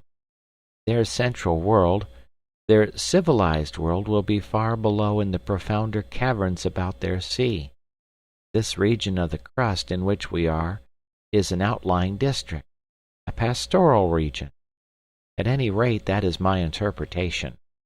These Selenites we have seen may be only the equivalent of cowboys and engine tenders. Their use of goads, in all probability mooncalf goads, the lack of imagination they show in expecting us to be able to do just what they can do, their indisputable brutality, all seem to point to something of that sort. But if we endured—" Neither of us could endure a 6-inch plank across the bottomless pit for very long. "No," said Cavor. "But then—" "I won't," I said. He discovered a new line of possibilities. "Well, suppose we got ourselves into some corner where we could defend ourselves against these hinds and labourers. If, for example, we could hold out for a week or so, it is probable that the news of our appearance would filter down to the more intelligent and populous parts." "If they exist." "They must exist, or whence came those tremendous machines?" "That's possible, but it's the worst of the two chances." "We might write up inscriptions on walls." "How do we know their eyes would see the sort of marks we made?" "If we cut them." "That's possible, of course." I took up a new thread of thought. "After all," I said, "I suppose you don't think these Selenites so infinitely wiser than men?" "They must know a lot more, or at least a lot of different things." "Yes, but—" I hesitated. "I think you'll quite admit, Cavor, that you're rather an exceptional man." "How?" "Well, you're a rather lonely man. Have been, that is. You haven't married." "Never wanted to. But why—" "And you never grew richer than you happened to be?" Never wanted that either. You've just rooted after knowledge? Well, a certain curiosity is natural. You think so. That's just it. You think every other mind wants to know. I remember once, when I asked you why you conducted all these researches, you said you wanted your FRS, and to have the stuff called Cavorite, things like that. You know perfectly well you didn't do it for that, but at the time my question took you by surprise, and you felt you ought to have something to look like a motive. Really, you conducted researches because you had to. It's your twist. Perhaps it is. It isn't 1 man in a million has that twist. Most men want, well, various things, but very few want knowledge for its own sake. I don't, I know perfectly well. Now, these Selenites seem to be a driving, busy sort of being, but how do you know that even the most intelligent will take an interest in us or our world? I don't believe they'll even know we have a world. They never come out at night. They'd freeze if they did. They've probably never seen any heavenly body at all except the blazing sun. How are they to know there is another world? What does it matter to them if they do? Well, even if they have had a glimpse of a few stars, or even of the Earth crescent, what of that? Why should people living inside a planet trouble to observe that sort of thing? Men wouldn't have done it except for the seasons and sailing. Why should the moon people? Well, suppose there are a few philosophers like yourself. They are just the very Selenites who'll never have heard of our existence. Suppose a Selenite had dropped on the earth when you were at Lympne. You'd have been the last man in the world to hear he had come. You never read a newspaper. You see the chances against you. Well, it's for these chances we're sitting here doing nothing while precious time is flying. I tell you, we've got into a fix. We've come unarmed. We've lost our sphere. We've got no food. We've shown ourselves to the Selenites and made them think we're strange, strong, dangerous animals, and unless these Selenites are perfect fools, they'll set about now and hunt us till they find us, and when they find us they'll try to take us if they can, and kill us if they can't. That's the end of the matter. If they take us, they'll probably kill us, through some misunderstanding. After we're done for, they may discuss us perhaps, but we shan't get much fun out of that. Go on. On the other hand, here's gold knocking about like cast iron at home. If only we can get some of it back, if only we can find our sphere again before they do, and get back, then... Yes? We might put the thing on a sounder footing. Come back in a bigger sphere with guns. Good Lord! Cried Cavor, as though that was horrible. I shied another luminous fungus down the cleft. Look here, Cavor, I said. I've half that voting power anyhow in this affair, and this is a case for a practical man. I'm a practical man, and you are not.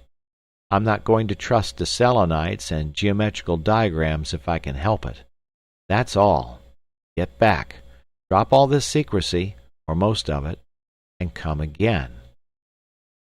He reflected. When I came to the moon, he said, I ought to have come alone. The question before the meeting, I said, is how to get back to the sphere. For a time we nursed our knees in silence. Then he seemed to decide for my reason. I think, he said, one can get data. It is clear that while the sun is on this side of the moon, the air will be blowing through this planet's sponge from the dark side hither. On this side, at any rate, the air will be expanding and flowing out of the moon caverns into the craters. Very well, there's a draft here. So there is. And that means that this is not a dead end. Somewhere behind us this cleft goes on and up. The draft is blowing up, and that is the way we have to go. If we try to get up any sort of chimney or gully there is, we shall not only get out of these passages where they are hunting for us, but suppose the gully is too narrow? We'll come down again. said suddenly. "What's that?" We listened. At first it was an indistinct murmur, and then one picked out the clang of a gong. "They must think we are moon-calves," said I, "to be frightened at that." "They're coming along that passage," said Cavor. "They must be." "They'll not think of the cleft. They'll go past." I listened again for a space.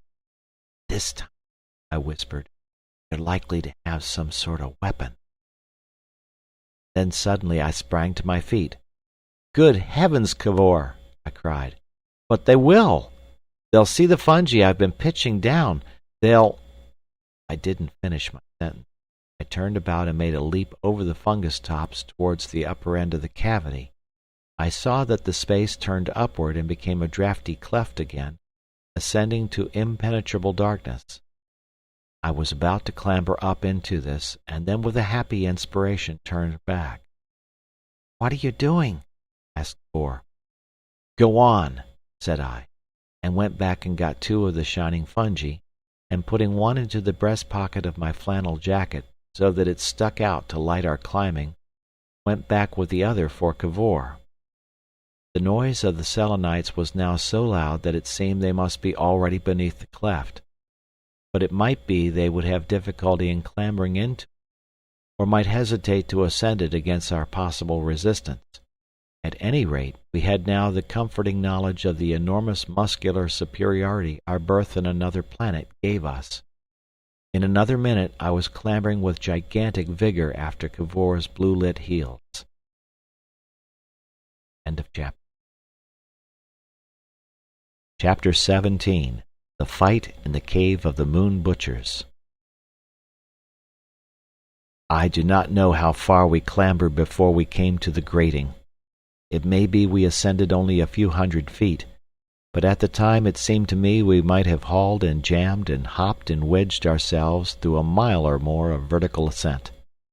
Whenever I recall that time, there comes into my head the heavy clank of our golden chains that followed every movement. Very soon my knuckles and knees were raw, and I had a bruise on one cheek. After a time, the first violence of our efforts diminished, and our movements became more deliberate and less painful. The noise of the pursuing Selenites had died away altogether. It seemed almost as though they had not traced us up the crack after all, in spite of the telltale heap of broken fungi that must have lain beneath it. At times the cleft narrowed so much that we could scarce squeeze up it. At others it expanded into great drusy cavities, studded with prickly crystals, or thickly beset with dull, shining fungoid pimples. Sometimes it twisted spirally, and at other times slanted down nearly to the horizontal direction. Ever and again there was the intermittent drip and trickle of water by us. Once or twice it seemed to us that small living things had rustled out of our reach, but what they were we never saw. They may have been venomous beasts for all I know, but they did us no harm, and we were now tuned to a pitch when a weird creeping thing more or less mattered little. And at last, far above, came the familiar bluish light again, and then we saw that it filtered through a grating that barred our way.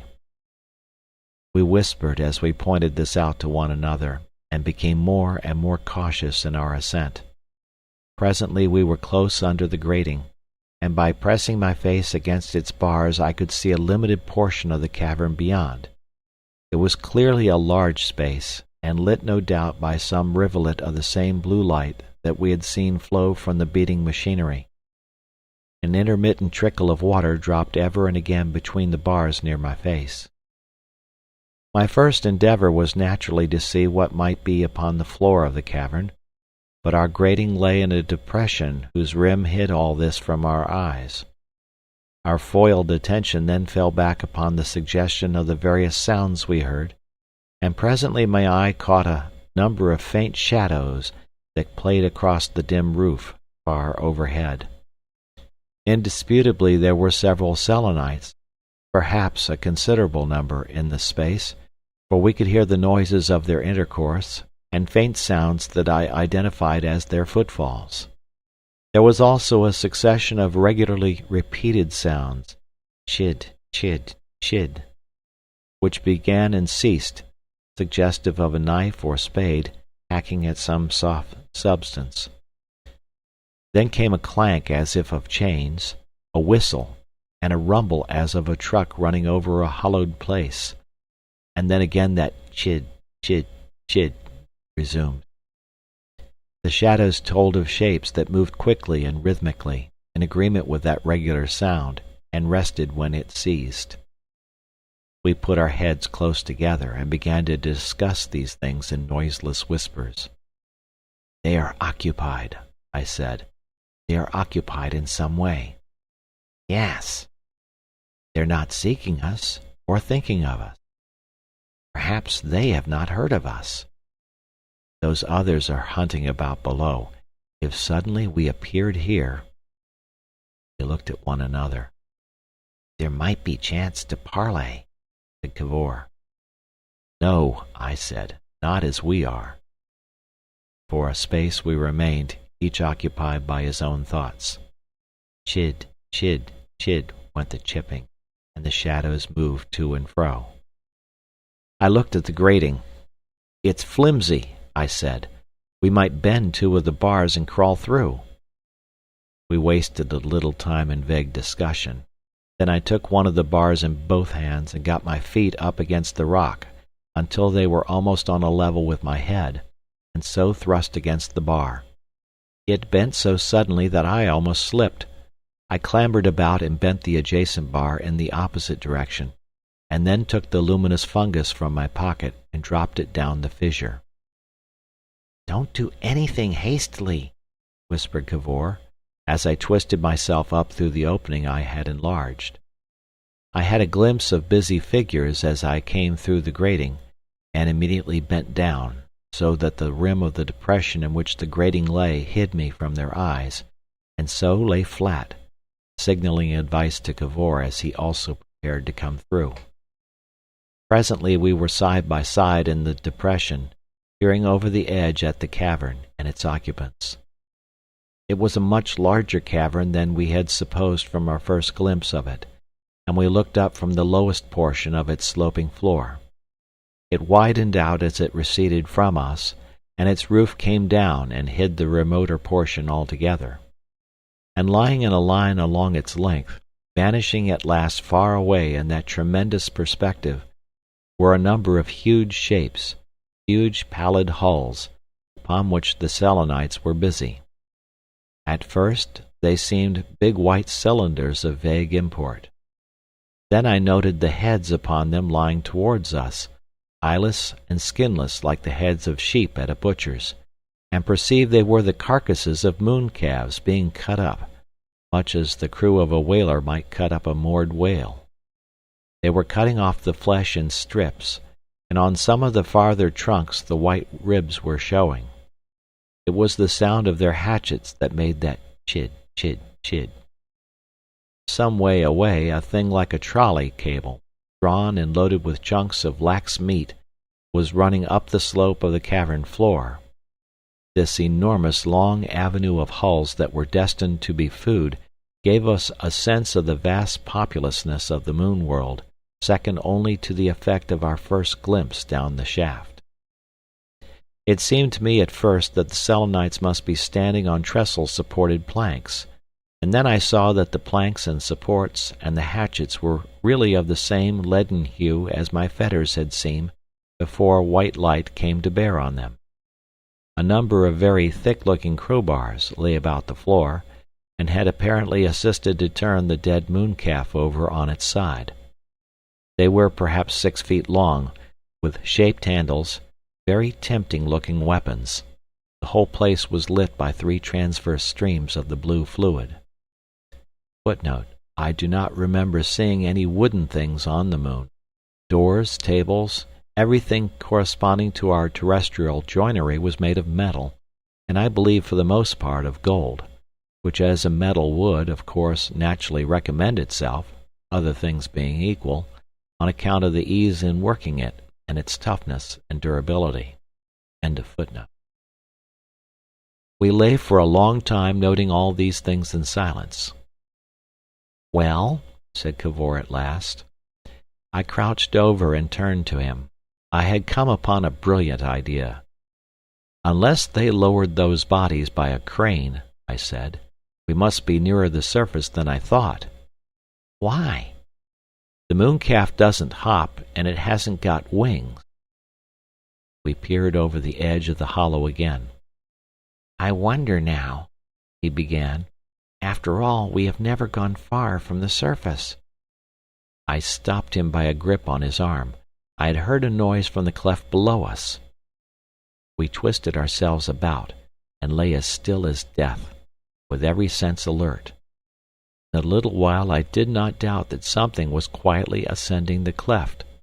Very slowly and quite noiselessly I assured myself of a good grip on my chain, and waited for that something to appear.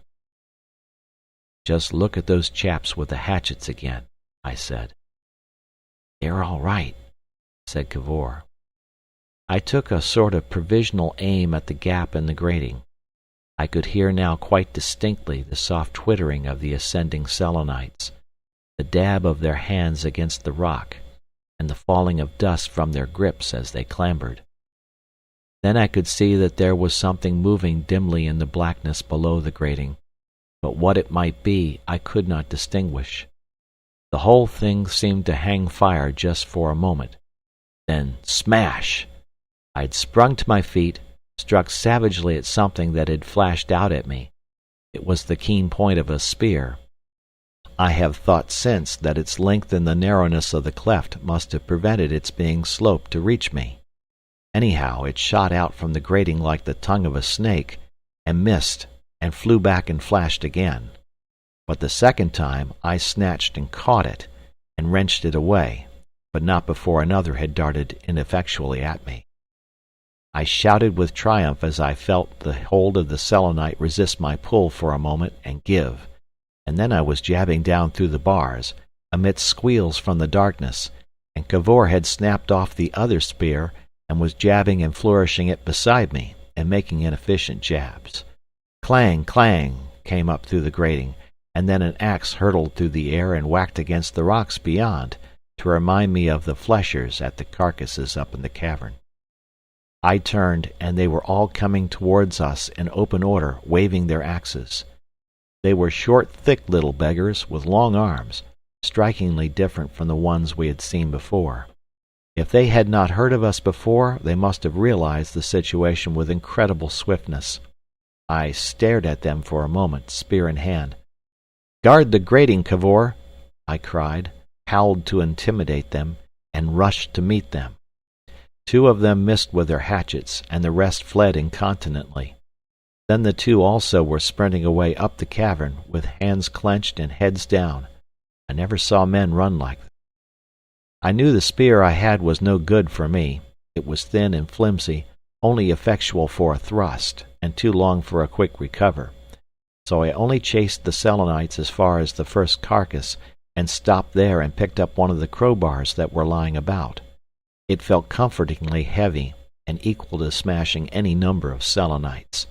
I threw away my spear, and picked up a second crowbar for the other hand. I felt 5 times better than I had with the spear. I shook the two threateningly at the Selenites, who had come to a halt in a little crowd far away up the cavern, and then turned about to look at Cavor. He was leaping from side to side of the grating, making threatening jabs with his broken spear. That was all right. It would keep the Selenites down, for a time at any rate. I looked up the cavern again. What on earth were we going to do now? We were cornered in a sort of way already. But these butchers up the cavern had been surprised. They were probably scared, and they had no special weapons, only these little hatchets of theirs, and that way lay escape. Their sturdy little forms, ever so much shorter and thicker than the mooncalf herds, were scattered up the slope in a way that was eloquent of indecision. I had the moral advantage of a mad bull in a street. But for all that, there seemed a tremendous crowd of them. Very probably there was. Those Selenites down the cleft had certainly some infernally long spears. It might be they had other surprises for us, but confound it, if we charged up the cave, we should let them up behind us, and if we didn't, those little brutes up the cave would probably get reinforced. Heaven alone knew what tremendous engines of warfare, guns, bombs, terrestrial torpedoes, this unknown world below our feet, this vaster world of which we had only pricked the outer cuticle, might not presently send up to our destruction. It became clear the only thing to do was to charge. It became clearer as the legs of a number of fresh Selenites appeared running down the cavern towards us. "Bedford!" cried Cavor, and behold, he was halfway between me and the grating. "Go back!" I cried. "What are you doing?" They've got... It's like a gun!" And struggling in the grating between those defensive spears appeared the head and shoulders of a singularly lean and angular Selenite, bearing some complicated apparatus. I realized Cavor's utter incapacity for the fight we had in hand. For a moment I hesitated. Then I rushed past him, whirling my crowbars, and shouting to confound the aim of the Selenite. He was aiming in the queerest way with the thing against his stomach. Chuzz! The thing wasn't a gun. It went off like a crossbow more, and dropped me in the middle of a leap. I didn't fall down. I simply came down a little shorter than I should have done if I hadn't been hit, and from the feel of my shoulder the thing might have tapped me and glanced off. Then my left hand hit again the shaft, and I perceived there was a sort of spear sticking half through my shoulder. The moment after, I got home with the crowbar in my right hand, and hit the Selenite fair and square. He collapsed. He crushed and crumpled, his head smashed like an egg. I dropped a crowbar, pulled the spear out of my shoulder, and began to jab it down the grating into the darkness. At each jab came a shriek and a twitter. Finally I hurled the spear down upon them with all my strength, leaped up, picked up the crowbar again, and started for the multitude up the cavern. "Bedford!" cried Cavor. "Bedford!" as I flew past him. I seemed to remember his footsteps coming on behind me. Step, leap, whack, step, leap. Each leap seemed to last ages. With each, the cave opened out, and the number of Selenites visible increased. At first they seemed all running about like ants in a disturbed ant-hill, one or two waving hatchets and coming to meet me, more running away, some bolting sideways into the avenue of carcasses. Then presently others came in sight carrying spears, and then others. I saw a most extraordinary thing, all hands and feet, holding for cover. The cavern grew darker farther up. Click! Something flew over my head. Click! As I soared in mid-stride, I saw a spear hit and quiver in one of the carcasses to my left. Then, as I came down, one hit the ground before me, and I heard the remote chuzz with which their things were fired. Click! Click! For a moment it was a shower. They were volleying. I stopped dead. I don't think I thought clearly then. I seemed to remember a kind of stereotype phrase running through my mind. Zone of fire, seek cover. I know I made a dash for the space between two of the carcasses, and stood there panting and feeling very wicked. I looked round for Cavor, and for a moment it seemed as if he had vanished from the world. Then he came out of the darkness between the row of the carcasses and the rocky wall of the cavern. I saw his little face, dark and blue, and shining with perspiration and emotion. He was saying something, but what it was I did not heed. I had realized that we might work from mooncalf to mooncalf up the cave until we were near enough to charge home. It was charge or nothing. "Come on," he said, and led the way. "Bedford!" he cried unfailingly. My mind was busy as we went up that narrow alley between the dead bodies and the wall of the cavern. The rocks curved about. They could not enfilade us. Though in that narrow space we could not leap, yet with our earth-born strength we were still able to go very much faster than the Selenites. I reckoned we should presently come right among them. Once we were on them, they would be nearly as formidable as black beetles. Only there would first of all be a volley. I thought of a stratagem. I whipped off my flannel jacket as I ran. "Bedford!" panted Cavor behind me. I glanced back. "What?" said I. He was pointing upward over the carcasses. "White light," he said. "White light again." I looked, and it was even so. A faint white ghost of light in the remoter cavern roof. That seemed to give me double strength. "Keep close," I said. A flat, long Selenite dashed out of the darkness, and squealed and fled. I halted, stopped Cavor with my hand. I hung my jacket over my crowbar, ducked around the next carcass, dropped jacket and crowbar, showed myself, and darted back. Chuzz, flick! Just one arrow came. We were close on the Selenites, and they were standing in a crowd, broad, short, and tall together, with a little battery of their shooting implements pointing down the cave. 3 or 4 other arrows followed the first, then their fire ceased. I stuck out my head, and escaped by a hair's breadth. This time I drew a dozen shots or more, and heard the Selenites shouting and twittering as if with excitement as they shot. I picked up jacket and crowbar again. "Now," said I, and thrust out the jacket. Chuzz, chuzz. In an instant my jacket had grown a thick beard of arrows, and they were quivering all over the carcass behind us. Instantly I slipped the crowbar out of the jacket, dropped the jacket. For all I know to the contrary, it is lying up there in the moon now, and rushed out upon them. For a minute, perhaps, it was a massacre. I was too fierce to discriminate, and the Selenites were probably too scared to fight. At any rate, they made no sort of fight against me. I saw scarlet, as the saying is. I remember I seemed to be wading among those leathery, thin things as a man wades through tall grass, mowing and hitting, first right, then left, smash. Little drops of moisture flew about. I trod on things that crushed and piped and went slippery. The crowd seemed to open and close and flow like water. They seemed to have no combined plan whatever. There were spears flew about me. I was grazed over the ear by one. I was stabbed once in the arm and once in the cheek, but I only found that out afterwards, when the blood had had time to run and cool, feel wet. What Cavor did, I do not know. For a space it seemed that this fighting had lasted for an age, and must needs go on for ever. Then suddenly it was all over, and there was nothing to be seen but the backs of heads bobbing up and down as their owners ran in all directions. I seemed altogether unhurt. I ran forward some paces, shouting, then turned again. I was amazed. I had come right through them in vast flying strides. They were all behind me, and running hither and thither to hide. I felt an enormous astonishment at the evaporation of the great fight into which I had hurled myself, and not a little exultation. It did not seem to me that I had discovered the Selenites were unexpectedly flimsy, but that I was unexpectedly strong. I laughed stupidly. This fantastic moon.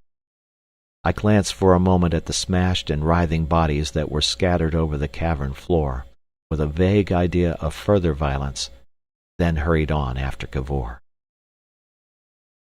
End of chapter. Chapter 18. In the Sunlight. Presently we saw that the cavern before us opened upon a hazy void. In another moment we had emerged upon a sort of slanting gallery that projected into a vast circular space, a huge cylindrical pit running vertically up and down. Round this pit the slanting gallery ran without any parapet or protection for a turn and a half, and then plunged high above into the rock again. Somehow it reminded me of one of those spiral turns of the railway through the St. Gothard. It was all tremendously huge. I can scarcely hope to convey to you the titanic proportion of all that place, the titanic effect of it. Our eyes followed up the vast declivity of the pit wall, and overhead and far above we beheld a round opening set with faint stars, and half of the lip about it well nigh blinding with the white light of the sun. At that we cried aloud simultaneously. "Come on!" I said, leading the way. "What there?" said Cavor, and very carefully stepped nearer the edge of the gallery. I followed his example and craned forward and looked down, but I was dazzled by that gleam of light above, and I could see only a bottomless darkness, spectral patches of crimson and purple floating therein. Yet if I could not see, I could hear. Out of this darkness came a sound like the angry hum one can hear if one put one's ear outside a hive of bees, a sound out of that enormous hollow, it may be, 4 miles beneath our feet. For a moment I listened, then tightened my grip on my crowbar, and led the way up the gallery. "This must be the shaft we looked down upon," said Cavor. "Under that lid." "And below there is where we saw the lights." "The lights," said he. "Yes, the lights of the world that now we shall never see." "We'll come back," I said, for now we had escaped so much I was rashly sanguine that we should recover the sphere. His answer I did not catch. "Eh?" I asked. "It doesn't matter," he answered, and we hurried on in silence. I suppose that slanting lateral way was 4 or 5 miles long, allowing for its curvature, and it ascended at a slope that would have made it almost impossibly steep on earth, but which one strode up easily under lunar conditions. We saw only 2 Selenites during all that portion of our flight, and directly they became aware of us they ran headlong. It was clear that the knowledge of our strength and violence had reached them. Our way to the exterior was unexpectedly plain. The spiral gallery straightened into a steeply ascendant tunnel, its floor bearing abundant traces of the moon calves, and so straight and short in proportion to its vast arch, no part of it was absolutely dark. Almost immediately it began to lighten, and then far off and high up, and quite blindingly brilliant, appeared its opening on the exterior, a slope of alpine steepness surmounted by a crest of bayonet shrub, tall and broken down now, and dry and dead, in spiky silhouette against the sun.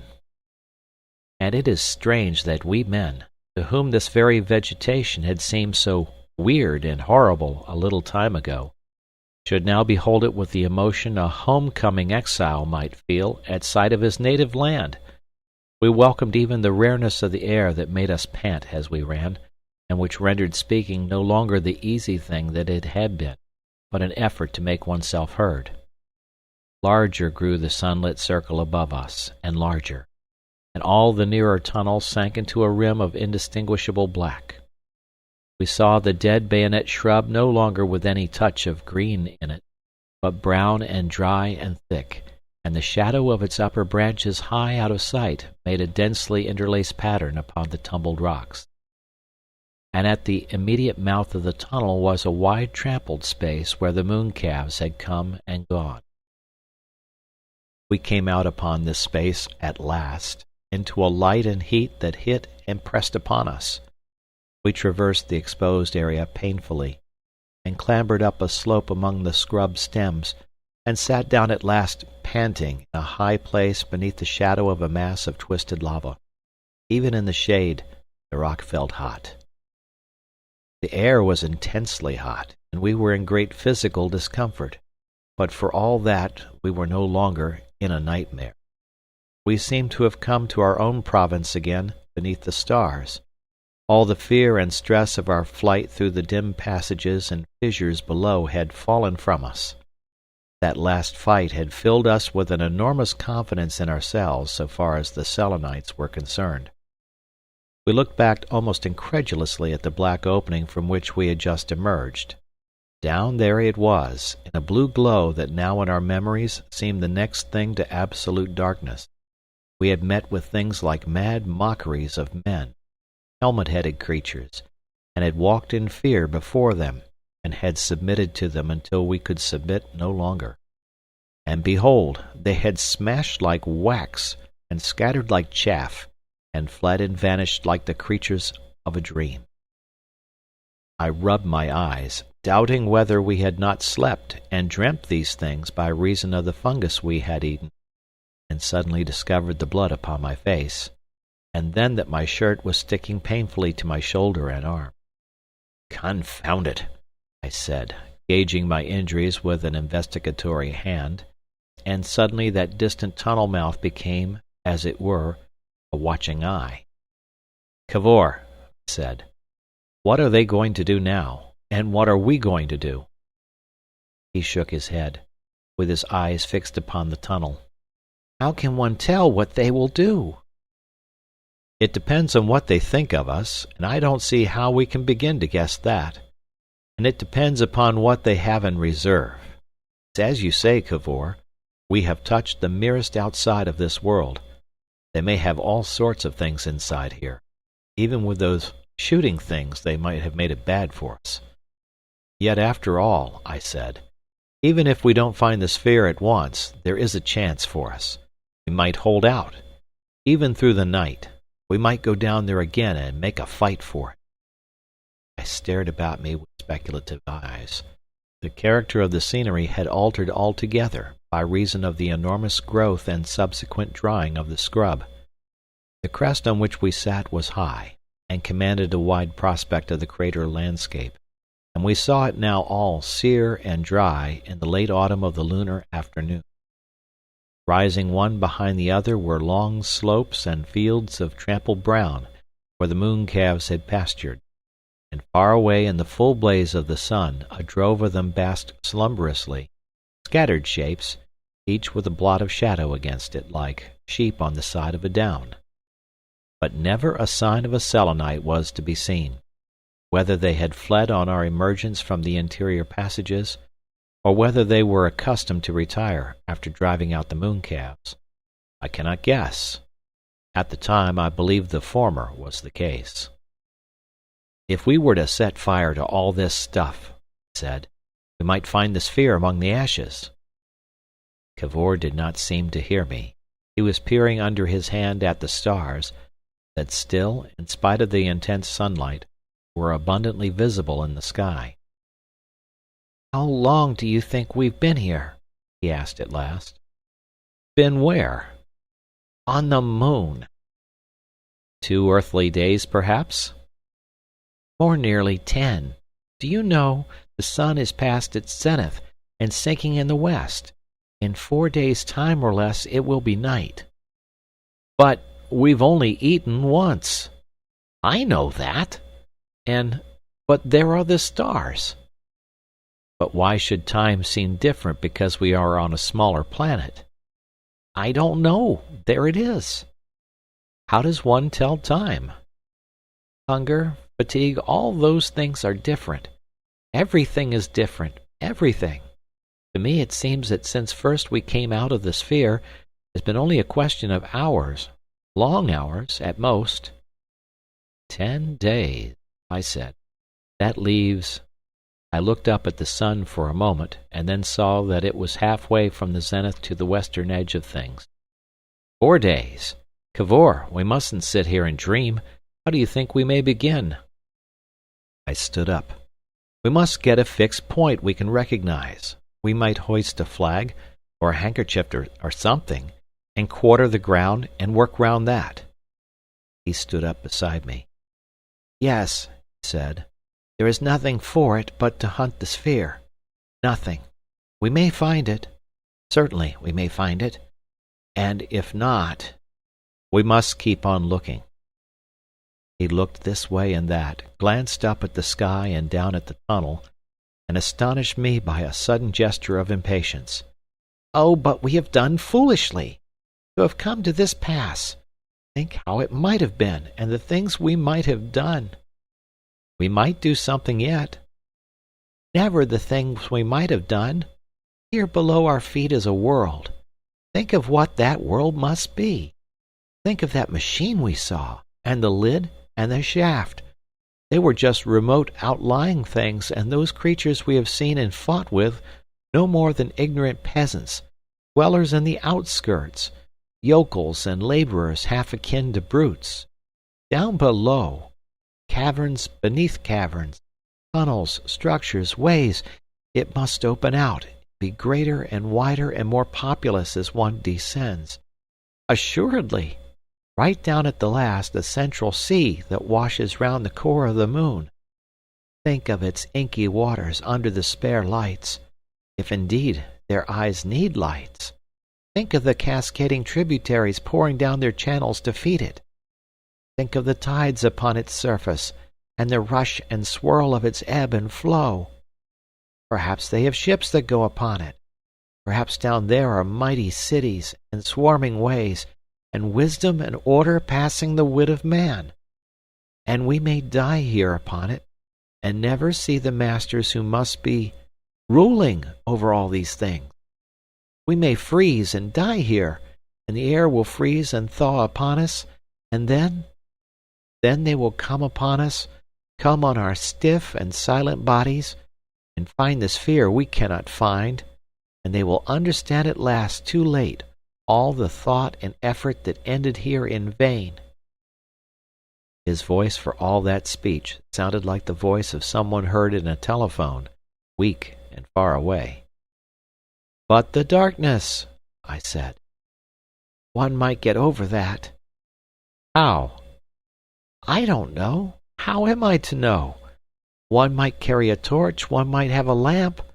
The others might understand." He stood for a moment with his hands held down and a rueful face, staring out over the waste that defied him. Then, with a gesture of renunciation, he turned towards me with proposals for the systematic hunting of the sphere. "We can return," I said. He looked about him. "First of all, we shall have to get to Earth. We could bring back lamps to carry, and climbing irons, and 100 necessary things." "Yes," he said. "We can take back an earnest of success in this gold."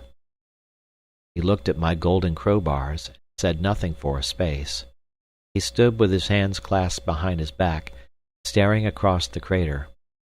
At last he sighed and spoke. "It was I found the way here, but to find a way isn't always to be master of a way. If I take my secret back to Earth, what will happen? I do not see how I can keep my secret for a year, or even a part of a year. Sooner or later it must come out, even if other men rediscover it. And then governments and powers will struggle to get hither. They will fight against one another, and against these moon people. It will only spread warfare and multiply the occasions of war. In a little while, in a very little while, if I tell my secret, this planet to its deepest galleries will be strewn with human dead. Other things are doubtful, but that is certain.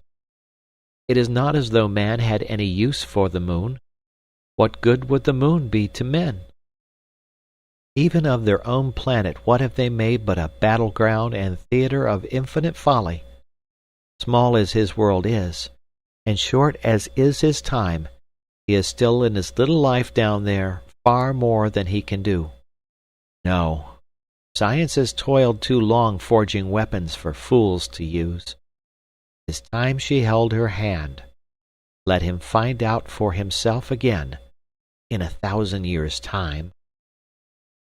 "There are methods of secrecy," I said. He looked up at me and smiled. "After all," he said, "why should one worry? There is little chance of our finding the sphere, and down below things are brewing. It's simply the human habit of hoping till we die that makes us think of return. Our troubles are only beginning. We have shown these moon folk violence, and we have given them a taste of our quality. Our chances are about as good as a tiger's that has got loose and killed a man in Hyde Park. The news of us must be running down from gallery to gallery, down towards the central parts.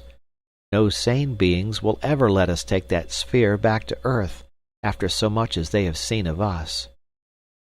"We aren't improving our chances," said I, "by sitting here." We stood up side by side. "After all," he said, "we must separate. We must stick up a handkerchief on these tall spikes here, and fasten it firmly. And from this as a center we must work over the crater. You must go westward, moving out in semicircles to and fro towards the setting sun. You must move first with your shadow on your right, until it is at right angles with the direction of your handkerchief, and then with your shadow on your left. I will do the same to the east. We will look into every gully, examine every skerry of rocks. We will do all we can to find my sphere. If we see the Selenites, we will hide from them as well as we can. For drink, we must take snow. If we feel the need of food, we must kill a mooncalf if we can, and eat such flesh as it has, raw, and so each will go his own way. And if one of us comes upon the sphere, he must come back to the white handkerchief and stand by it and signal to the other. And if neither, Cavor glanced up at the sun, we go on seeking until the night and cold overtake us. Suppose the Selenites have found the sphere and hidden it. He shrugged his shoulders. Or if presently they come hunting us. He made no answer.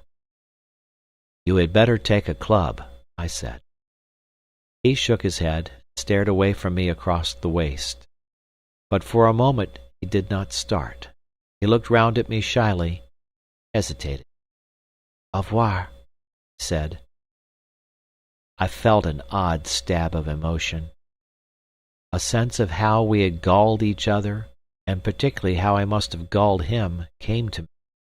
Confound it, thought I. We might have done better.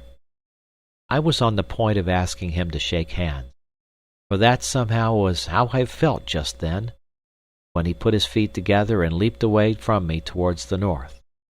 He seemed to drift through the air as a dead leaf would do, fell lightly, and leaped again. I stood for a moment watching him, then faced westward reluctantly, pulled myself together, and with something of the feeling of a man who leaps into icy water, selected a leaping point, and plunged forward to explore my solitary half of the moon world. I dropped rather clumsily among rocks, stood up and looked about me, clambered onto a rocky slab, and leaped again. When presently I looked for Cavor, he was hidden from my eyes, but the handkerchief showed out bravely on its headland, white in the blaze of the sun. I determined not to lose sight of that handkerchief, whatever might betide. End of chapter. Chapter 19. Mr. Bedford Alone. In a little while it seemed to me as though I had always been alone on the moon. I hunted for a time with a certain intentness, but the heat was still very great, and the thinness of the air felt like a hoop about one's chest. I came presently into a hollow basin bristling with tall, brown, dry fronds about its edge, and I sat down under these to rest and cool. I intended to rest for only a little while. I put down my clubs beside me, and sat resting my chin on my hands. I saw with a sort of colorless interest that the rocks of the basin, where here and there the crackling dry lichens had shrunk away to show them, were all veined and spattered with gold, and that here and there bosses of rounded and wrinkled gold projected from among the litter. What did that matter now? A sort of languor had possession of my limbs and mind. I did not believe for a moment that we should ever find the sphere in that vast desiccated wilderness. I seemed to lack a motive for effort till the Selenites should come. Then I supposed I should exert myself, obeying that unreasonable imperative that urges a man before all things to preserve and defend his life, albeit he may preserve it only to die more painfully in a little while. Why had we come to the moon? The thing presented itself to me as a perplexing problem. What is this spirit in man that urges him forever to depart from happiness and security, to toil, to place himself in danger, to risk even a reasonable certainty of death? It dawned upon me up there in the moon, as a thing I ought always to have known, that man is not made simply to go about being safe and comfortable and well fed and amused. Almost any man, if you put the thing to him, not in words but in the shape of opportunity, will show that he knows as much. Against his interests, against his happiness, He is constantly being driven to do unreasonable things. Some force not himself impels him, and go he must. But why? Why? Sitting there in the midst of that useless moon gold, amidst the things of another world, I took count of all my life. Assuming I was to die a castaway upon the moon, I failed altogether to see what purpose I had served. I got no light on that point, but at any rate it was clearer to me than it had ever been in my life before that I was not serving my own purpose, that all my life I had in truth never served the purposes of my private life. Whose purposes, what purposes, was I serving? I ceased to speculate on why we had come to the moon, and took a wider sweep. Why had I come to the earth? Why had I a private life at all? I lost myself at last in bottomless speculations. My thoughts became vague and cloudy, no longer leading in definite directions. I had not felt heavy or weary. I cannot imagine one doing so upon the moon, but I suppose I was greatly fatigued. At any rate, I slept. Slumbering there rested me greatly, I think, and the sun was setting and the violence of the heat abating through all the time I slumbered. When at last I was roused from my slumbers by a remote clamor, I felt active and capable again. I rubbed my eyes, stretched my arms. I rose to my feet. I was a little stiff, and at once prepared to resume my search. I shouldered my golden clubs, one on each shoulder, and went on out of the ravine of the gold-veined rocks. The sun was certainly lower, much lower than it had been, and the air was very much cooler. I perceived I must have slept some time. It seemed to me that a faint touch of misty blueness hung about the western cliff as I leapt to a little boss of rock and surveyed the crater. I could see no signs of mooncalves or Selenites, nor could I see Cavor, but I could see my handkerchief far off, spread out on its thicket of thorns. I looked about me, and then leaped forward to the next convenient viewpoint. I beat my round in a semicircle, and back again in a still remoter crescent. It was very fatiguing and hopeless. The air was really very much cooler, and it seemed to me that the shadow under the westward cliff was growing broad. Ever and again I stopped and reconnoitred. There was no sign of Cavor, no sign of Selenites, and it seemed to me the mooncalves must have been driven into the interior again. I could see none of them. I became more and more desirous of seeing Cavor. The winged outline of the sun had sunk now, until it was scarcely the distance of its diameter from the rim of the sky. I was oppressed by the idea that the Selenites would presently close their lids and valves, and shut us out under the inexorable onrush of the lunar night.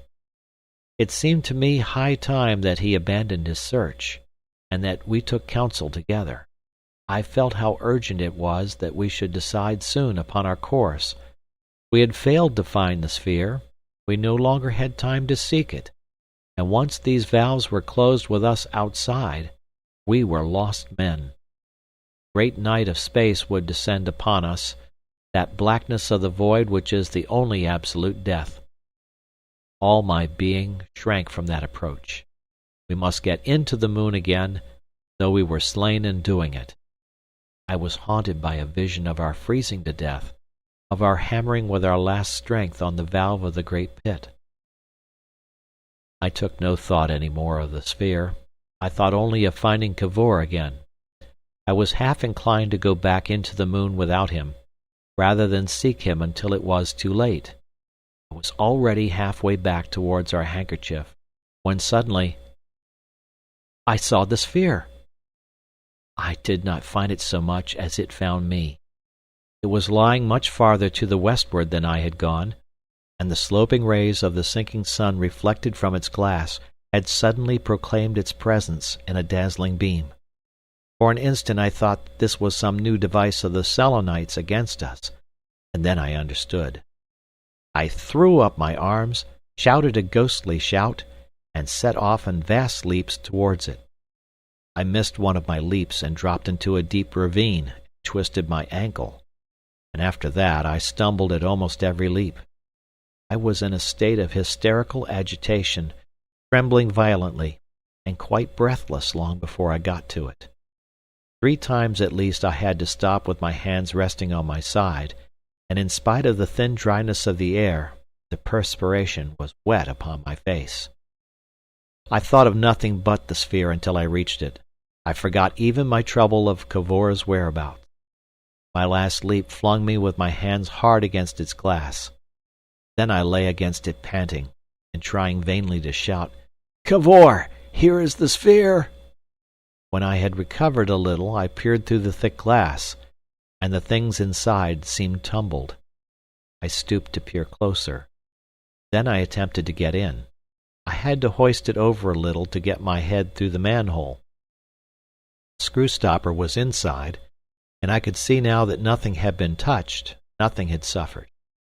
It lay there as we had left it when we had dropped out amidst the snow. For a time I was wholly occupied in making and remaking this inventory. I found I was trembling violently.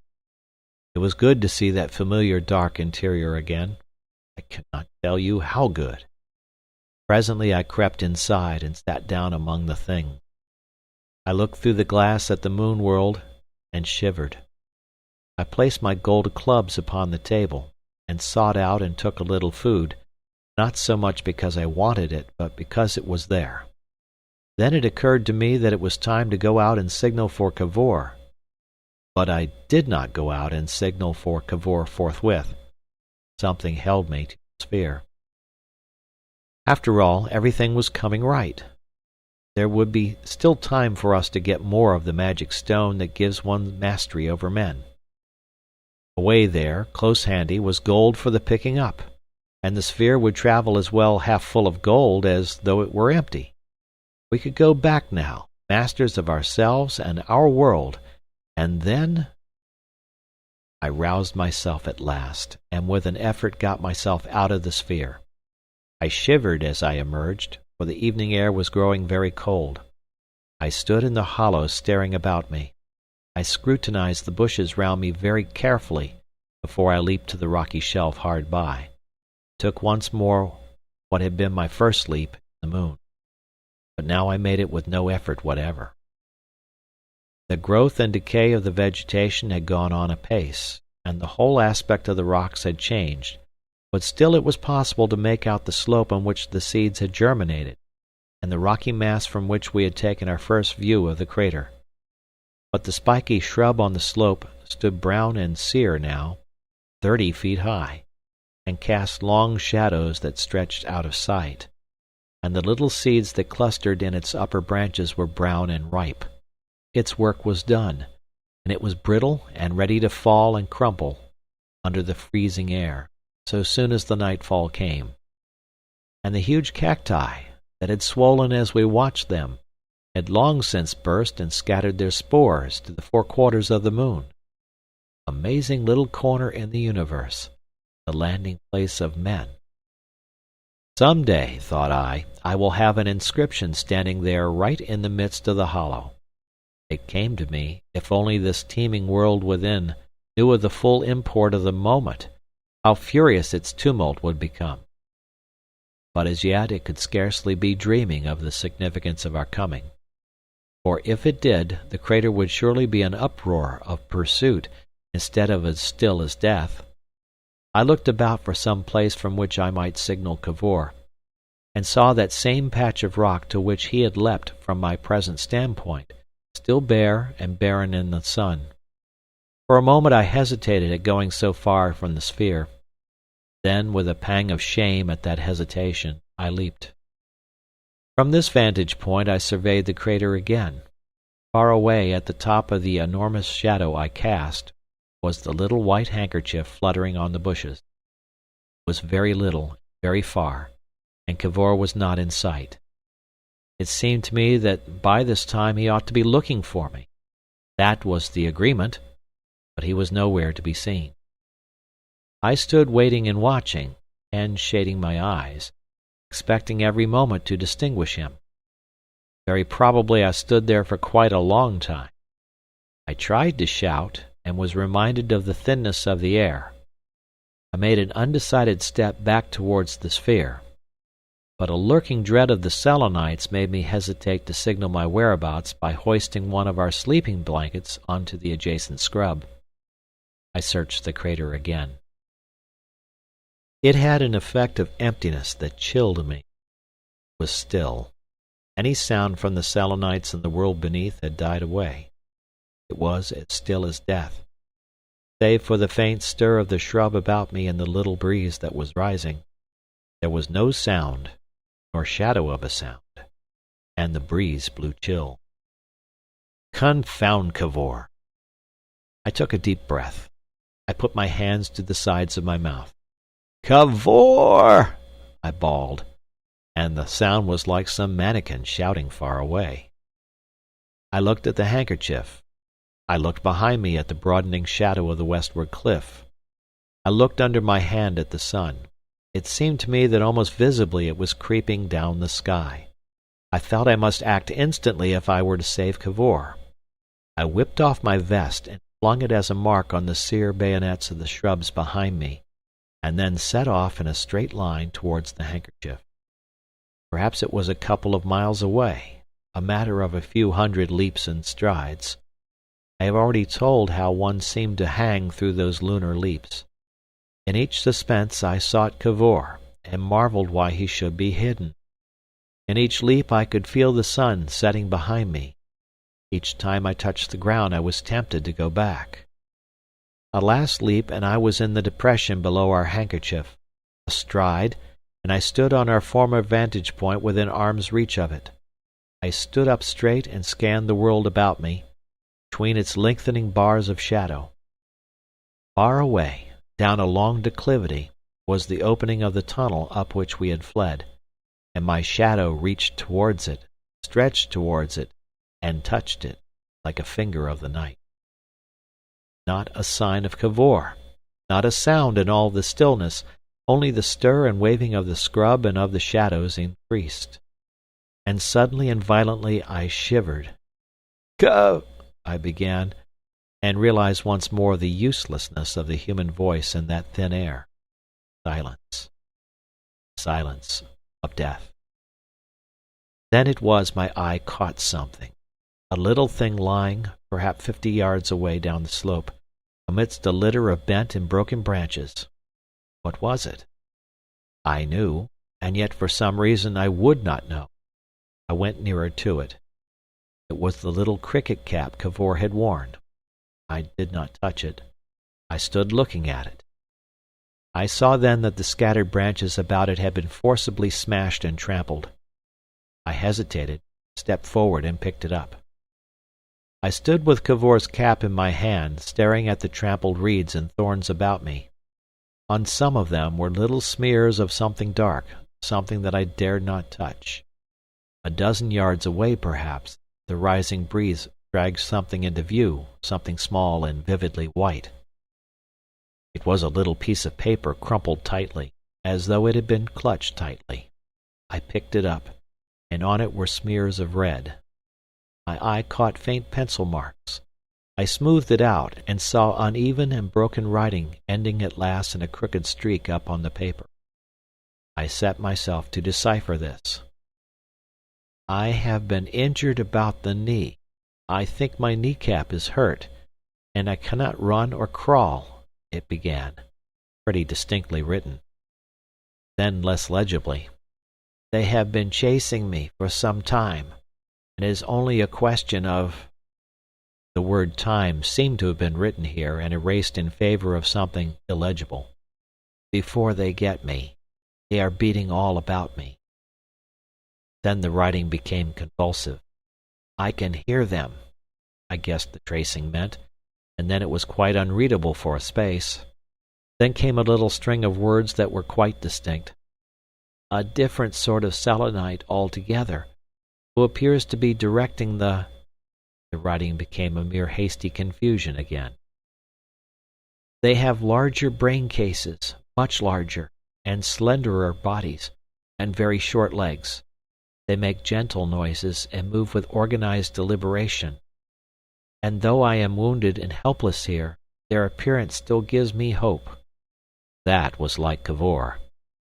"They have not shot at me or attempted injury. I intend—" Then came the sudden streak of the pencil across the paper, and on the back and edges, blood.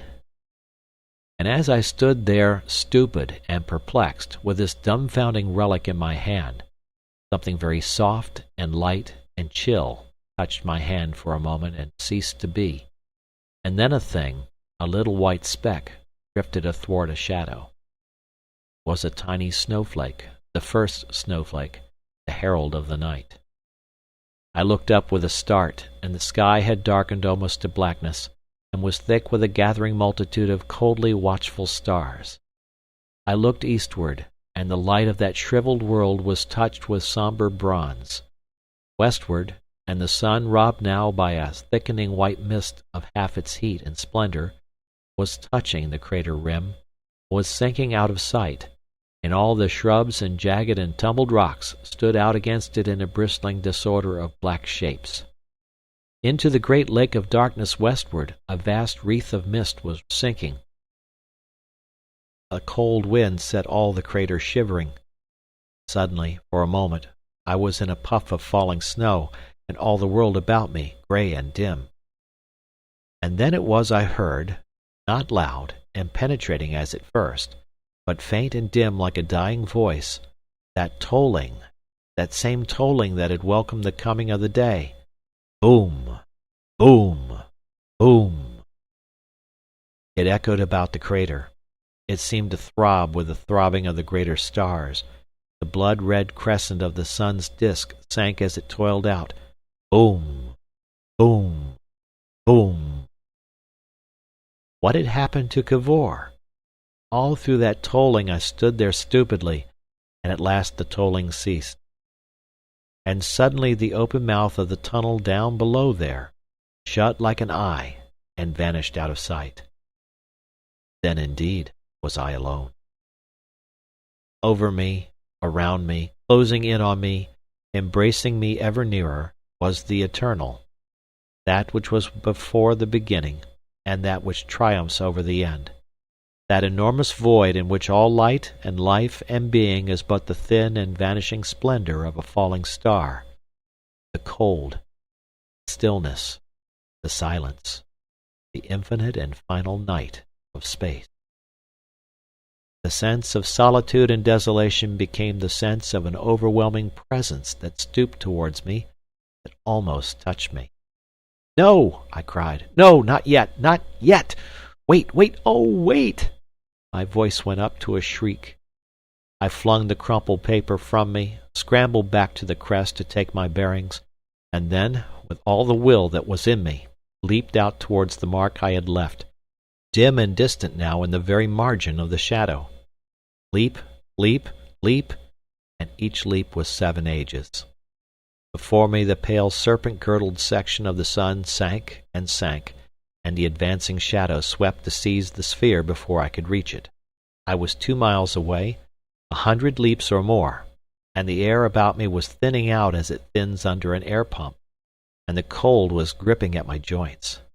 But had I died, I should have died leaping. Once, and then again my foot slipped on the gathering snow as I leaped and shortened my leap. I fell short into bushes that crashed and smashed into dusty chips and nothingness, and once I stumbled as I dropped and rolled head over heels into a gully, and rose bruised and bleeding and confused as to my direction. But such incidents were as nothing to the intervals, those awful pauses when one drifted through the air towards that pouring tide of night. My breathing made a piping noise, and it was as though knives were whirling in my lungs. My heart seemed to beat against the top of my brain. Shall I reach it? Oh, heaven, shall I reach it? My whole being became anguish. "Lie down!" screamed my pain and despair. "Lie down!" The nearer I struggled, the more awfully remote it seemed. I was numb. I stumbled. I bruised and cut myself, and did not bleed. It was in sight. I fell on all fours, and my lungs whooped. I crawled. The frost gathered on my lips. icicles hung from my mustache. I was white with the freezing atmosphere. I was a dozen yards from it. My eyes had become dim. "Lie down!" screamed despair. "Lie down!" I touched it and halted. "Too late!" screamed despair. "Lie down!" I fought stiffly with it. I was on the manhole lip, a stupefied, half-dead being. The snow was all about me.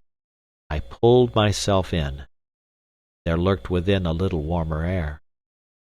The snowflakes, the air flakes, danced in about me as I tried with chilling hands to thrust the valve in and spun it tight and hard. I sobbed. "I will," I chattered in my teeth. And then, with fingers that quivered and felt brittle, I turned to the shutter studs. As I fumbled with the switches, for I had never controlled them before, I could see dimly through the steaming glass the blazing red streamers of the sinking sun, dancing and flickering through the snowstorm, and the black forms of the scrub thickening and bending and breaking beneath the accumulating snow. Thicker whirled the snow, and thicker, black against the light. What if even now the switches overcame me? Then something clicked under my hands, and in an instant that last vision of the moon world was hidden from my eyes. I was in the silence and darkness of the interplanetary sphere. End of chapter. Chapter 20. Mr. Bedford in Infinite Space. It was almost as though I had been killed. Indeed, I could imagine a man suddenly and violently killed would feel very much as I did. One moment, a passion of agonizing existence and fear. The next, darkness and stillness. Neither light nor life nor sun, moon nor stars, the blank infinite. Although the thing was done by my own act, although I had already tasted this very effect in Cavor's company, I felt astonished, dumbfounded, and overwhelmed. I seemed to be borne upward into an enormous darkness. My fingers floated off the studs. I hung as if I were annihilated, and at last, very softly and gently, I came against the bale and the golden chain, and the crowbars that had drifted to the middle of the sphere. I do not know how long that drifting took. In the sphere, of course, even more than on the moon, one's earthly time sense was ineffectual. At the touch of the bale it was as if I had awakened from a dreamless sleep. I immediately perceived that if I wanted to keep awake and alive, I must get a light or open a window, so as to get a grip of something with my eyes. And besides, I was cold. I kicked off from the bale, therefore, clawed on to the thin cords within the glass, crawled along until I got to the manhole rim, so got my bearings for the light and blind studs, took a shove off, and flying once round the bale, getting a scare from something big and flimsy that was drifting loose, I got my hand on the cord quite close to the studs and reached them. I lit the little lamp first of all to see what it was I had collided with, and discovered that old copy of Lloyd's News had slipped its moorings and was adrift in the void. That brought me out of the infinite to my own proper dimensions again. It made me laugh and pant for a time, and suggested the idea of a little oxygen from one of the cylinders. After that I lit the heater till I felt warm, and then I took food. Then I set to work in a very gingerly fashion on the Cavorite blinds, to see if I could guess by any means how the sphere was traveling. First blind I opened I shut at once, and hung for a time flattened and blinded by the sunlight that had hit me. After thinking a little, I started upon the windows at right angles to this one, and got the huge crescent moon and the little crescent earth behind it a second time. I was amazed to find how far I was from the moon. I had reckoned that not only should I have little or none of the kick-off that the earth's atmosphere had given us at our start, but that the tangential fly-off of the moon's spin would be at least 28 times less than the Earth's. I had expected to discover myself hanging over our crater, and on the edge of the night, but all that was now only a part of the outline of the white crescent that filled the sky. And Cavor? He was already infinitesimal. I tried to imagine what could have happened to him, but at that time I could think of nothing but death. I seemed to see him bent and smashed at the foot of some interminably high cascade of blue. All about him the stupid insects stared. Under the inspiring touch of the drifting newspaper I became practical again for a while. It was quite clear to me that what I had to do was to get back to Earth, but as far as I could see I was drifting away from it. Whatever had happened to Cavor, even if he was still alive, which seemed to me incredible after that blood-stained scrap, I was powerless to help him. There he was, living or dead, behind the mantle of that rayless night, and there he must remain at least until I could summon our fellow men to his assistance. Should I do that?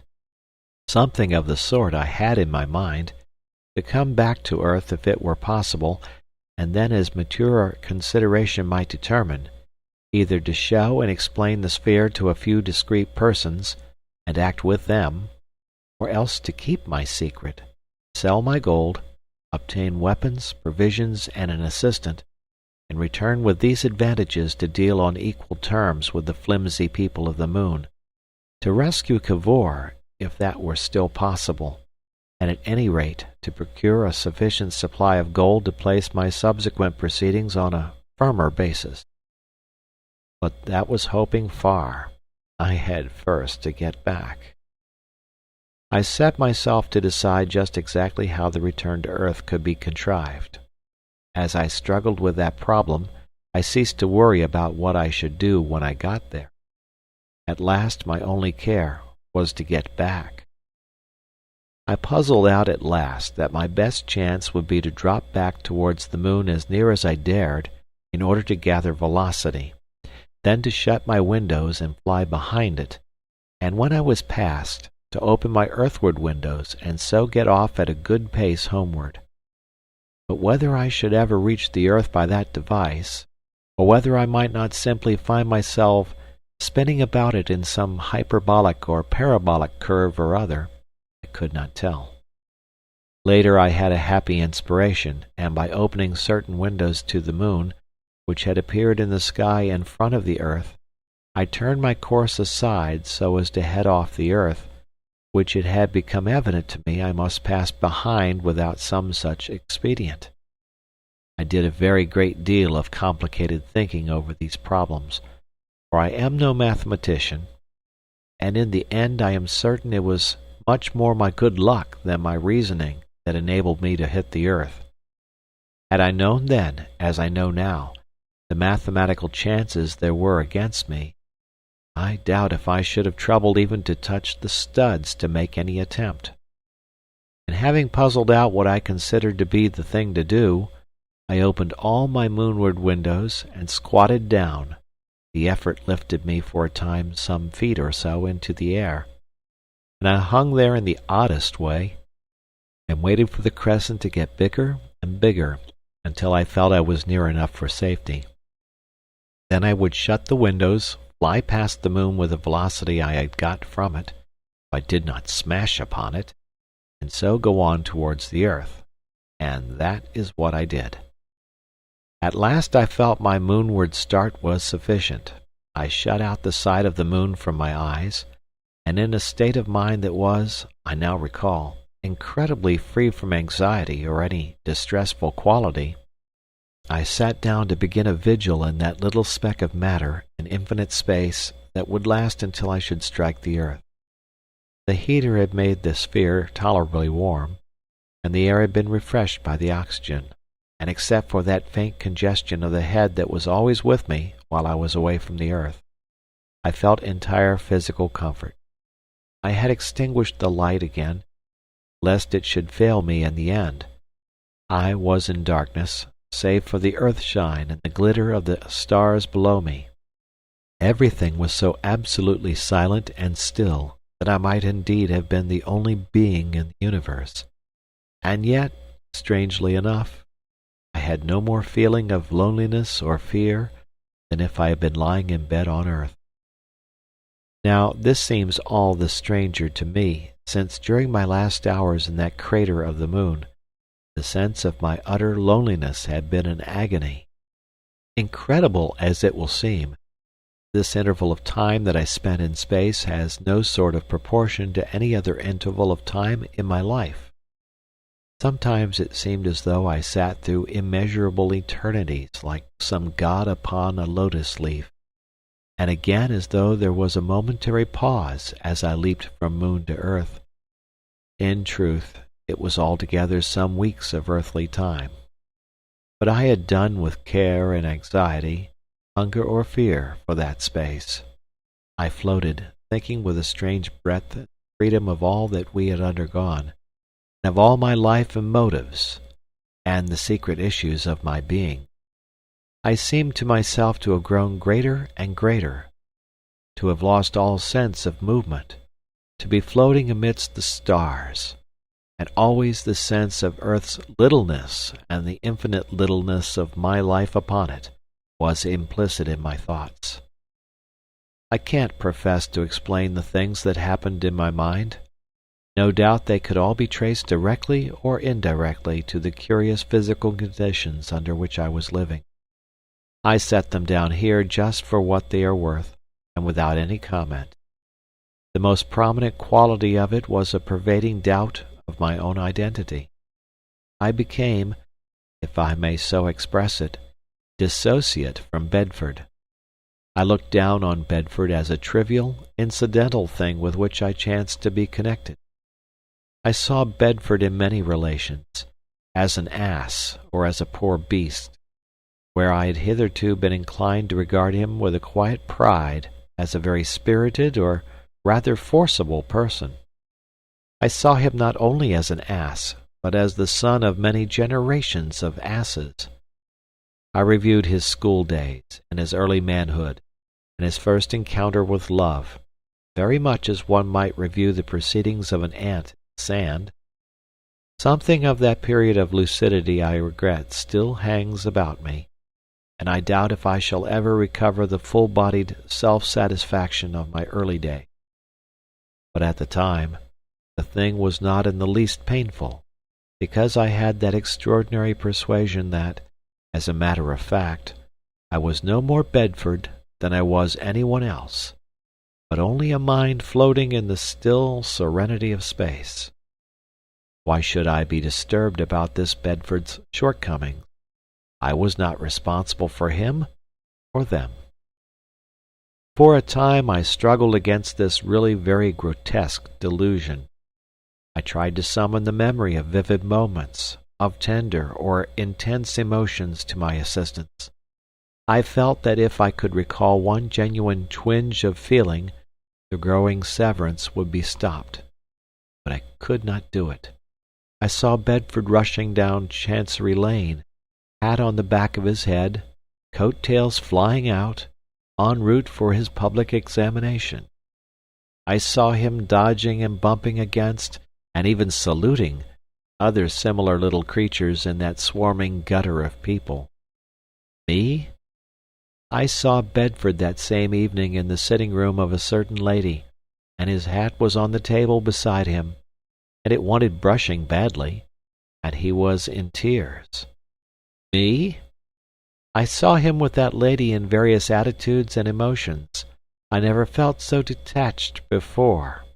I saw him hurrying off to Lympne to write a play, and accosting Cavor, and in his shirt-sleeves working at the sphere, and walking out to Canterbury because he was afraid to come. Me? Did not believe it. I still reasoned that all this was hallucination due to my solitude, and the fact that I had lost all weight and sense of resistance. I endeavored to recover that sense by banging myself about the sphere, by pinching my hands and clasping them together. Among other things, I lit the light, captured that torn copy of Lloyd's, and read those convincingly realistic advertisements about the cutaway bicycle, and the gentleman of private means, and the lady in distress who was selling those forks and spoons.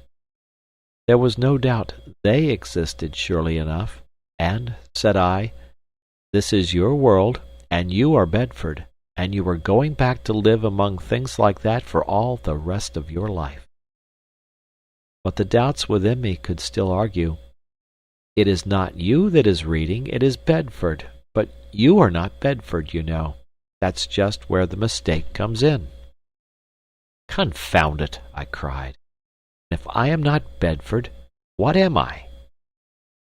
But in that direction no light was forthcoming, though the strangest fancies came drifting into my brain, queer remote suspicions, like shadows seen from far away. Do you know, I had a sort of idea that really I was something quite outside not only the world, but all worlds, and out of space and time, and that this poor Bedford was just a peephole through which I looked at life. Bedford.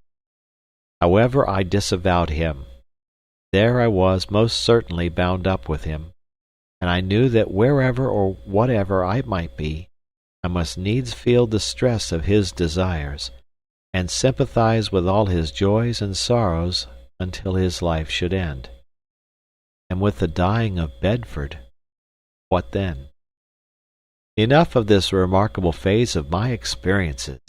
I tell it here simply to show how one's isolation and departure from this planet touch not only the functions and feeling of every organ of the body, but indeed also the very fabric of the mind, with strange and unanticipated disturbances. All through the major portion of that vast space journey I hung thinking of such immaterial things as these, hung dissociated and apathetic, a cloudy megalomaniac, as it were, amidst the stars and planets in the void of space, and not only the world to which I was returning, but the blue-lit caverns of the Selenites, their helmet faces, their gigantic and wonderful machine, and the fate of Cavor, dragged helpless into that world, seemed infinitely minute and altogether trivial things to me. Until at last I began to feel the pull of the earth upon my being, drawing me back again to the life that is real for men. And then, indeed, it grew clearer and clearer to me that I was quite certainly Bedford after all, and returning after amazing adventures to this world of ours, and with a life that I was very likely to lose in this return. I set myself to puzzle out the conditions under which I must fall to earth. End of chapter. Chapter 21. Mr. Bedford at Littlestone. My line of flight was about parallel with the surface as I came into the upper air. Temperature of sphere began to rise forthwith. I knew it behooved me to drop at once. Far below me, in the darkling twilight, stretched a great expanse of sea. I opened every window I could, and fell, out of sunshine into evening, and out of evening into night. Vaster grew the earth, and vaster, swallowed up the stars, and the silvery translucent starlit veil of cloud it wore spread out to catch me. At last the world seemed no longer a sphere, but flat, and then concave. It was no longer a planet in the sky, but the world of man. I shut all but an inch or so of earthward window, and dropped with a slackening velocity. The broadening water, now so near that I could see the dark glitter of the waves, rushed up to meet me. The sphere became very hot. I snapped the last strip of window, and sat scowling and biting my knuckles, waiting for the impact. The sphere hit the water with a huge splash. It must have sent it fathoms high. At the splash I flung the Cavorite shutters open. Down I went, but slower and slower, and then I felt the sphere pressing against my feet, and so drove up again as a bubble drives. And at the last I was floating and rocking upon the surface of the sea, and my journey in space was at an end. The night was dark and overcast. 2 yellow pinpoints far away showed the passing of a ship, and nearer was a red glare that came and went. Had not the electricity of my glow lamp exhausted itself, I could have got picked up that night. In spite of the inordinate fatigue I was beginning to feel, I was excited now, and for a time hopeful, in a feverish, impatient way, that so my travelling might end. But at last I ceased to move about, and sat, wrists on knees, staring at a distant red light. It swayed up and down, rocking, rocking. My excitement passed. I realized I had yet to spend another night at least in the sphere. I perceived myself infinitely heavy and fatigued, so I fell asleep. A change in my rhythmic motion awakened me. I peered through the refracting glass, and saw that I had come aground upon a huge shallow of sand. Far away I seemed to see houses and trees, and seaward a curved, vague distortion of a ship hung between sea and sky. I stood up and staggered. My one desire was to emerge. The manhole was upward, and I wrestled with the screw. Slowly I opened the manhole. At last the air was singing in again as once it had sung out. But this time I did not wait until the pressure was adjusted. In another moment I had the weight of the window on my hands, and I was open, wide open, to the old familiar sky of earth. The air hit me on the chest so that I gasped. I dropped the glass screw. I cried out, put my hands to my chest, sat down. For a time I was in pain. Then I took deep breaths. At last I could rise and move about again. I tried to thrust my head through the manhole, and the sphere rolled over. It was as though something had lugged my head down directly it emerged. I ducked back sharply, or I should have been pinned face under water. After some wriggling and shoving I managed to crawl out upon sand, over which the retreating waves still came and went. I did not attempt to stand up. It seemed to me that my body must be suddenly changed to lead. Mother Earth had her grip on me now, no Cavorite intervening. I sat down heedless of the water that came over my feet. It was dawn, a grey dawn, rather overcast, but showing here and there a long patch of greenish grey. Some way out a ship was lying at anchor, a pale silhouette of a ship with one yellow light. The water came rippling in long shallow waves. Away to the right curved the land, a shingle bank with little hovels, and at last a lighthouse, a sailing mark and a point. Inland stretched a space of level sand, broken here and there by pools of water, and ending a mile away perhaps in a low shore of scrub. To the northeast some isolated watering place was visible, a row of gaunt lodging-houses, the tallest things that I could see on earth, dull dabs against the brightening sky. What strange men can have reared these vertical piles in such an amplitude of space, I do not know. There they are, like pieces of Brighton lost in the waste. For a long time I sat there, yawning and rubbing my face. At last I struggled to rise. It made me feel that I was lifting a weight. I stood up. I stared at the distant houses. For the first time since our starvation in the crater I thought of earthly food. Bacon, I whispered. Eggs, good toast, and good coffee. How the devil am I going to get all this stuff to Limp? I wondered where I was. It was an east shore anyhow, and I had seen Europe before I dropped. I heard footsteps crunching in the sand, and a little round-faced, friendly-looking man in flannels, with a bathing towel wrapped about his shoulders, and his bathing dress over his arm, appeared up the beach. I knew instantly that I must be in England. He was staring most intently at the sphere and me. He advanced, staring. I dare say I looked a ferocious savage enough, dirty, unkempt, to an indescribable degree, but it did not occur to me at the time. He stopped at a distance of 20 yards. "Hullo, my man," he said doubtfully. "Hullo yourself," said I. He advanced, reassured by that. "What on earth is that thing?" he asked. "Can you tell me where I am?" I asked. "That's Littlestone," he said, pointing to the houses, "and that's Dungeness. Have you just landed? What's that thing you've got? Some sort of machine?" "Yes." "Have you floated ashore? Have you been wrecked or something? What is it?" I meditated swiftly. I made an estimate of the little man's appearance as he drew nearer. "By Jove," he said, "you've had a time of it. I thought you— Well, where were you cast away? Is that thing a sort of floating thing for saving life?" I decided to take that line for the present. I made a few vague affirmatives. "I want help," I said hoarsely. "I want to get some stuff up the beach, stuff I can't very well leave about." I became aware of 3 other pleasant-looking young men with towels, blazers, and straw hats, coming down the sands toward me. Evidently the early bathing section of this Littlestone. "Help," said the young man. "Rather." He became vaguely active. "What particularly do you want done?"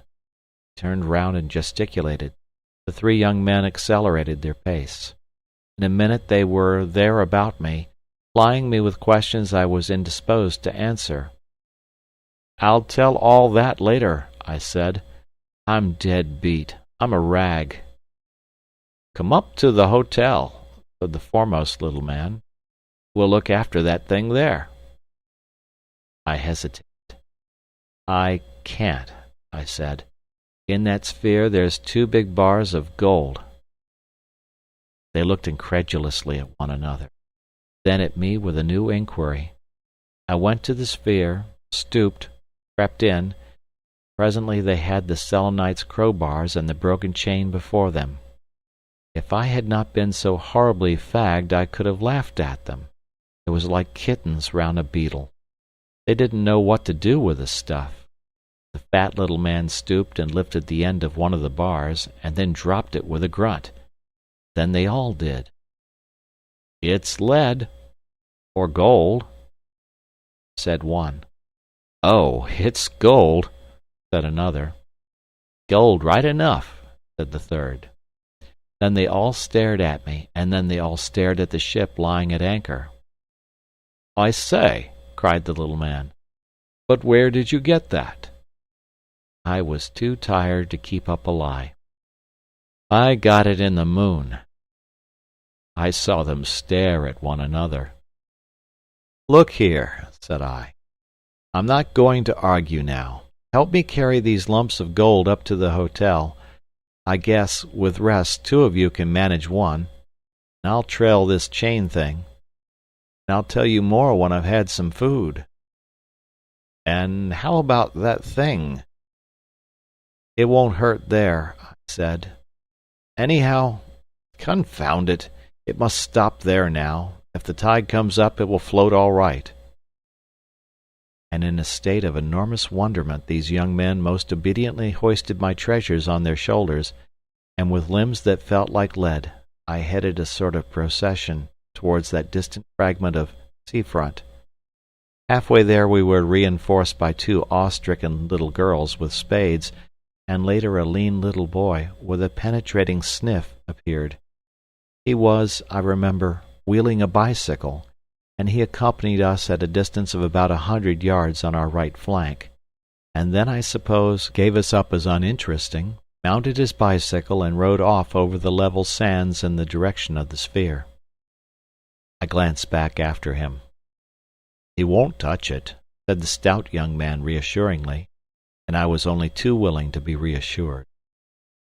At first something of the grey of the morning was in my mind, but presently the sun disengaged itself from the level clouds of the horizon and lit the world, and turned the leaden sea to glittering water. My spirits rose. A sense of the vast importance of the things I had done and had yet to do came with the sunlight into my mind. I laughed aloud as the foremost man staggered under my gold. When indeed I took my place in the world, how amazed the world would be! If it had not been for my inordinate fatigue, the landlord of the little stone hotel would have been amusing, as he hesitated between my gold and my respectable company on the one, and my filthy appearance on the other. But at last I found myself in a terrestrial bathroom once more, with warm water to wash myself with, and a change of raiment, preposterously small indeed, but anyhow clean, that the genial little man had lent me. He lent me a razor too, but I could not screw up my resolution to attack even the outposts of the bristling beard that covered my face. I sat down to an English breakfast and ate with a sort of languid appetite, an appetite many weeks old and very decrepit, and stirred myself to answer the questions of the four young men. And I told them the truth. "Well," said I, "as you press me, I got it in the moon." "The moon?" "Yes, the moon in the sky." "But how do you mean?"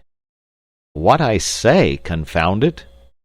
"Then you have just come from the moon?" "Exactly, through space, in that ball." And I took a delicious mouthful of egg. I made a private note that when I went back to the moon I would take a box of eggs. I could see clearly that they did not believe one word of what I told them, but evidently they considered me the most respectable liar they had ever met. They glanced at one another, and then concentrated the fire of their eyes on me. I fancied they expected a clue to me in the way I helped myself to salt. They seemed to find something significant in my peppering my egg. These strangely shaped masses of gold they had staggered under held their minds.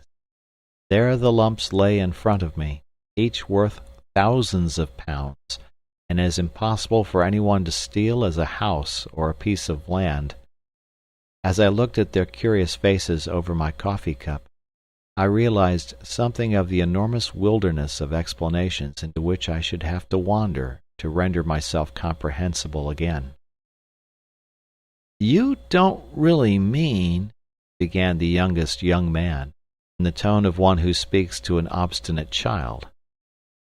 "Just pass me that toast rack," I said, shut him up completely. "But look here, I say," began one of the others. "We're not going to believe that, you know." "Ah, well," said I, and shrugged my shoulders. "He doesn't want to tell us," said the youngest young man in a stage aside, and then with an appearance of great sang-froid, "You don't mind if I take a cigarette?" I waved him a cordial assent, and proceeded with my breakfast. Two of the others went and looked out of the farther window and talked inaudibly. I was struck by a thought. "The tide," I said, "is running out?" There was a pause, a doubt who should answer me. "It's near the ebb," said the fat little man. "Well, anyhow," I said, "it won't float far." I decapitated my third egg and began a little speech. "Look here," I said, "please don't imagine I'm surly, or telling you uncivil lies, or anything of that sort.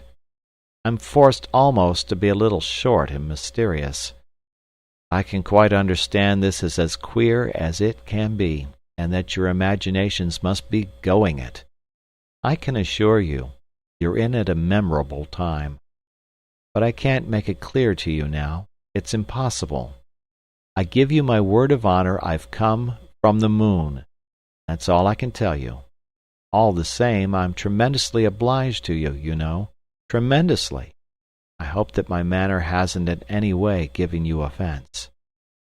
"Oh, not in the least," said the youngest young man affably. "We can quite understand." And staring hard at me all the time, he heeled his chair back until it very nearly upset, and recovered with some exertion. "Not a bit of it. said the fat young man. "Don't you imagine that!" And they all got up and dispersed, and walked about and lit cigarettes, and generally tried to show they were perfectly amiable and disengaged, and entirely free from the slightest curiosity about me and the sphere. "I'm going to keep an eye on that ship out there all the same," I heard one of them remarking in an undertone. If only they could have forced themselves to it, they would, I believe, even have gone out and left me. I went on with my third egg. "The weather," the fat little man remarked presently, "has been immense, has it not? I don't know when we have had such a summer." Phoo whiz! Like a tremendous rocket, and somewhere a window was broken. "What's that?" said I. "It isn't," cried the little man, and rushed to the corner window. All the others rushed to the window likewise. I sat staring at them. Suddenly I leaped up, knocked over my third egg, rushed for the window also. I had just thought of something. "Nothing to be seen there," cried the little man, rushing for the door. "It's that boy!" I cried, bawling in hoarse fury. "It's that accursed boy!" And turning about, I pushed the waiter aside. He had just brung me some more toast, and rushed violently out of the room and down and out upon the queer little esplanade in front of the hotel. The sea, which had been smooth, was rough now with hurrying catspaws, and all about where the sphere had been was tumbled water like the wake of a ship. Above, a little puff of cloud whirled like dispersing smoke, and the 3 or 4 people on the beach were peering up with interrogative faces towards the point of that unexpected report. And that was all. Boots and waiters and the 4 young men in blazers came rushing out behind me. Shouts came from windows and doors, and all sorts of worrying people came into sight, agape. For a time I stood there, too overwhelmed by this new development to think of the people. At first I was too stunned to see the thing as any definite disaster. I was just stunned, as a man is by some accidental violent blow. It is only afterwards he begins to appreciate his specific injury. Good Lord! I felt as though somebody was pouring funk out of a can down the back of my neck. My legs became feeble. I had got the first intimation of what the disaster meant for me. There was that confounded boy, sky high. I was utterly left. There was the gold in the coffee room, my only possession on earth. How would it all work out? The general effect was of a gigantic, unmanageable confusion. "I say," said the voice of the little man behind. "I say, you know." I wheeled about, and there were 20 or 30 people, sort of irregular investment of people, all bombarding me with dumb interrogation, with infinite doubt and suspicion. I felt the compulsion of their eyes intolerably. I groaned aloud. "I can't!" I shouted. "I tell you I can't! I'm not equal to it!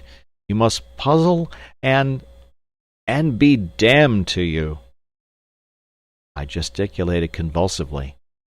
He receded a step as though I had threatened him. I made a bolt through them into the hotel. I charged back into the coffee room, rang the bell furiously. I gripped the waiter as he entered. "Do you hear?" I shouted. "Get help and carry these bars up to my room right away." He failed to understand me, and I shouted and raved at him. A scared-looking little old man in a green apron appeared, and further 2 of the young men in flannels. I made a dash at them and commandeered their services. As soon as the gold was in my room I felt free to quarrel. "Now get out!" I shouted. "All of you get out if you don't want to see a man go mad before your eyes." And I helped the waiter by the shoulder as he hesitated in the doorway. And then, as soon as I had the door locked on them all, I tore off the little man's clothes again, shied them right and left, got into bed forthwith. and there I lay swearing and panting and cooling for a very long time. At last I was calm enough to get out of bed and ring up the round-eyed waiter for a flannel nightshirt, a soda and whiskey, and some good cigars. And these things being procured me, after an exasperating delay that drove me several times to the bell, I locked the door again and proceeded very deliberately to look the entire situation in the face. The net result of the great experiment presented itself as an absolute failure. It was a rout, and I was the sole survivor. It was an absolute collapse, and this was the final disaster. There was nothing for it but to save myself, and as much as I could in the way of prospects from our debacle. At one fatal crowning blow all my vague resolutions of return and recovery had vanished.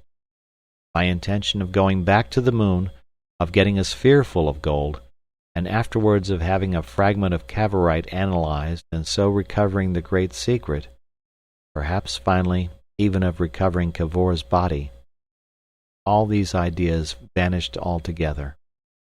I was the sole survivor, and that was all. I think that going to bed was one of the luckiest ideas I have ever had in an emergency.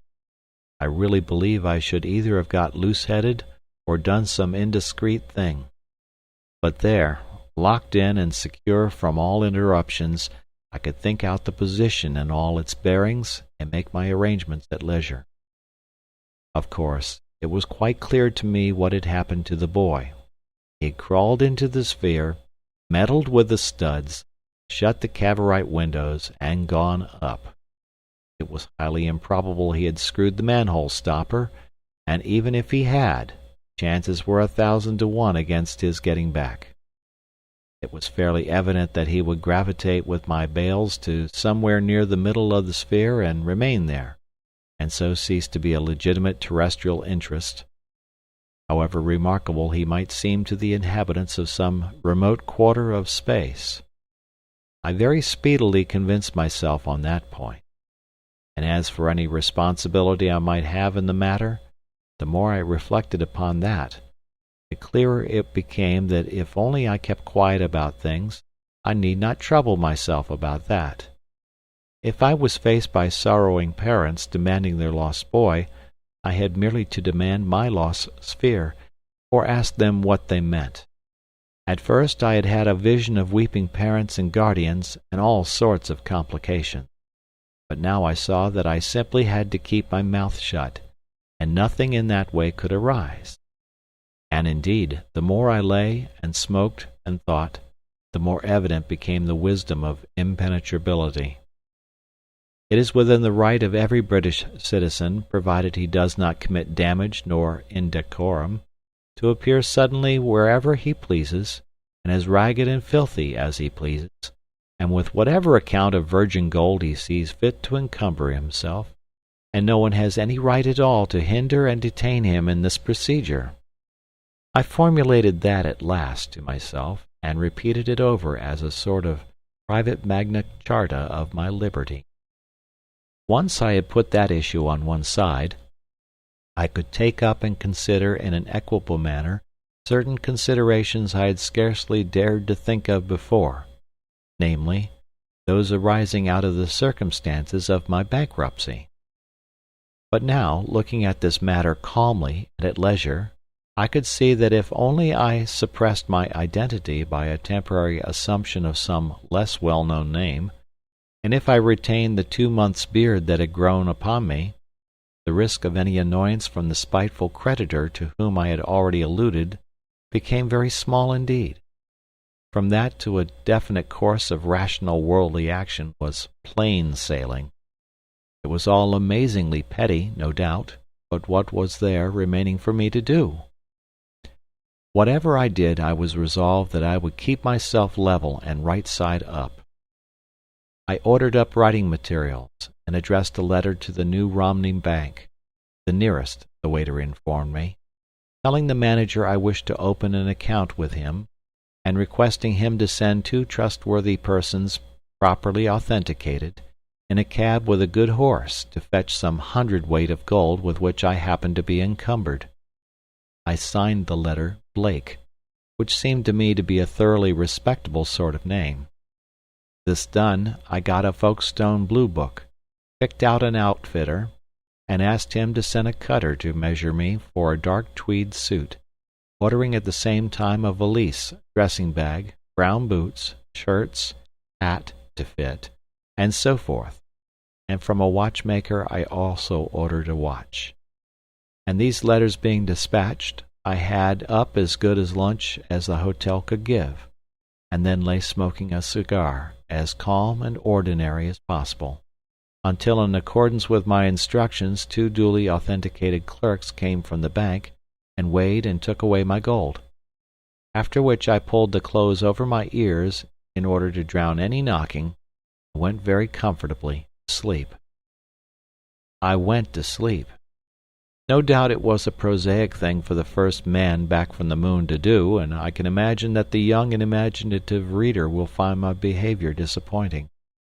But I was horribly fatigued and bothered, and confound it, what else was there to do? There certainly was not the remotest chance of my being believed if I had told my story then, and it would certainly have subjected me to intolerable annoyances. I went to sleep. When at last I woke up again, I was ready to face the world as I have always been accustomed to face it since I came to years of discretion. And so I got away to Italy, and there it is I am writing this story. If the world will not have it as fact, then the world may take it as fiction. It is no concern of mine. And now that the account is finished, I am amazed to think how completely this adventure is gone and done with.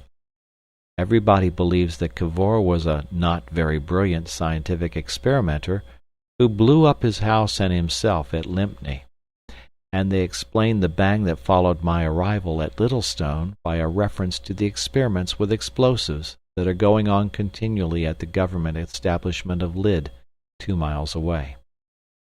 I must confess that hitherto I have not acknowledged my share in the disappearance of Master Tommy Simmons, which was that little boy's name.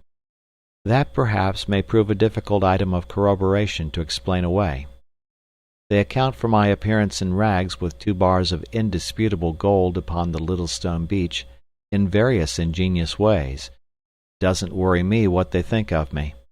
They say I have strung all these things together to avoid being questioned too closely as to the source of my wealth. I would like to see the man who could invent a story that would hold together like this one. Well, they must take it as fiction. There it is. I have told my story, and now I suppose I have to take up the worries of this terrestrial life again. Even if one has been to the moon, one has still to earn a living. So I am working here at Amalfi on the scenario of that play I sketched before Cavor came walking into my world, and I am trying to piece my life together as it was before ever I saw him. I must confess that I find it hard to keep my mind on the play when the moonshine comes into my room.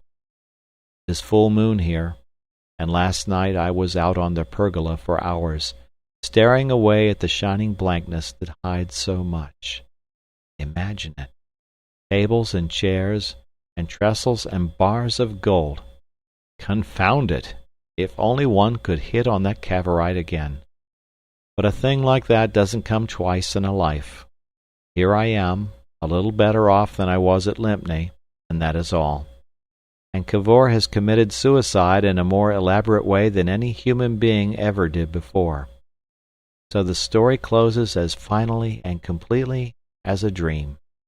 It fits in so little with all the other things of life.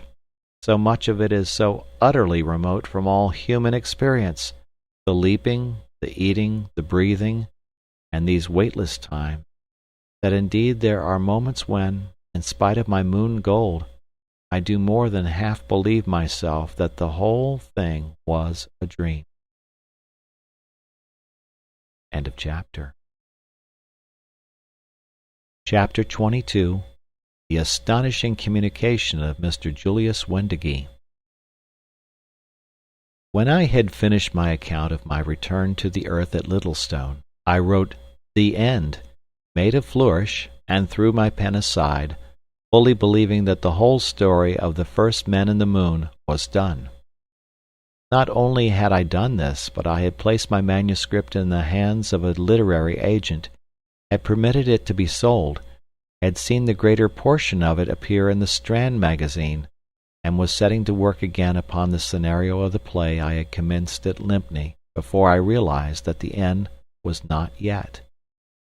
And then, following me from Amalfi to Algiers, there reached me, it is now about 6 months ago, one of the most astounding communications I have ever been fated to receive.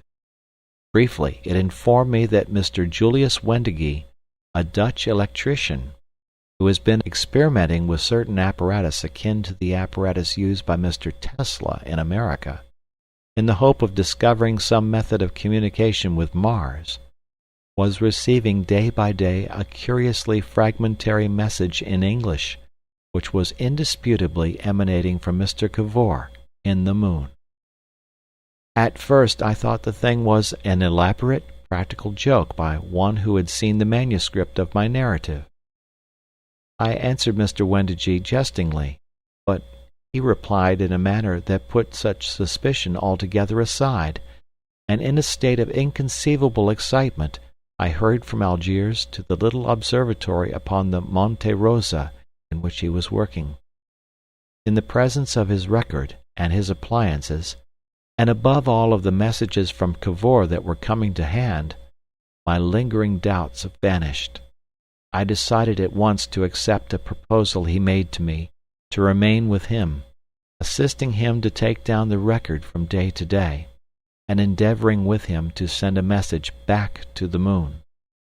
Cavor, we learnt, was not only alive, but free, in the midst of an almost inconceivable community of these ant-like beings, these ant-men, in the blue darkness of the lunar caves. He was lamed, it seemed, but otherwise in quite good health, in better health, he distinctly said, than he usually enjoyed on earth. He had had a fever, but it had left no bad effects. But curiously enough he seemed to be laboring under a conviction that I was either dead in the moon crater or lost in the deep of space. His message began to be received by Mr. Wendigy when that gentleman was engaged in quite a different investigation. The reader will no doubt recall the little excitement that began the century, arising out of an announcement by Mr. Nikola Tesla, the American electrical celebrity, that he had received a message from Mars. His announcement renewed attention to fact that had long been familiar to scientific people, namely, that from some unknown source in space, waves of electromagnetic disturbance, entirely similar to those used by Signor Marconi for his wireless telegraphy, are constantly reaching the earth. Besides Tesla, quite a number of other observers have been engaged in perfecting apparatus for receiving and recording these vibrations, though few would go so far to consider them actual messages from some extraterrestrial sender. Among that few, however, we must certainly count Mr. Wendigy. Ever since 1898 he had devoted himself almost entirely to the subject, and being a man of ample means, he had erected an observatory on the flanks of Monte Rosa, in a position singularly adapted in every way for such observations. My scientific attainments, I must admit, are not great, but so far as they enable me to judge, Mr. Wendigy's contrivances for detecting and recording any disturbances in the electromagnetic conditions of space are singularly original and ingenious. And by a happy combination of circumstances they were set up and in operation about 2 months before Cavor made his first attempt to call up the earth. Consequently, we have fragments of his communication even from the beginning. Unhappily, they are only fragments, and the most momentous of all the things that he had to tell humanity, the instructions, that is, for the making of Cavorite, if indeed he ever transmitted them, have throbbed themselves away unrecorded into space. We never succeeded in getting a response back to Cavor. He was unable to tell, therefore, what we had received or what we had missed. Nor, indeed, did he certainly know that anyone on earth was really aware of his efforts to reach us. And the persistence he displayed in sending 18 long descriptions of lunar affairs, as they would be if we had them complete, shows how much his mind must have turned back towards his native planet since he left it 2 years ago. You can imagine how amazed Mr. Wendigee must have been when he discovered his record of electromagnetic disturbances interlaced by Cavor's straightforward English. Mr. Wendigee knew nothing of our wild journey moonward, and suddenly, this English out of the void. It is well the reader should understand the conditions under which it would seem these messages were sent. Somewhere within the moon Cavor certainly had access for a time to a considerable amount of electrical apparatus, and it would seem he rigged up, perhaps furtively, a transmitting arrangement of the Marconi type. This he was able to operate at irregular intervals, sometimes for only half an hour or so, sometimes for 3 or 4 hours at a stretch. At these times he transmitted his earthward message, regardless of the fact that the relative position of the moon and points upon the earth's surface is constantly altering. As a consequence of this, and of the necessary imperfections of our recording instruments, his communication comes and goes in our records in an extremely fitful manner. It becomes blurred.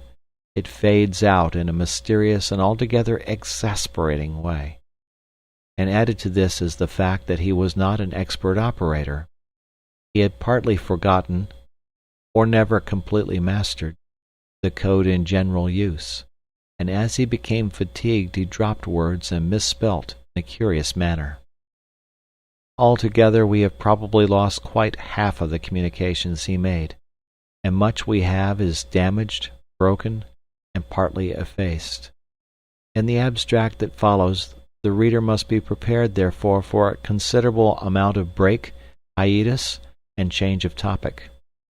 Mr. Wendigee and I are collaborating in a complete and annotated edition of the Cavor record, which we hope to publish, together with a detailed account of the instruments employed, beginning with the first volume in January next. That will be the full and scientific report, of which this is only the popular transcript. But here we give at least sufficient to complete the story I have told, and to give the broad outlines of the state of that other world so near, so akin, and yet so dissimilar to our own. End of chapter. Chapter 23. An abstract of the 6 messages first received from Mr. Cavor. The 2 earlier messages of Mr. Cavor may very well be reserved for that larger volume.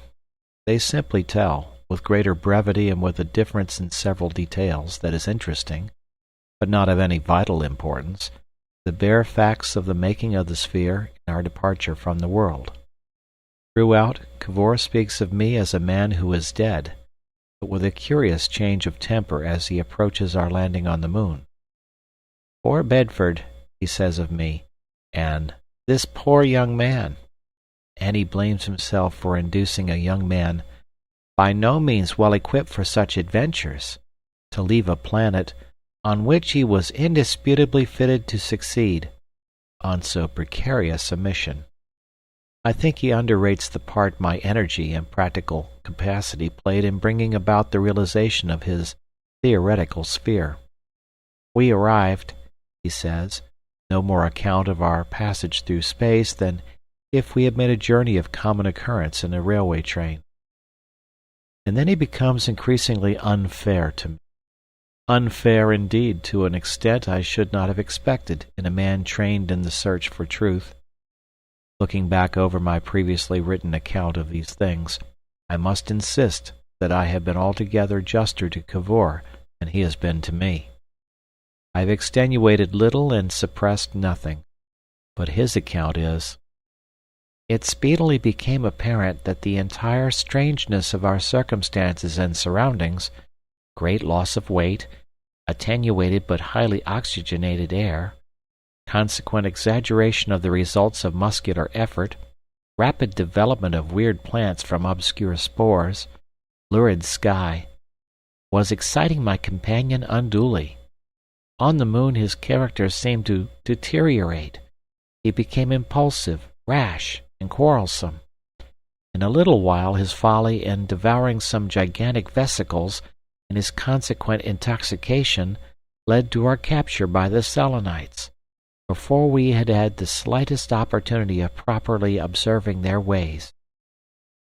He says, you observe, nothing of his own concession to these same vesicles.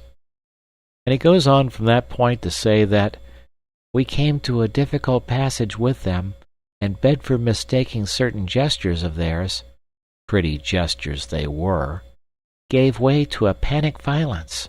He ran amuck, killed 3, and perforce I had to flee with him after the outrage.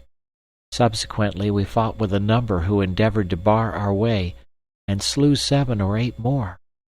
It says much for the tolerance of these beings that on my recapture I was not instantly slain.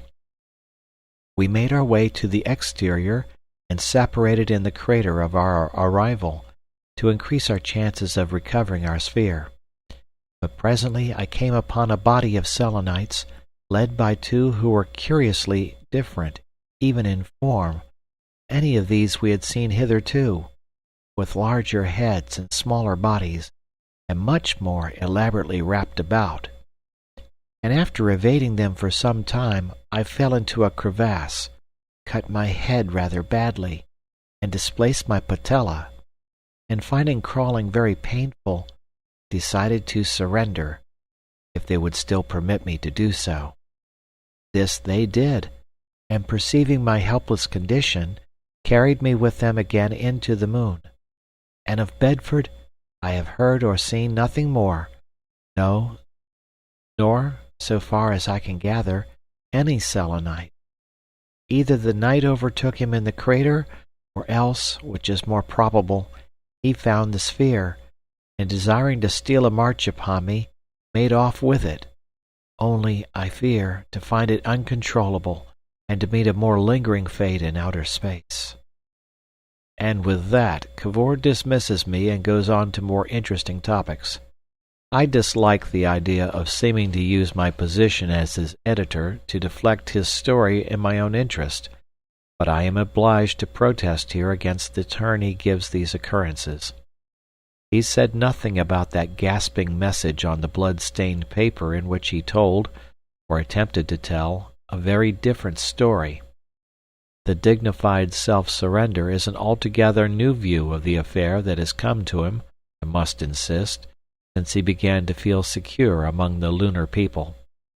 And as for the stealing a march conception, I am quite willing to let the reader decide between us on what he has before him. I know I am not a model man. I have made no pretense to be. But am I that? However, that is the sum of my wrongs. From this point I can edit Cavor with an untroubled mind, for he mentions me no more. It would seem the Selenites who had come upon him carried him to some point in the interior down a great shaft, by means of what he describes as a sort of balloon. We gather from the rather confused passage in which he describes this, and from a number of chance allusions and hints and other and subsequent messages, that this great shaft is one of an enormous system of artificial shafts that run, each from what is called a lunar crater, downwards for very nearly 100 miles towards the central portion of our satellite. These shafts communicate by transverse tunnels. They throw out abysmal caverns and expand into great globular places. The whole of the moon's substance for 100 miles inward, indeed, is a mere sponge of rock. Partly, says Cavor, this sponginess is natural, but very largely it is due to the enormous industry of the Selenites in the past. The enormous circular mounds of the excavated rock and earth it is that form those great circles about the tunnels known to earthly astronomers, misled by a false analogy, as volcanoes. It was down this shaft they took him, in this sort of balloon he speaks of, at first into an inky blackness, and then into a region of continually increasing phosphorescence. Cavor's dispatches show him to be curiously regardless of detail for a scientific man, but we gather that this light was due to the streams and cascades of water, no doubt containing some phosphorescent organism, that flowed ever more abundantly downward towards the central sea. And as he descended, he says, the Selenites also became luminous, and at last far below him he saw, as it were, a lake of heatless fire, the waters of the central sea, glowing and eddying in strange perturbation, like luminous blue milk that is just on the boil. This lunar sea, says Cavor in a later passage, is not a stagnant ocean. A solar tide sends it in a perpetual flow around the lunar axis, and strange storms and boilings and rushings of its waters occur, and at times cold winds and thunderings that ascend out of it into the busy ways of the great ant-hill above. It is only when the water is in motion that it gives out light. In its rare seasons of calm, it is black. Commonly, when one sees it, its waters rise and fall in an oily swell, and flakes and big rafts of shining, bubbly foam drift with the sluggish, faintly glowing current. The Selenites navigate its cavernous straits and lagoons in little shallow boats of a canoe-like shape. And even before my journey to the galleries about the Grand Lunar, who is master of the moon, I was permitted to make a brief excursion on its waters. The caverns and passages are naturally very tortuous. A large proportion of these ways are known only to expert pilots among the fishermen, and not infrequently Selenites are lost forever in their labyrinths. In their remoter recesses, I am told, strange creatures lurk, some of them terrible and dangerous creatures that all the science of the moon has been unable to exterminate.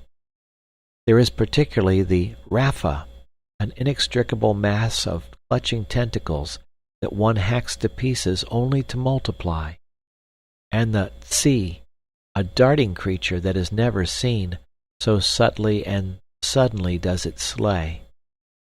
He gives us a gleam of description. I was reminded on this excursion of what I have read of the Mammoth Caves. If only I had had a yellow flambeau instead of the pervading blue light, and a solid-looking boatman with an oar instead of a scuttle-faced Selenite working an engine at the back of the canoe, I could have imagined I had suddenly got back to earth. The rocks about us were very various, sometimes black, sometimes pale blue and veined, and once they flashed and glittered as though we had come into a mine of sapphires. And below one saw the ghostly phosphorescent fishes flash and vanish in the hardly less phosphorescent deep. Then presently a long ultramarine vista down the turgid stream of one of the channels of traffic, and a landing stage, and then perhaps a glimpse up the enormous crowded shaft of one of the vertical ways. In one great place heavy with glistening stalactites, a number of boats were fishing. We went alongside one of these and watched the long-armed Selenites winding in a net. They were little hunchbacked insects, with very strong arms, short bandy legs, crinkled face masks. As they pulled at it, that net seemed the heaviest thing I had come upon in the moon. It was loaded with weights, no doubt of gold, and it took a long time to draw, for in those waters the larger and more edible fish lurk deep. Fish in the net came up like a blue moonrise, a blaze of darting, tossing blue. Among their catch was a many-tentaculate, evil-eyed black thing, ferociously active, whose appearance they greeted with shrieks and twitters, and which with quick, nervous movements they hacked to pieces by means of little hatchets. All its dissevered limbs continued to lash and writhe in a vicious manner. Afterwards, when fever had hold of me, I dreamt again and again of that bitter, furious creature rising so vigorous and active out of the unknown sea. It was the most active and malignant thing of all the living creatures I have yet seen in this world inside the moon. The surface of the sea must be very nearly 200 miles, if not more, below the level of the moon's exterior.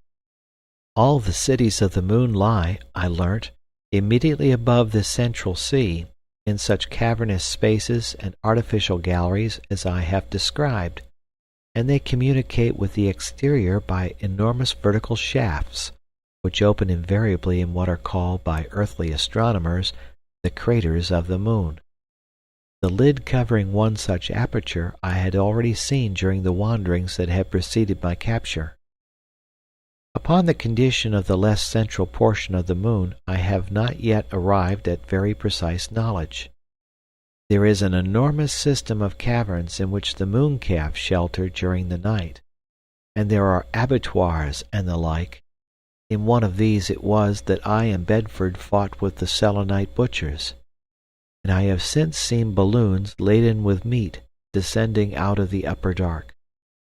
I have as yet scarcely learnt as much of these things as a Zulu in London would learn about the British corn supplies in the same time.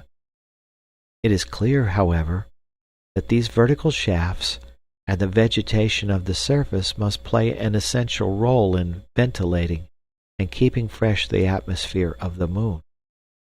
At one time, and particularly on my first emergence from my prison, there was certainly a cold wind blowing down the shaft, and later there was a kind of sirocco upward that corresponded with my fever.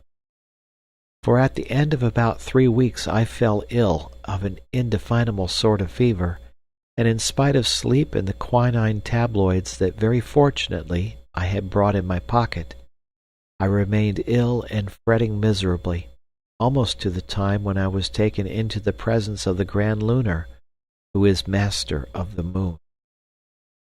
I will not dilate on the wretchedness of my condition, he remarks, during those days of ill health.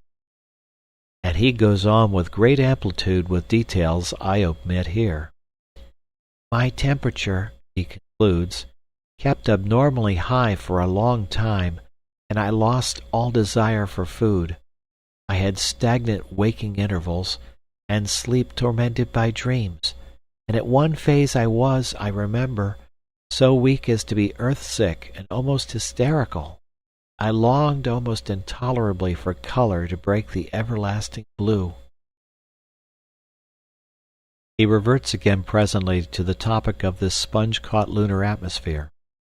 I am told by astronomers and physicists that all he tells is in absolute accordance with what was already known of the moon's condition.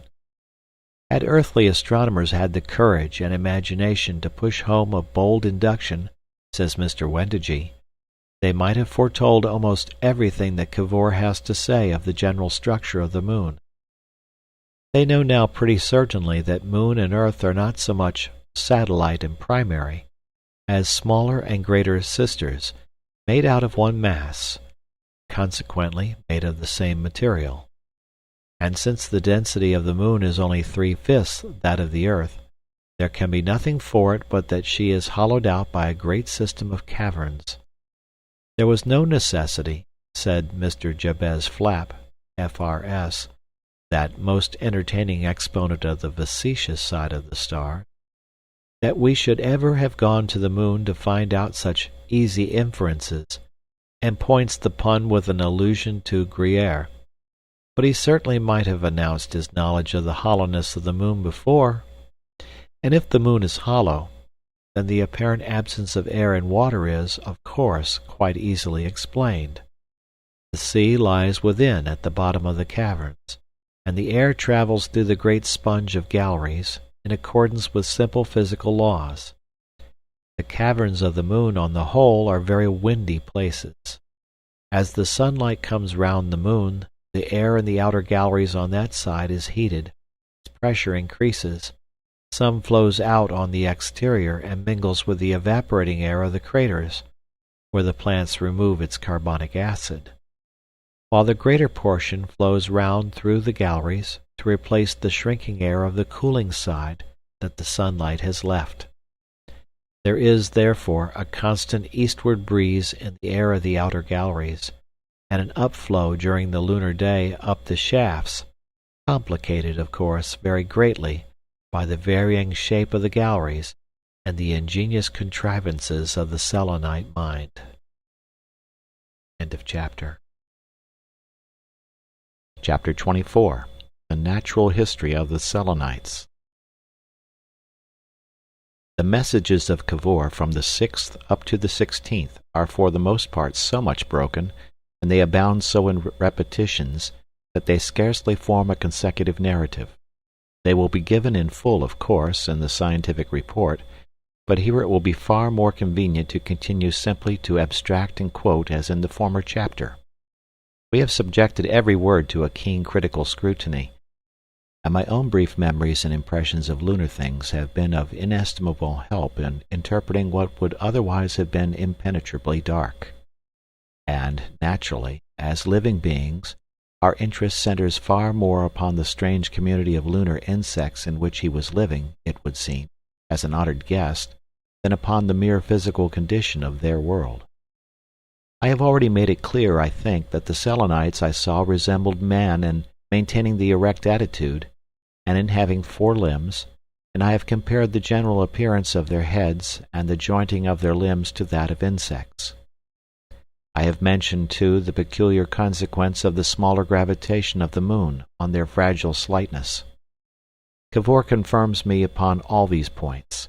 He calls them animals, though of course they fall under no division of the classification of earthly creatures, and he points out the insect type of anatomy had, fortunately for men, never exceeded a relatively very small size on earth.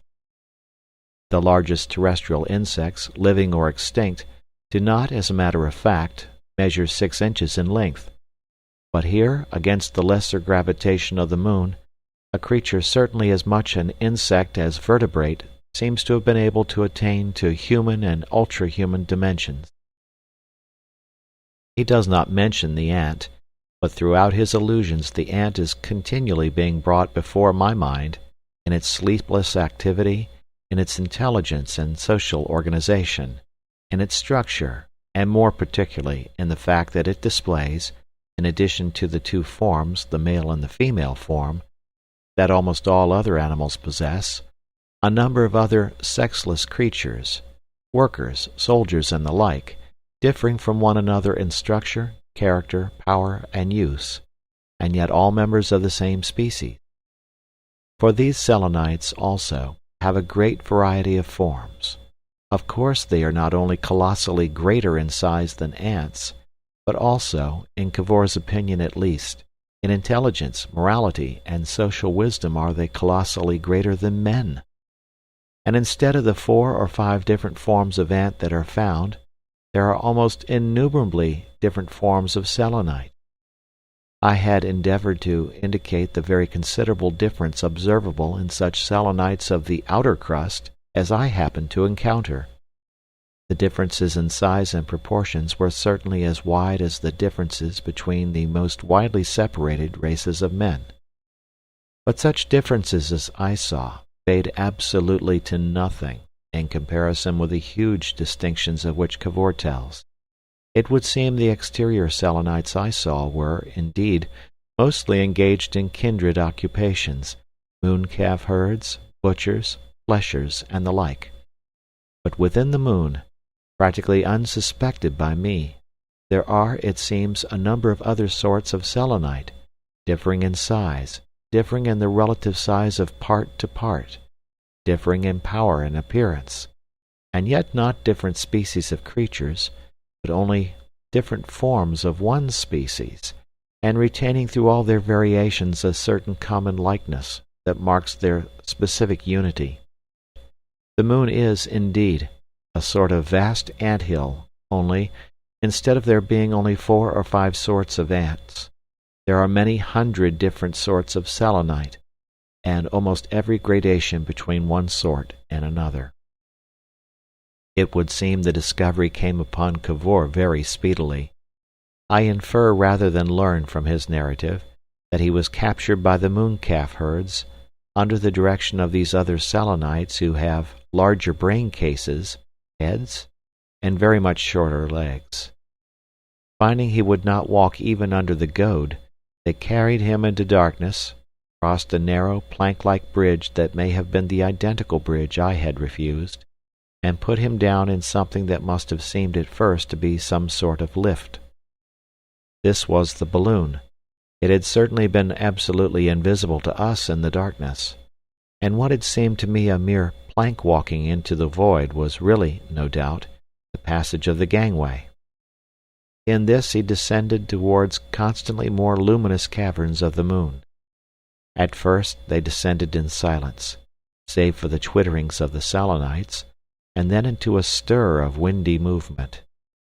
In a little while the profound blackness had made his eyes so sensitive that he began to see more and more of the things about him, and at last the vague took shape. "Conceive an enormous cylindrical space," says Cavor in his 7th message, "a quarter of a mile across, perhaps, very dimly lit at first, and then brighter, with big platforms twisting down its sides in a spiral that vanishes at last below in a blue profundity, and lit even more brightly, one could not tell how or why. Think of the well of the very largest spiral staircase or lift shaft that you have ever looked down, and magnify that by 100. Imagine it at twilight seen through blue glass. Imagine yourself looking down that. Only imagine also that you feel extraordinarily light, and have got rid of any giddy feeling you might have on earth, and you will have the first conditions of my impression. Round this enormous shaft, imagine a broad gallery running in a much steeper spiral than would be credible on earth, and forming a steep road protected from the gulf only by a little parapet that vanishes at last in perspective a couple of miles below. Looking up, I saw the very fellow of the downward vision. It had, of course, the effect of looking into a very steep cone. A wind was blowing down the shaft, and far above I fancy I heard, growing fainter and fainter, the bellowing of the mooncalves that were being driven down again from their evening pasturage on the exterior. And up and down the spiral galleries were scattered numerous moon people, pallid, faintly luminous beings, regarding our appearance or busied on unknown errands. Either I fancied it, or a flake of snow came drifting down on the icy breeze. And then, falling like a snowflake, a little figure, a little man-insect clinging to a parachute, drove down very swiftly towards the central places of the moon. The big-headed Selenite sitting beside me, seeing me move my head with the gesture of one who saw, pointed with his trunk-like hand, and indicated a sort of jetty coming into sight very far below, a little landing stage, as it were, hanging into the void. As it swept up towards us, our pace diminished very rapidly, and in a few moments, as it seemed, we were abreast of it and at rest. A mooring rope was flung and grasped, and I found myself pulled down to a level with a great crowd of Selenites who jostled to see me. It was an incredible crowd. Suddenly and violently there was forced upon my attention the vast amount of difference there is amongst these beings of the moon. Indeed, there seemed not two alike in all that jostling multitude. They differed in shape, they differed in size, they rang all the horrible changes on the theme of Selenite form. Some bulged and overhung, some ran about among the feet of their fellows. All of them had a grotesque and disquieting suggestion of an insect that is somehow contrived to mock humanity, but all seemed to present an incredible exaggeration of some particular feature. One had a vast right forelimb, an enormous antennal arm, as it were. One seemed all leg, poised as it were on stilts. Another protruded the edge of his face mask into a nose-like organ that made him startlingly human until one saw his expressionless gaping mouth. The strange, and, except for the want of mandibles and palps, most insect-like head of the mooncalf minders underwent, indeed, the most incredible transformation. Here it was broad and low, here high and narrow. Here its leathery brow was drawn out into horns and strange features. Here it was whiskered and divided, and there with a grotesquely human profile. One distortion was particularly conspicuous. There were several brain cases distended like bladders to a huge size, with a face mask reduced to quite small proportions. There were several amazing forms, with heads reduced to microscopic proportions and blobby bodies, and fantastic flimsy things that existed, it would seem, only as a basis for vast, trumpet-like protrusions of the lower part of the mask. And oddest of all, as it seemed to me for the moment, 2 or 3 of these weird inhabitants of a subterranean world, a world sheltered by innumerable miles of rock from sun or rain, carried umbrellas in their tentaculate hands, real terrestrial-looking umbrellas. And then I thought of the parachutist I had watched descend. These moon people behaved exactly as a human crowd might have done in similar circumstances. They jostled and thrust one another. They shoved one another aside. They even clambered upon one another to get a glimpse of me. Every moment they increased in numbers, and pressed more urgently upon the discs of my ushers. Cavor does not explain what he means by this. Every moment fresh shapes emerged from the shadows and forced themselves upon my astounded attention, and presently I was signed and helped into a sort of litter, and lifted up on the shoulders of strong-armed bearers, and so borne through the twilight over this seething multitude towards the apartments that were provided for me in the moon. All about me were eyes, faces, masks, a leathery noise like the rustling of beetle wings, and a great bleating and cricket-like twittering of Selenite voices. We gather he was taken to a hexagonal apartment, and there for a space he was confined. Afterwards he was given a much more considerable liberty. Indeed, almost as much freedom as one has in a civilized town on earth. And it would appear that the mysterious being who is the ruler and master of the moon appointed 2 Selenites with large heads to guard and study him, and to establish whatever mental communications were possible with him. And, amazing and incredible as it may seem, these 2 creatures, these fantastic men-insects, these beings of other worlds, were presently communicating with Cavor by means of terrestrial speech. Cavor speaks of them as Phi-oo and Si-puff. Phi-oo, he says, was about 5 feet high. He had small, slender legs about 18 inches long, and slight feet of the common lunar pattern.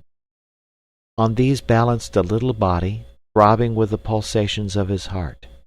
He had long, soft, many-jointed arms ending in a tentacled grip, and his neck was many-jointed in the usual way, but exceptionally short and thick.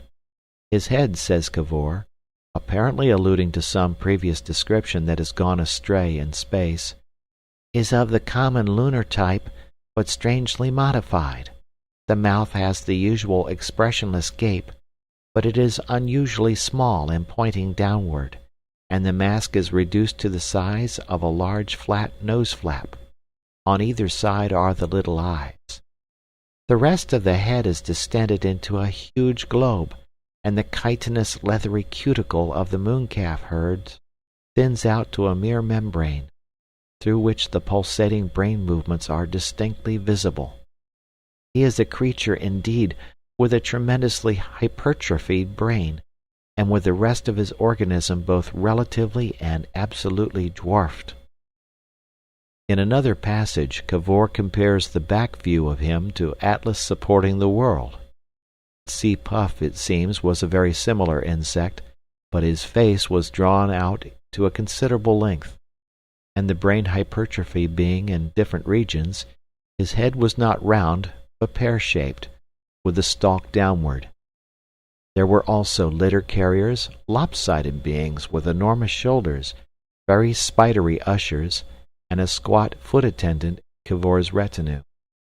The manner in which Phi-oo and Sea Puff attacked the problem of speech was fairly obvious.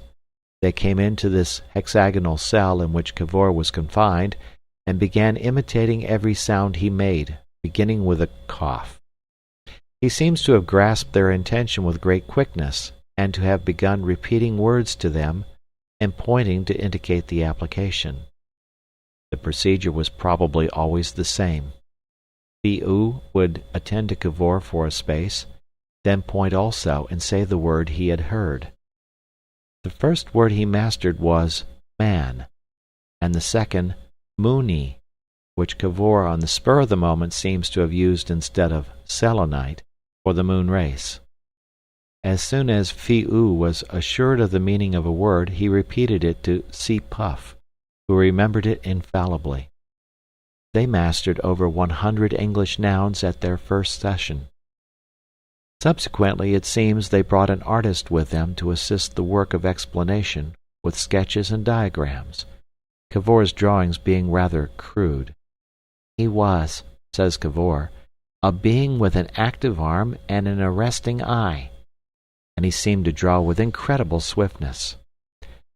The 11th message is undoubtedly only a fragment of a longer communication. After some broken sentences, the record of which is unintelligible, it goes on. But it will interest only linguists, and delay me too long, to give the details of the series of intent parleys of which these were the beginning. And indeed, I very much doubt if I could give in anything like the proper order all the twistings and turnings that we made in our pursuit of mutual comprehension. Verbs were soon plain sailing, at least such active verbs as I could express by drawings. Some adjectives were easy, but when it came to abstract nouns, to prepositions, and the sort of hackneyed figures of speech, by means of which so much is expressed on earth, it was like diving in cork jackets. Indeed, these difficulties were insurmountable until to the 6th lesson came a 4th assistant, a being with a huge football-shaped head, whose forte was clearly the pursuit of intricate analogy.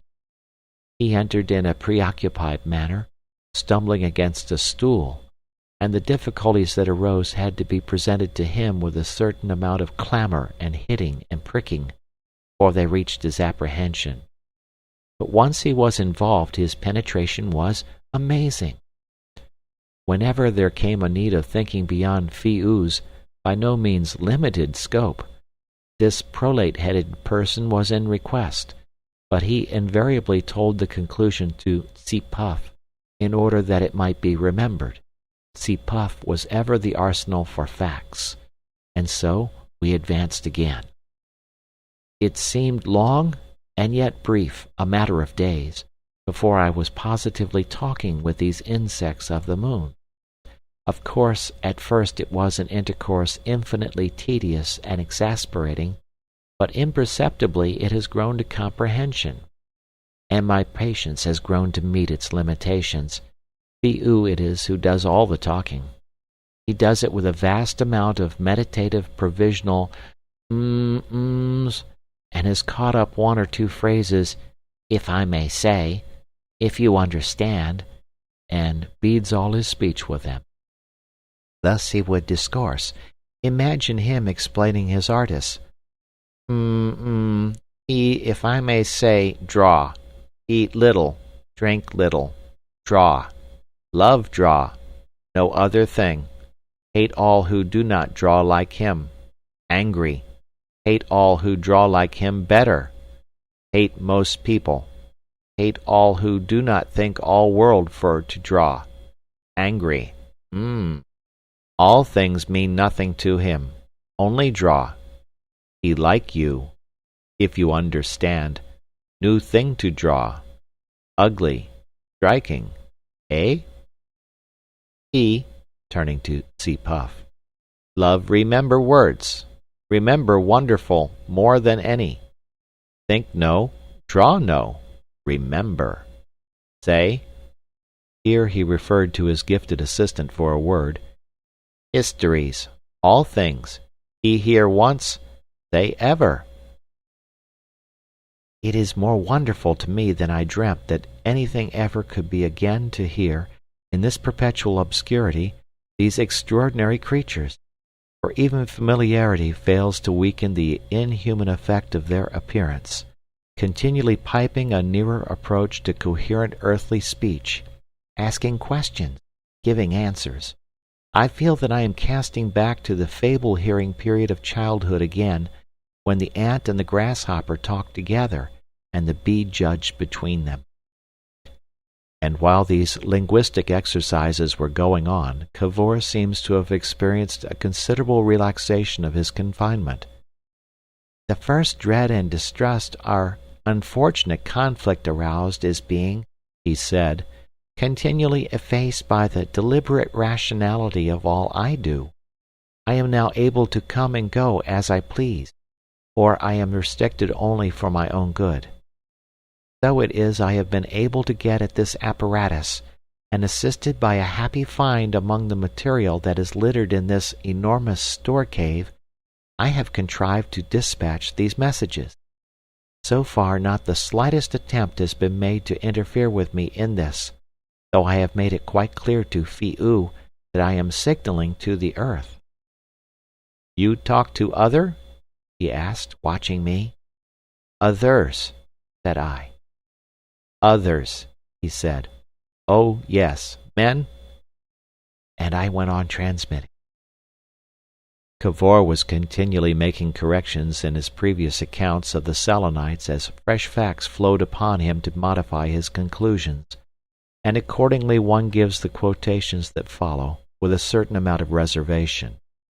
They are quoted from the 9th, 13th, and 16th messages, and, altogether vague and fragmentary as they are, they probably give as complete a picture of the social life of this strange community as mankind can now hope to have for many generations. In the moon, says Cavor, every citizen knows his place. He is born to that place, and the elaborate discipline of training and education and surgery he undergoes fits him at last so completely to it that he has neither ideas nor organs for any purpose beyond it. Why should he? P.O. would ask. If, for example, a Selenite is destined to be a mathematician, his teachers and trainers set out at once to that end. They check any incipient disposition to other pursuits. They encourage his mathematical bias with a perfect psychological skill. His brain grows, or at least the mathematical faculties of his brain grows, and the rest of him only so much as is necessary to sustain this essential part of him. At last, save for rest and food, his one delight lies in the exercise and display of his faculty, his one interest in its application, his sole society with other specialists in his own line. His brain grows continually larger, at least so far as the portions engaging in mathematics are concerned. They bulge ever larger and seem to suck all life and vigor from the rest of his frame.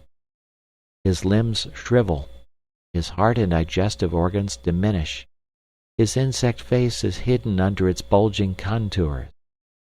His voice becomes a mere stridulation for the stating of formula. He seems deaf to all but properly enunciated problems.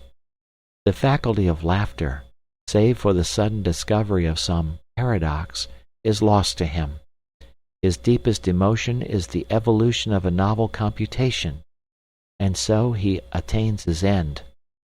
Or, again, a Selenite appointed to be a minder of mooncalves is from his earliest years induced to think and live mooncalf, to find his pleasure in mooncalf lore, his exercise in their tending and pursuit. He is trained to become wiry and active. His eye is indurated to the tight wrappings, the angular contours that constitute a smart mooncalfishness. He takes at last no interest in the deeper part of the moon. He regards all Selenites not equally versed in mooncalves with indifference, derision, or hostility. His thoughts are of mooncalf pastures, and his dialect an accomplished mooncalf technique. So also he loves his work, and discharges in perfect happiness the duty that justifies his being. And so it is with all sorts and conditions of Selenites. Each is a perfect unit in a world machine. These beings with big heads, on whom the intellectual labors fall, form a sort of aristocracy in this strange society, and at the head of them, quintessential of the moon, is that marvelous gigantic ganglion, the grand lunar, into whose presence I am finally to come. The unlimited development of the minds of the intellectual class is rendered possible by the absence of any bony skull in the lunar anatomy, that strange box of bone that clamps about the developing brain of man, imperiously insisting, thus far and no farther, to all his possibilities. They fall into three main classes, differing greatly in influence and respect.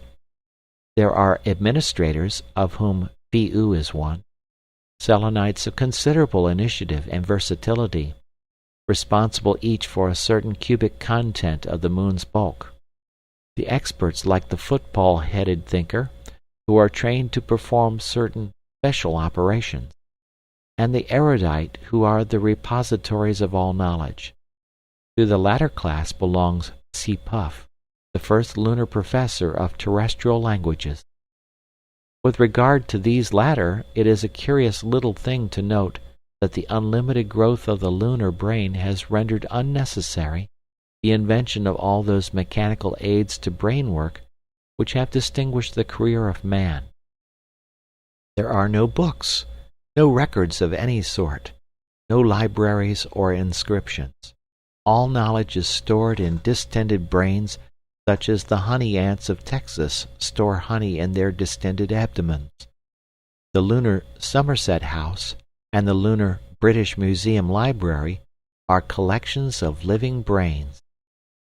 The less specialized administrators, I note, do for the most part take a very lively interest in me whenever they encounter me. They will come out of the way and stare at me, and ask questions to which Phi-U will reply. I see them going hither and thither with a retinue of bearers, attendants, shouters, parachute carriers, and so forth. Queer groups to see. The experts, for the most part, ignore me completely, even as they ignore each other, or notice me only to begin a clamorous exhibition of their distinctive skill. The erudite, for the most part, are wrapped in an impervious and apoplectic complacency, from which only a denial of their erudition can rouse them. Usually they are led about by little watchers and attendants, and often there are small and active-looking creatures, small females usually, that I am inclined to think are a sort of wife to them.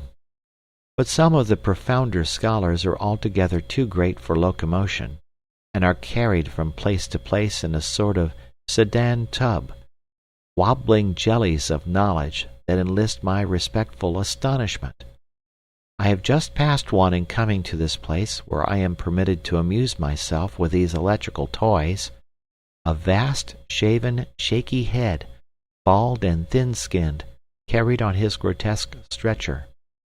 In front and behind came his bearers, and curious, almost trumpet-faced news disseminators shrieked his fame.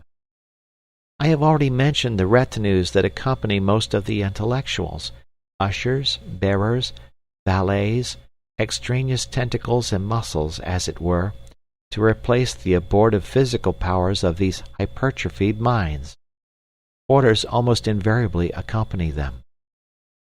There are also extremely swift messengers with spider-like legs and hands for grasping parachutes, and attendants with vocal organs that could well nigh wake the dead.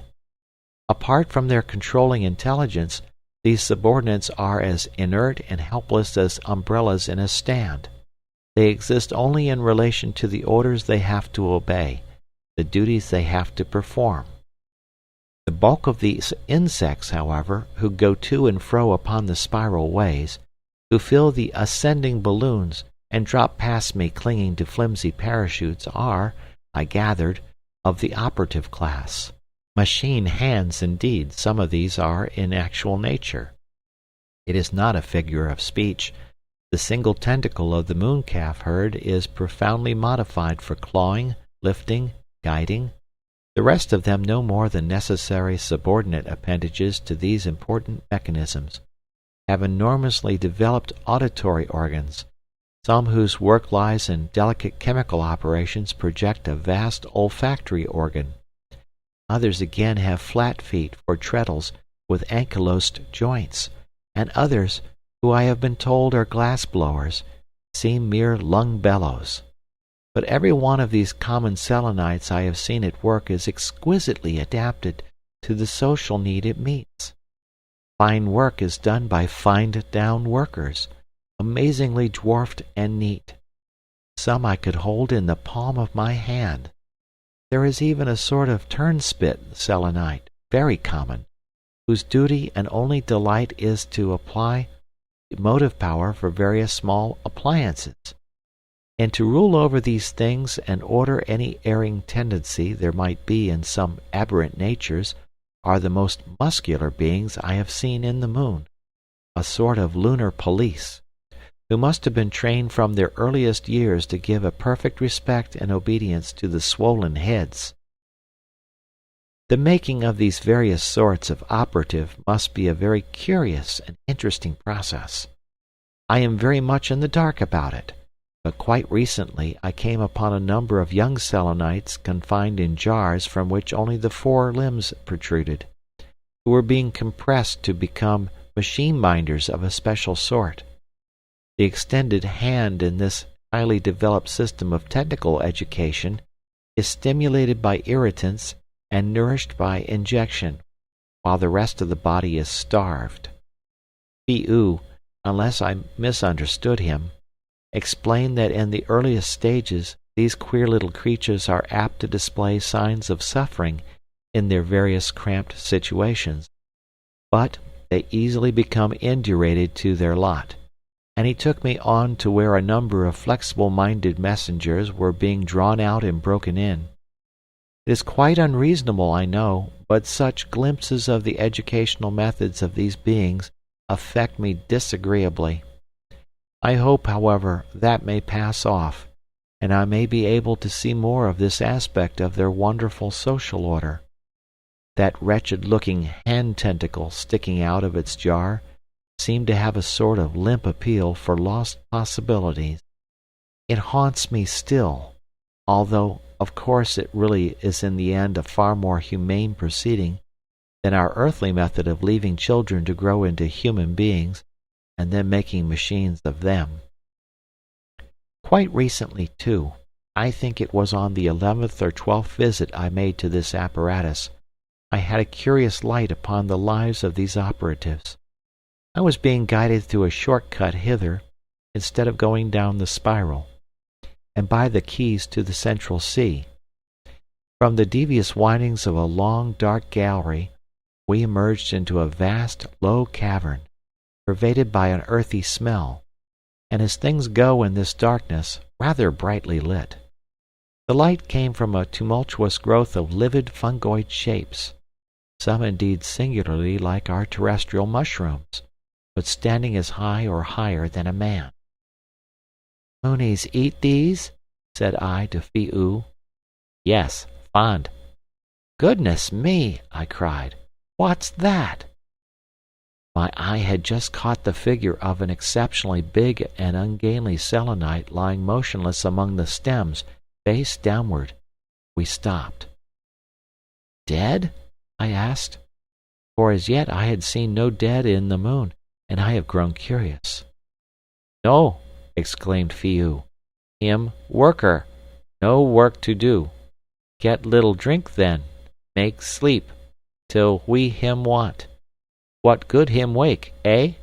No want him walking about." "There's another!" cried I.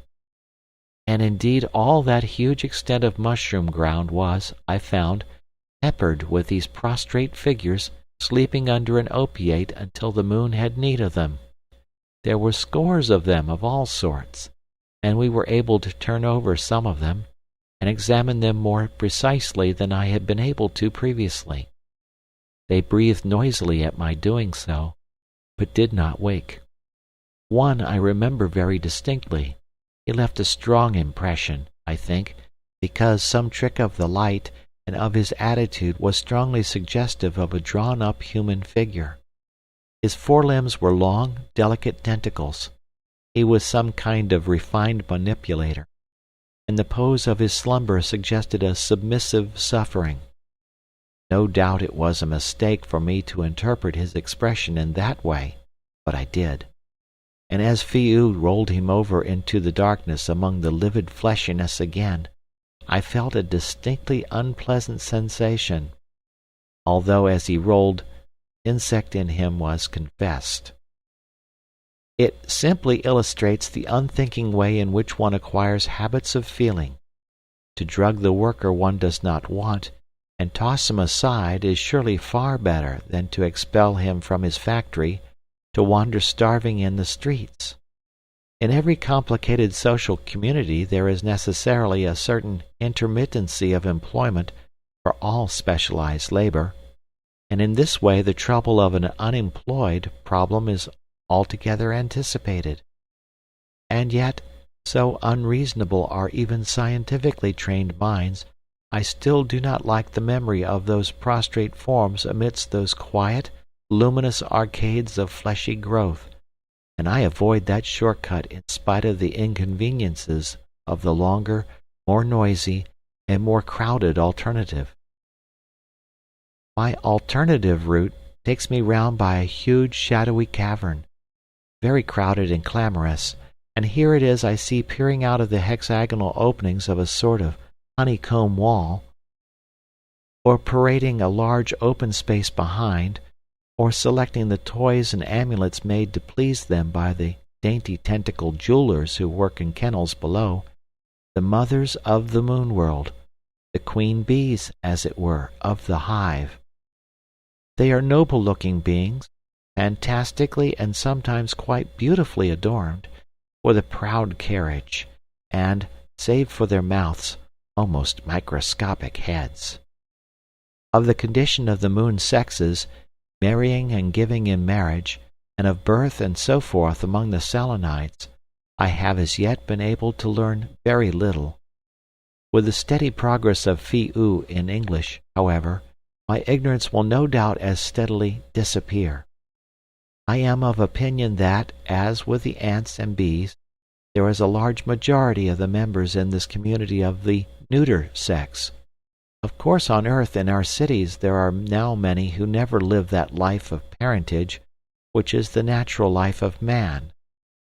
Here, as with the ants, this thing has become a normal condition of the race, and the whole of such replacement as is necessary falls upon this special and by no means numerous class of matrons, the mothers of the moon world, large and stately beings beautifully fitted to bear the larval Selenite. Unless I misunderstand an explanation of Phi Oo's, they are as absolutely incapable of cherishing the young they bring into the moon.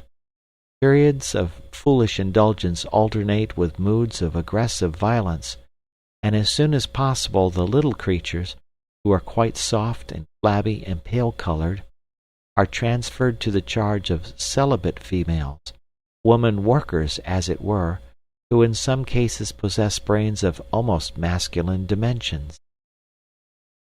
Just at this point, unhappily, this message broke off.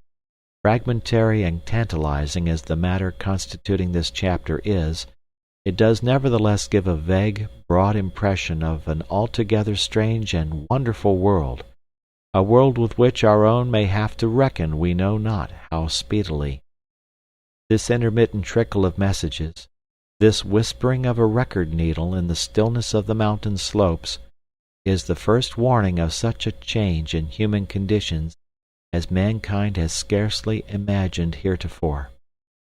In that satellite of ours there are new elements, new appliances, traditions, an overwhelming avalanche of new ideas, a strange race with whom we must inevitably struggle for mastery.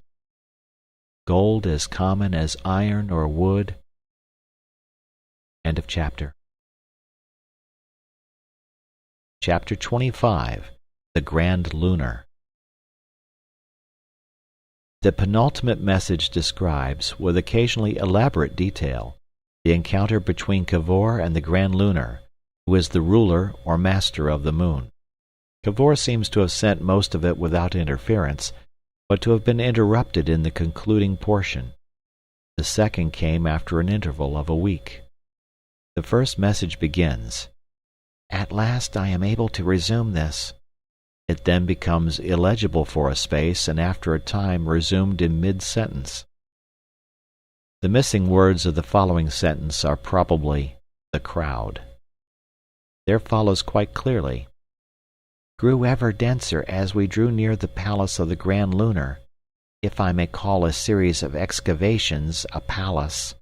Everywhere faces stared at me, blank chitinous gapes and masks, eyes peering over tremendous olfactory developments, eyes beneath monstrous forehead plates, an undergrowth of smaller creatures dodged and yelped, and helmet faces poised on sinuous, long-jointed necks appeared craning over shoulders and beneath armpits. Keeping a welcome space about me marched a cordon of stolid, scuttle-headed guards, who had joined us on our leaving the boat in which we had come along the channels of the Central Sea. The quick-eyed artist with a little brain joined us also, and a thick bunch of lean porter insects swayed and struggled under the multitude of conveniences that were considered essential to my state. I was carried in a litter during the final stage of our journey. This litter was made of some very ductile metal that looked dark to me, meshed and woven, and with bars of paler metal, and about me as I advanced there grouped itself a long and complicated procession. In front, after the manner of heralds, marched 4 trumpet-faced creatures making a devastating bray, and then came squat, resolute moving ushers before and behind, and on either hand a gallery of learned heads, a sort of animated encyclopedia, who were, Phi-oo explained, to stand about the Grand Lunar for purposes of reference. Not a thing in lunar science, not a point of view or method of thinking, that these wonderful beings did not carry in their heads. Followed guards and porters, and then Phi-oo's shivering brain borne also on a litter. Then came Tsi Puff in a slightly less important litter. Then myself on a litter of greater elegance than any other, and surrounded by my food and drink attendants. More trumpeters came next, splitting the ear with vehement outcries, and then several big brains, special correspondents one might well call them, or historiographers, charged with the task of observing and remembering every detail of this epoch-making interview. A company of attendants, bearing and dragging banners and masses of scented fungus and curious symbols, vanished in the darkness behind. The way was lined by ushers and officers in caparisons that gleamed like steel, and beyond their line, so far as my eyes could pierce the gloom, the heads of that enormous crowd extended. I will own that I am still by no means indurated to the peculiar effect of the Selenite appearance, and to find myself, as it were, adrift on this broad sea of excited entomology was by no means agreeable. Just for a space I had something very like what I should imagine people mean when they speak of the horrors. It had come to me before in these lunar caverns, when on occasion I have found myself weaponless and with an undefended back, amidst a crowd of these Selenites, but never quite so vividly. It is, of course, as absolutely irrational a feeling as one could well have, and I hope gradually to subdue it. But just for a moment, as I swept forward into the welter of the vast crowd, it was only by gripping my litter tightly and summoning all my willpower that I succeeded in avoiding an outcry or some such manifestation. It lasted perhaps 3 minutes, then I had myself in hand again. We ascended the spiral of a vertical way for some time, and then passed through a series of huge halls, dome-roofed and elaborately decorated. The approach to the grand lunar was certainly contrived to give one a vivid impression of his greatness. Each cavern one entered seemed greater and more boldly arched than its predecessor.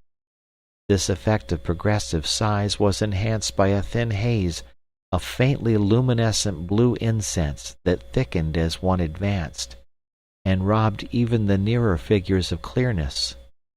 I seemed to advance continually to something larger, dimmer, and less material. I must confess that all this multitude made me feel extremely shabby and unworthy. I was unshaven and unkempt. I had brought no razor. I had a coarse beard over my mouth. On earth I have always been inclined to despise any attention to my person beyond a proper care for cleanliness.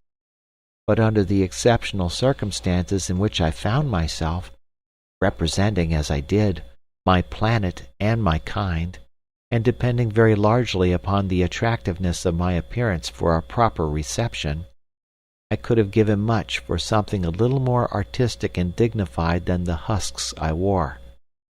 I had been so serene in the belief that the moon was uninhabited as to overlook such precautions altogether. As it was, I was dressed in a flannel jacket, knickerbockers, and golfing stockings, stained with every sort of dirt the moon offered, slippers, of which the left heel was wanting, and a blanket, through a hole in which I thrust my head. These clothes, indeed, I still wear. Sharp bristles are anything but an improvement to my cast of features, and there was an unmended tear at the knee of my knickerbockers that showed conspicuously as I squatted in my litter. My right stocking, too, persisted in getting about my ankle. I am fully alive to the injustice my appearance did humanity, and if by any expedient I could have improvised something a little out of the way and imposing, I would have done so. But I could hit upon nothing. I did what I could with my blanket, folding it somewhat after the fashion of a toga, and for the rest I sat as upright as the swaying of my litter permitted. Imagine the largest hall you have ever been in, imperfectly lit with blue light and obscured by a grey-blue fog, surging with metallic or vivid grey creatures of such a mad diversity as I have hinted. Imagine this hall to end in an open archway beyond which is a still larger hall, and beyond this yet another and still larger one, and so on. At the end of the vista, dimly seen, a flight of steps, like the steps of Aracoli at Rome, ascend out of sight. Higher and higher these steps appear to go as one draws nearer their base. But at last I came under a huge archway, and beheld the summit of these steps, and upon it the grand lunar exalted on his throne. He was seated in what was relatively a blaze of incandescent blue. This and the darkness about him gave him an effect of floating in a blue-black void. He seemed a small, self-luminous cloud at first, brooding on his sombre throne. His brain case must have measured many yards in diameter. For some reason that I cannot fathom, a number of blue searchlights radiated from behind the throne on which he sat, and immediately encircling him was a halo. About him, and little and indistinct in this glow, a number of body servants sustained and supported him, and overshadowed and standing in a huge semicircle beneath him were his intellectual subordinates, his remembrancers and computators and searchers and servants, and all the distinguished insects of the court of the moon.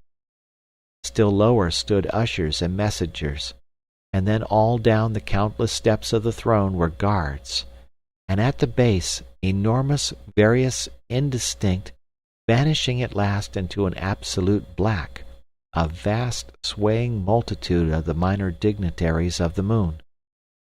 Their feet made a perpetual scraping whisper on the rocky floor, as their limbs moved with a rustling murmur.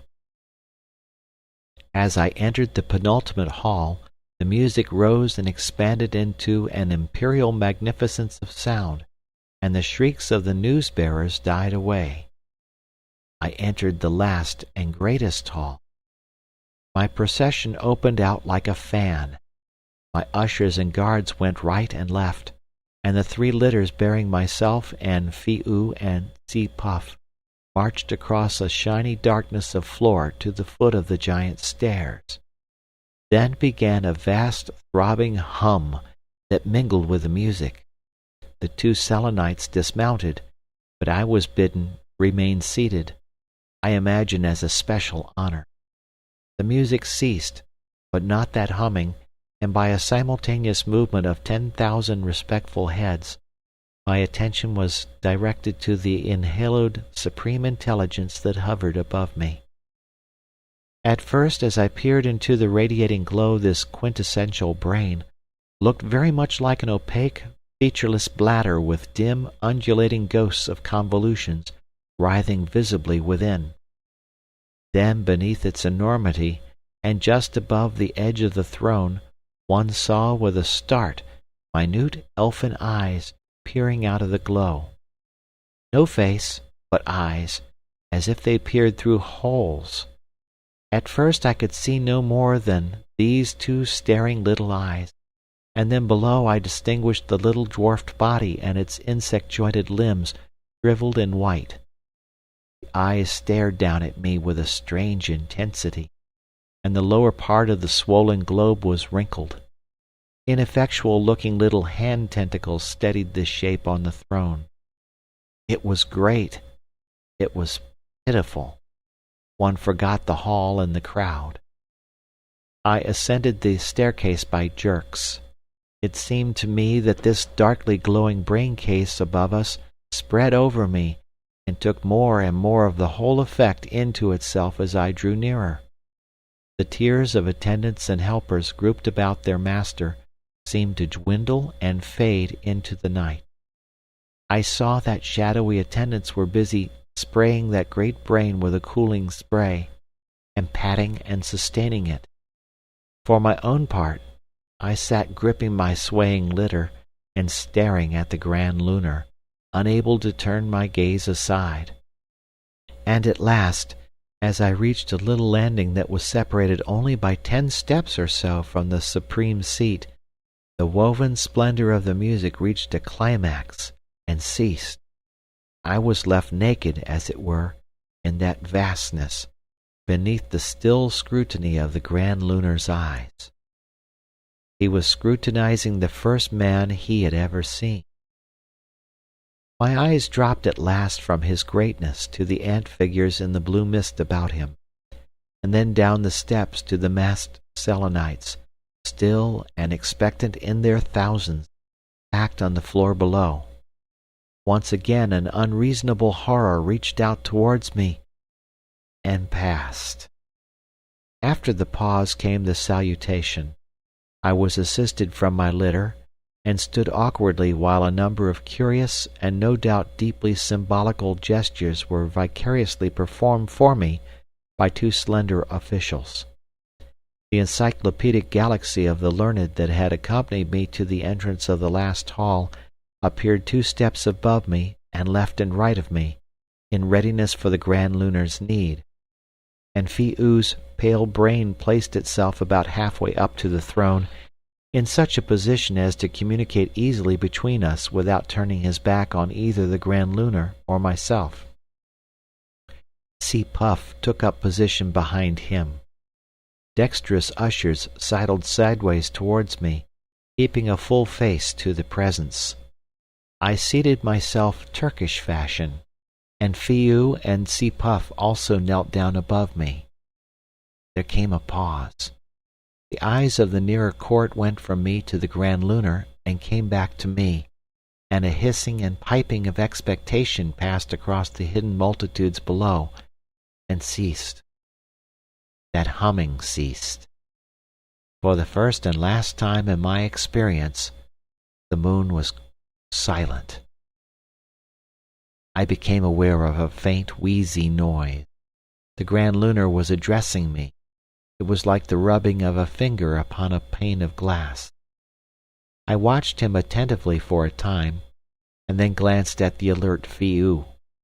I felt amidst these slender beings ridiculously thick and fleshy and solid, my head all jaw and black hair. My eyes went back to the Grand Lunar. He had ceased. His attendants were busy, and his shining superficies were glistening and running with cooling spray. Phi-oo meditated through an interval. He consulted Si-puff. Then he began piping his recognizable English, at first a little nervously, so that he was not very clear. The Grand Lunar wishes to say, he gathers you are men, that you are a man from the planet Earth. He wishes to say that he welcomes you, and wishes to learn, if I may use the word, the state of your world, and the reason why you came to this. He paused. I was about to reply when he resumed. He proceeded to remarks of which the drift was not very clear, although I am inclined to think they were intended to be complimentary. He told me that the earth was to the moon what the sun is to the earth, and that the Selenites desired very greatly to learn about the earth and men.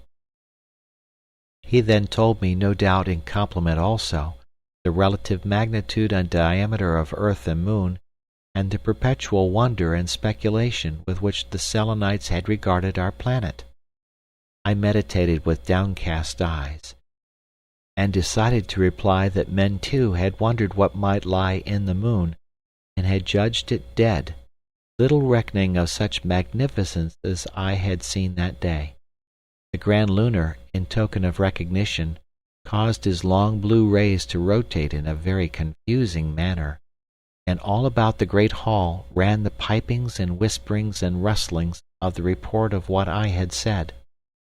He then proceeded to put to Phi-oo a number of inquiries which were easier to answer.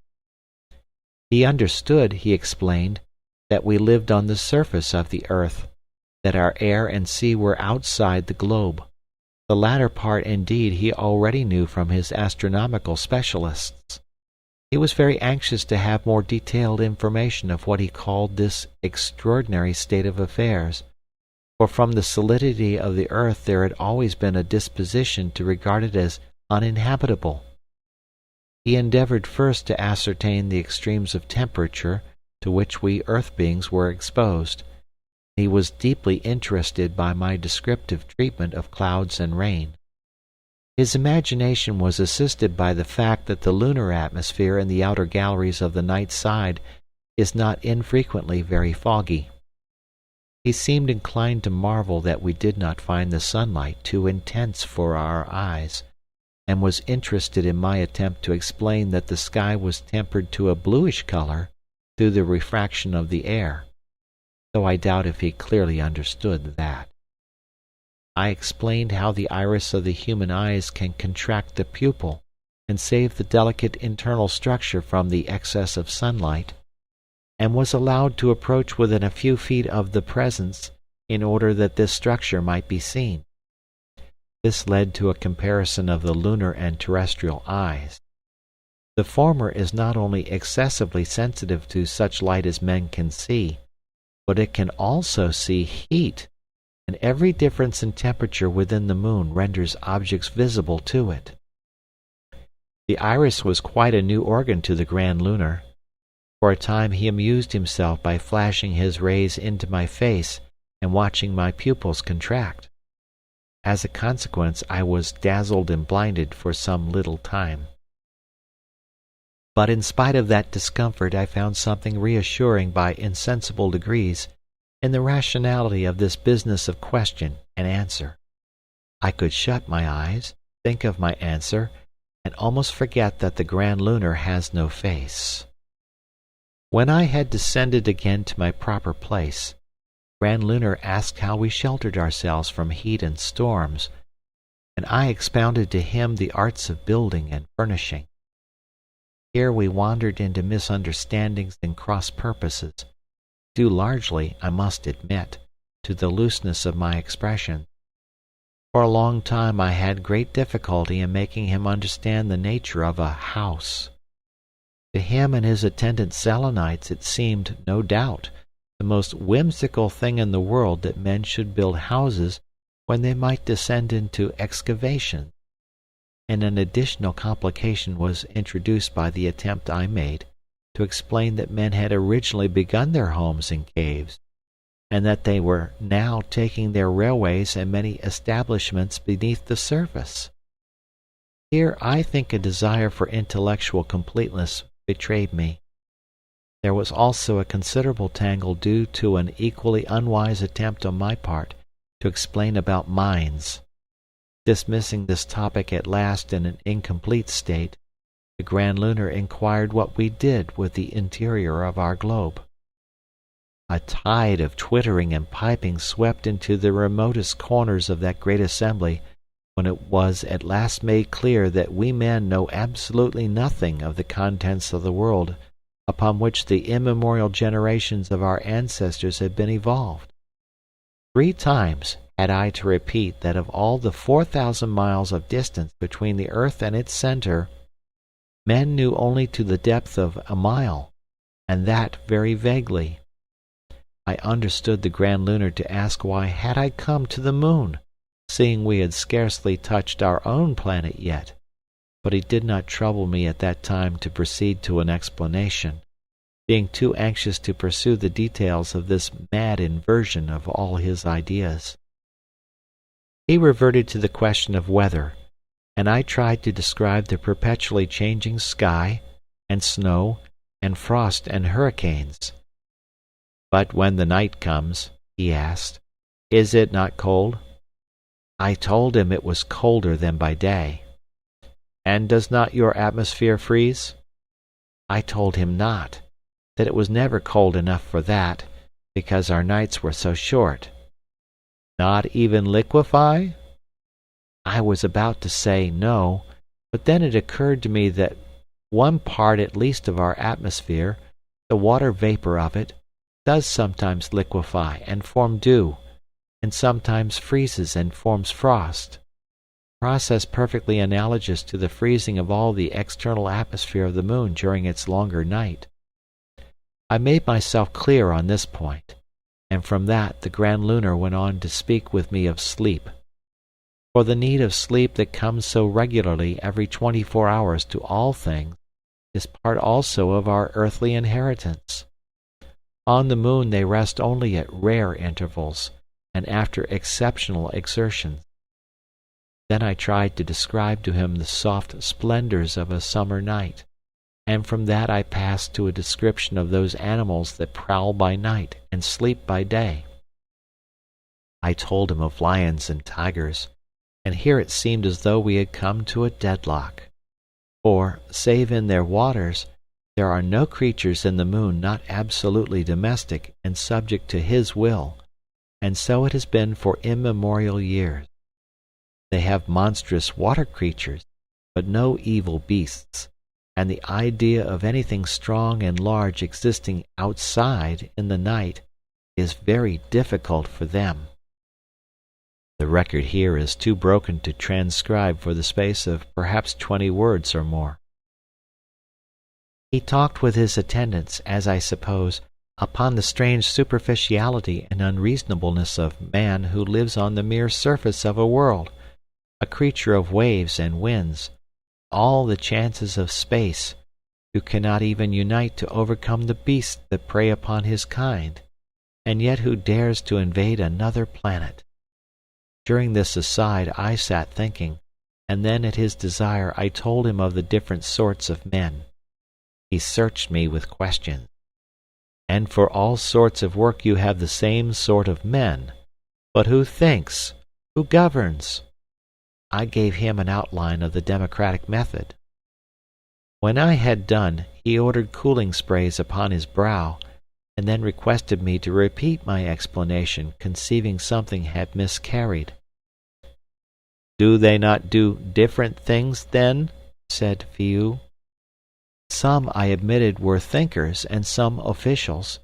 Some hunted, some were mechanics, some artists, some toilers. But all rule," I said. "And have they not different shapes to fit them to their different duties?" "None that you can see," I said, "except perhaps for clothes. Their minds perhaps differ a little," I reflected. "Their minds must differ a great deal," said the Grand Lunar, "or they would all want to do the same things." In order to bring myself into a closer harmony with his preconceptions, I said that his surmise was right. "It was all hidden in the brain," I said, "but the difference was there. Perhaps if one could see the minds and souls of men, they would be as varied and unequal as the Selenites. There were great men and small men, men who could reach out far and wide, men who could go swiftly, noisy, trumpet-minded men, and men who could remember without thinking." The record is indistinct for 3 words. He interrupted me to recall me to my previous statements. "But you said all men rule?" he pressed. "To a certain extent," I said, and made, I fear, a denser fog with my explanation. He reached out to a salient fact. "Do you mean," asked he, "that there is no grand earthly?" I thought of several people, but assured him finally there was none. I explained that such autocrats and emperors as we had tried upon earth had usually ended in drink or vice or violence, and that the large and influential section of the people of the earth to which I belonged, the Anglo-Saxons, did not mean to try that sort of thing again. At which the Grand Lunar was even more amazed. "But how do you keep even such wisdom as you have?" he asked, and I explained to him the way we helped our limited, a word omitted here, probably brains, with libraries of books. I explained to him how our science was growing by the united labors of innumerable little men, and on that he made no comment save that it was evident we had mastered much, in spite of our social savagery, or we could not have come to the moon. Yet the contrast was very marked. With knowledge the Selenites grew and changed. Mankind stored their knowledge about them and remained brutes, equipped. He said this. Here there is a short piece of the record indistinct. He then caused me to describe how we went about this earth of ours, and I described to him our railways and ships. For a time he could not understand that we had had the use of steam only 100 years, but when he did he was clearly amazed. I may mention as a singular thing that the Selenites use years to count by, just as we do on earth, though I can make nothing of their numerical system. That, however, does not matter, because Fiu understands ours. From that I went on to tell him that mankind had dwelt in cities only for 9 or 10,000 years, and that we were still not united in one brotherhood, but under many different forms of government. This astonished the Grand Lunar very much, when it was made clear to him. At first he thought we referred merely to administrative areas. Our states and empires are still the rawest sketches of what order will some day be, I said, and so I came to tell him. At this point a length of record that probably represents 30 or 40 words is totally illegible. The Grand Lunar was greatly impressed by the folly of men in clinging to the inconvenience of diverse tongues. They want to communicate and yet not to communicate, he said, and then for a long time he questioned me closely concerning war. He was at first perplexed and incredulous. "You mean to say," he asked, seeking confirmation, "that you run about over the surface of your world, This world whose riches you have scarcely begun to scrape, killing one another for beasts to eat?" I told him that was perfectly correct. He asked for particulars to assist his imagination. "But do not ships and your poor little cities get injured?" he asked. And I found the waste of property and conveniences seemed to impress him almost as much as the killing. "Tell me more," said the Grand Lunar. "Make me see pictures. I cannot conceive these things." And so for a space, though somewhat loath, I told him the story of earthly war. I told him of the first orders and ceremonies of war, of warnings and ultimatums, and the marshalling and marching of troops. I gave him an idea of maneuvers and positions and battle joined. I told him of sieges and assaults, of starvation and hardship in trenches, and of sentinels freezing in the snow. I told him of routs and surprises, and desperate last stands, and faint hopes, and the pitiless pursuit of fugitives and the dead upon the field. I told, too, of the past, of invasions and massacres, of the Huns and Tartars, and the wars of Mahomet and the Caliphs, and of the Crusades. And as I went on, and Fi'u translated, and the Selenites cooed and murmured in a steadily intensified emotion. I told them an ironclad could fire a shot of a ton 12 miles, and go through 20 feet of iron, and how we could steer torpedoes under water. I went on to describe a Maxim gun in action, and what I could imagine of the Battle of Colenso. The Grand Lunar was so incredulous that he interrupted the translation of what I had said in order to have my verification of my account. They particularly doubted my description of the men cheering and rejoicing as they went into battle. "But surely they do not like it," translated Fi'u. I assured them men of my race considered battle the most glorious experience of life, at which the whole assembly was stricken with amazement. "But what good is this war?" asked the Grand Lunar, sticking to his theme. "Oh, as for good," said I, "it thins the population." "But why should there be a need?" There came a pause. The cooling sprays impinged upon his brow, and then he spoke again. At this point a series of undulations that had been apparent as a perplexing complication as far back as Cavor's description of the silence that fell before the first speaking of the Grand Lunar became confusingly predominant in the record. These undulations are evidently the result of radiations proceeding from a lunar source, and their persistent approximation to the alternating signals of Cavor is curiously suggestive of some operator deliberately seeking to mix them in with his message and render it illegible. At first they are small and regular, so that with a little care and the loss of very few words we have been able to disentangle Cavor's message. Then they become broad and larger, then suddenly they are irregular, with an irregularity that gives the effect at last of someone scribbling through a line of writing. For a long time nothing can be made of this madly zigzagging trace. Then quite abruptly the interruption ceases, leaves a few words clear, and then resumes and continues for the rest of the message, completely obliterating whatever Cavor was attempting to transmit.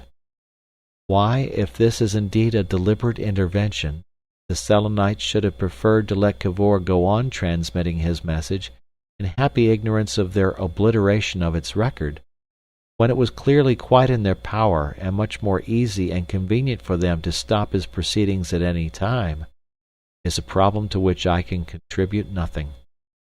The thing seems to have happened so, and that is all I can say. This last rag of his description of the Grand Lunar begins in mid-sentence.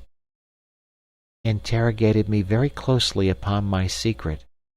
I was able in a little while to get to an understanding with them, and at last to elucidate what had been a puzzle to me ever since I realized the vastness of their science, namely, how it is they themselves have never discovered Cavorite. I find they know of it as a theoretical substance, but they have always regarded it as a practical impossibility, because for some reason there is no helium in the moon, and helium—" Across the last letters of helium slashes the resumption of that obliterating trace. Note that word secret. For that and that alone I base my interpretation of the message that follows, the last message, as both Mr. Wendigee and myself now believe it to be, that he is ever likely to send us. End of chapter. Chapter 26. The last message Cavor sent to the earth. On this unsatisfactory manner the penultimate message of Cavor dies out. One seems to see him away there in the blue obscurity amidst his apparatus, intently signaling us to the last, all unaware of the curtain of confusion that drops between us, all unaware too of the final dangers that even then must have been creeping upon him. His disastrous want of vulgar common sense had utterly betrayed him. He had talked of war. He had talked of all the strength and irrational violence of men, of their insatiable aggressions, their tireless futility of conflict. He had filled the whole moon world with this impression of our race, and then I think it is plain that he made the most fatal admission that upon himself alone hung the possibility, at least for a long time, of any further men reaching the moon. The line the cold, inhuman reason of the moon would take seems plain enough to me, and a suspicion of it, and then perhaps some sudden sharp realization of it, must have come to him. One imagines him about the moon with the remorse of this fatal indiscretion growing in his mind. During a certain time I am inclined to guess the Grand Lunar was deliberating the new situation, and for all that time Cavor may have gone as free as ever he had gone. But obstacles of some sort prevented his getting to his electromagnetic apparatus again after that message I have just given. For some days we received nothing. Perhaps he was having fresh audiences, and trying to evade his previous admissions. Who can hope to guess? And then suddenly, like a cry in the night, like a cry that is followed by a stillness, came the last message. It is the briefest fragment, the broken beginnings of 2 sentences. The first was, "I was mad to let the Grand Lunar know." There was an interval of perhaps a minute. One imagines some interruption from without, a departure from the instrument, a dreadful hesitation among the looming masses of apparatus in that dim, blue-lit cavern, a sudden rush back to it, full of a resolve that came too late. Then, as if it were hastily transmitted, came, "Cavorite made as follows, take—" There followed one word, a quite unmeaning word as it stands, ULESS. And that is all. It may be he made a hasty attempt to spell useless when his fate was close upon him. Whatever it was that was happening about that apparatus we cannot tell. Whatever it was, we shall never, I know, receive another message from the moon. For my own part, a vivid dream has come to my help, and I see, almost as plainly as though I had seen it in actual fact, a blue-lit, shadowy, disheveled Cavor struggling in the grip of these insect Selenites, struggling ever more desperately and hopelessly as they press upon him, shouting, expostulating, perhaps even at last fighting, and being forced backwards, step by step, out of all speech or sign of his fellows, for evermore into the unknown, into the dark, into that silence that has no end. End of chapter. End of book. Thank you for listening.